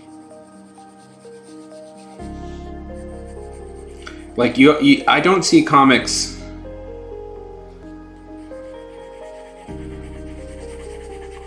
being like the comics themselves ever being advertised on like TV, and I've seen Webtoon advertised on TV, so it must be doing something right.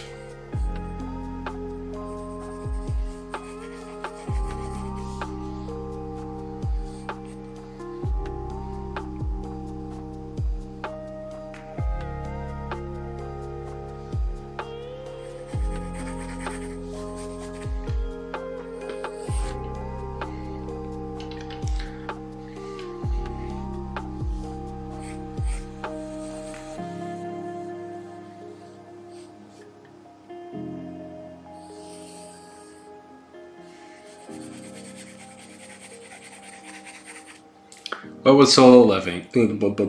What was solo leveling about?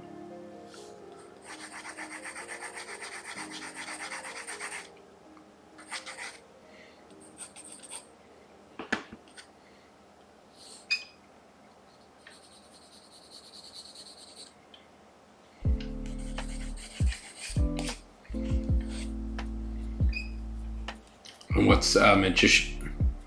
What were these about?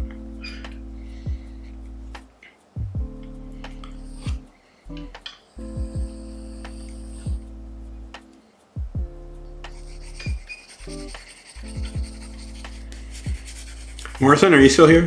Did you ever read Webtoons? Morrison has a lot of thoughts on stuff. That sounds good.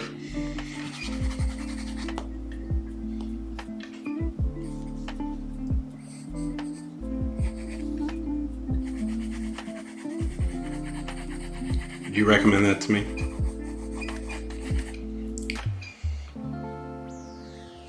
At some point, I'm going to start a paid newsletter.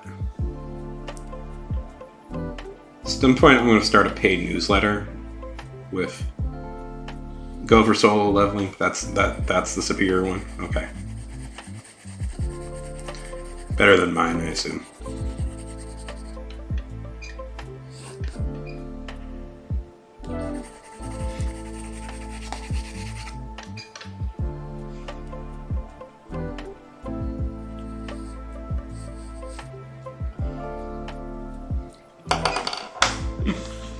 Okay, where are you? Ah, there you go.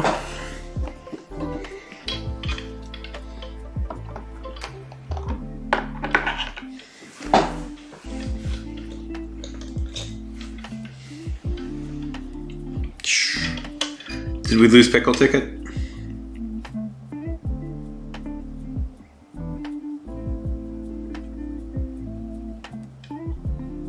Pickle Tickle. I get it.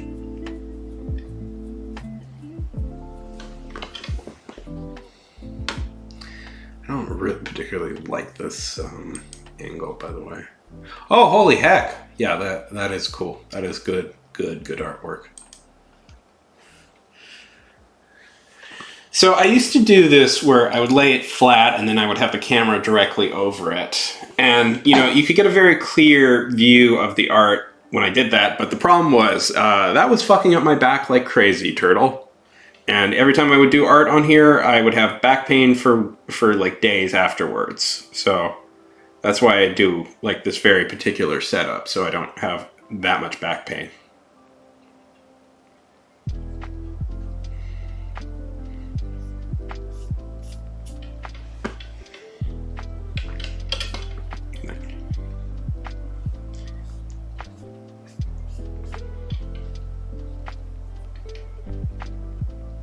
Yeah, it's not bad. It's best as I can probably get it for now. I've always been a real physical art guy, but I'm thinking of trying to like learn how to do some digital artwork.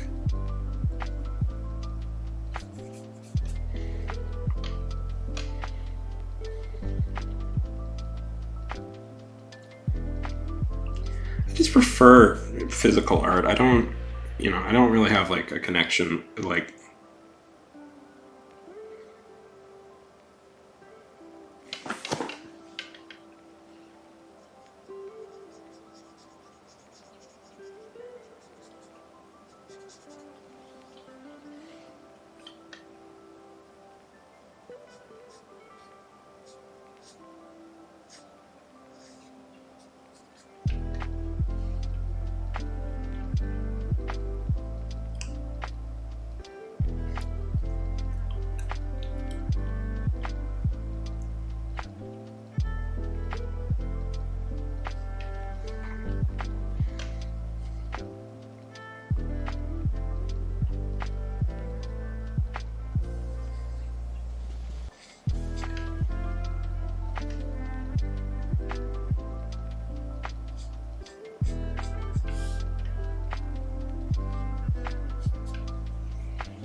It's a little shaky today.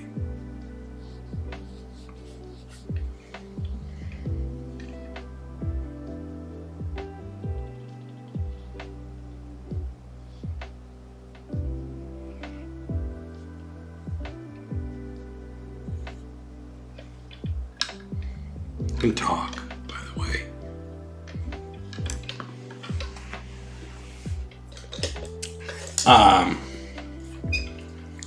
Bleep.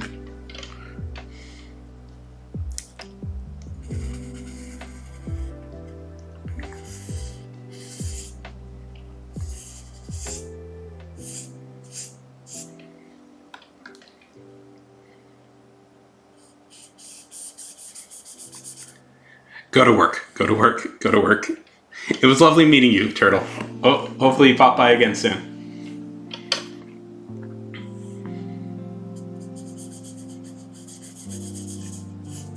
No problem.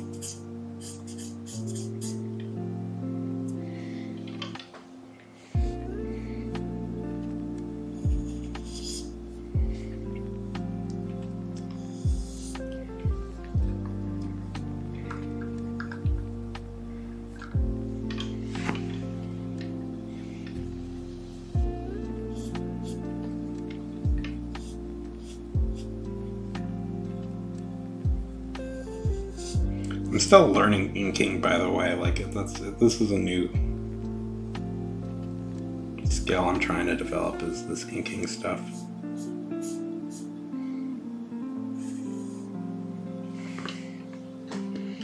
Like, I'm still a shaky inker, if you haven't noticed.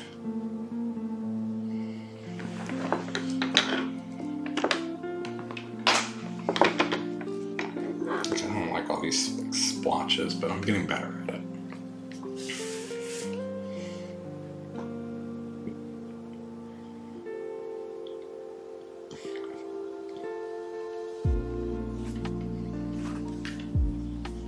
Have a good one, my friend.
Like one thing with like inking is it's all about like kind of these smooth, it should be like these smooth lines. I don't really. Okay, we can fix this. We can fix it. So.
Pickle, you still here?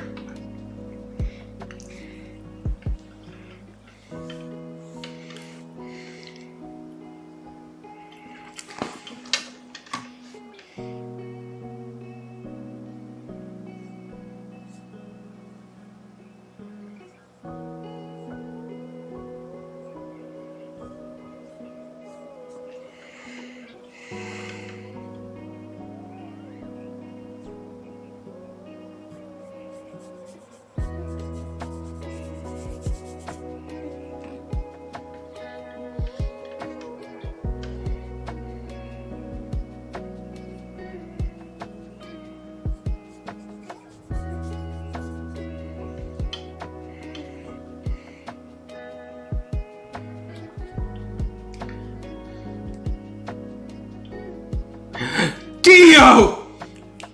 Hey!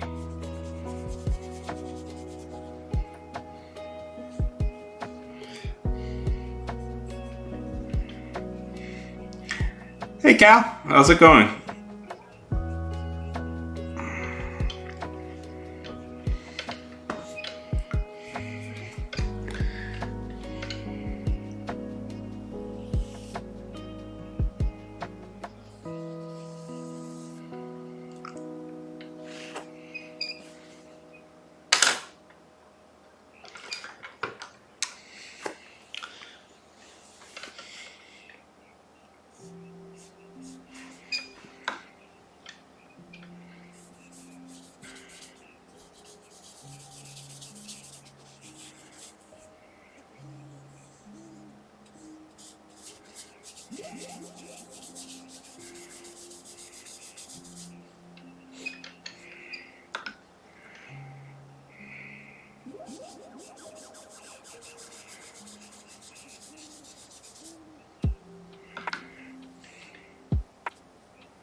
Well, you're still awesome.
That makes sense. I figured that.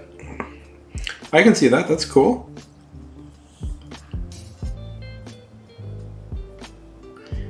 Yeah, late night looking at word origins. I do that sometimes. Can get pretty trippy.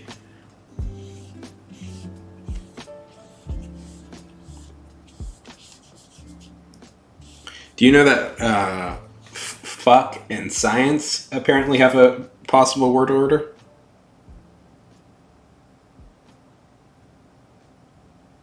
Are probably related to each other.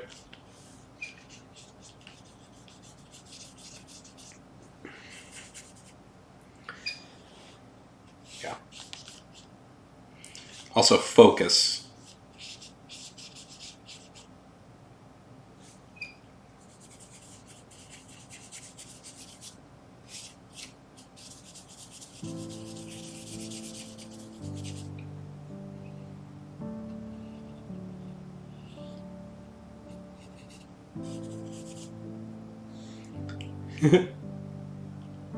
Really?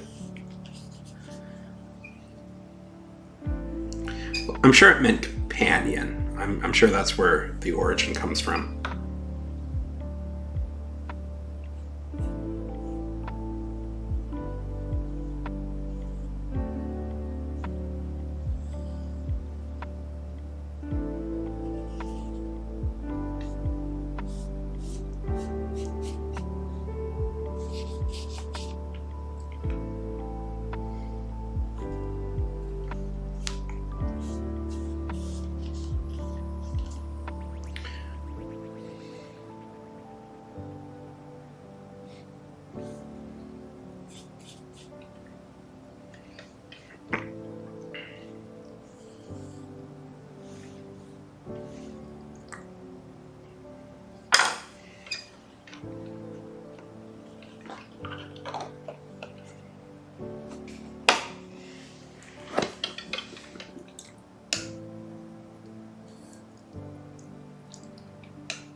Well, Meg, have you looked into look up the Indo-European origin?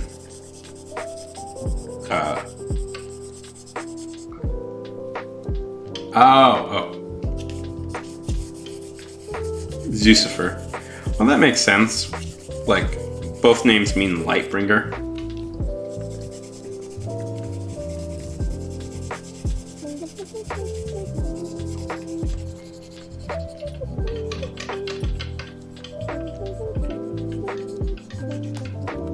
It's a fun name.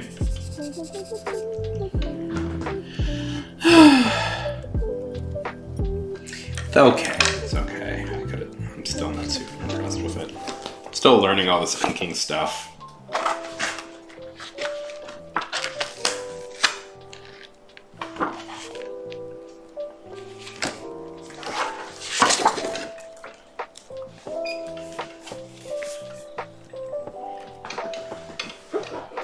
Zeusifer. I like that. It's a fun name.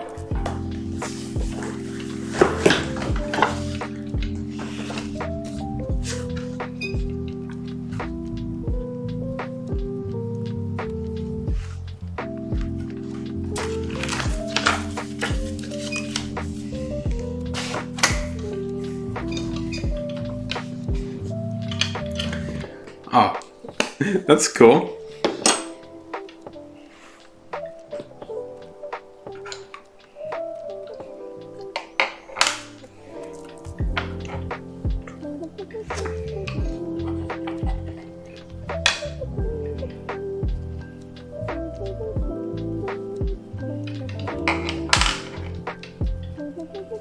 What brought that on?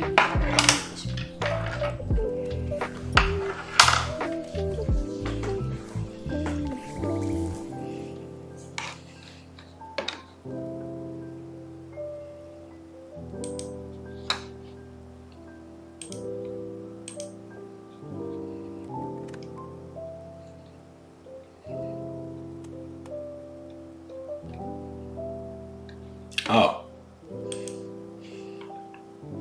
So he's a bastard of a dog.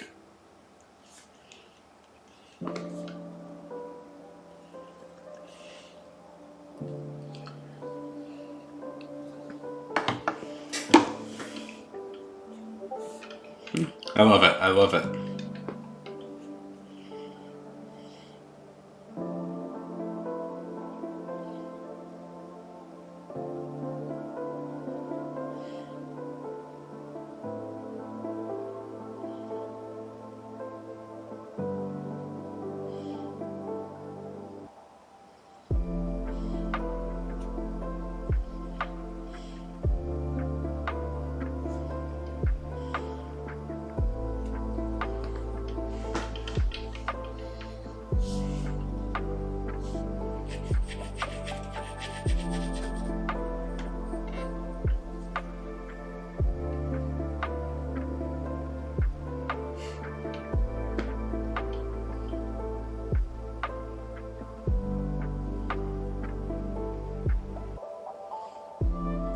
Linguistics.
Linguistics is super fun. Sorry, I had to text somebody.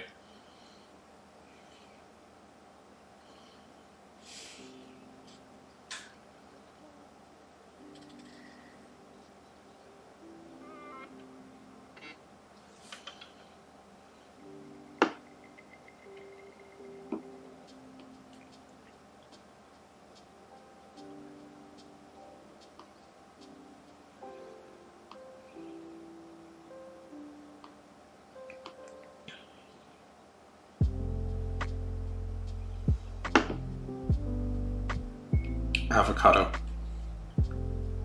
Sorry, one second. Yeah, I like linguistics too. Did you...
What if it's grown from a fruit tree that? What if it's a fruit tree that grew out of a wormhole?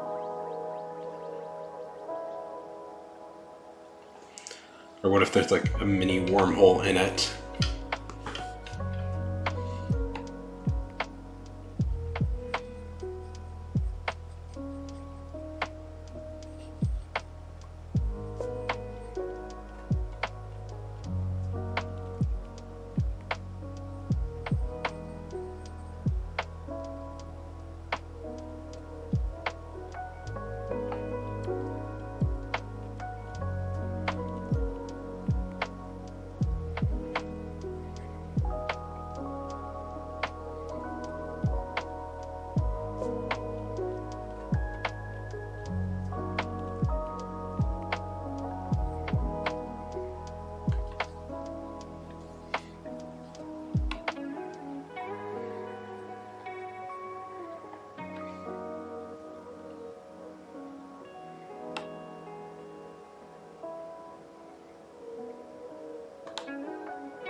That works.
Expensive.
Well, guys, I'm getting pretty tired.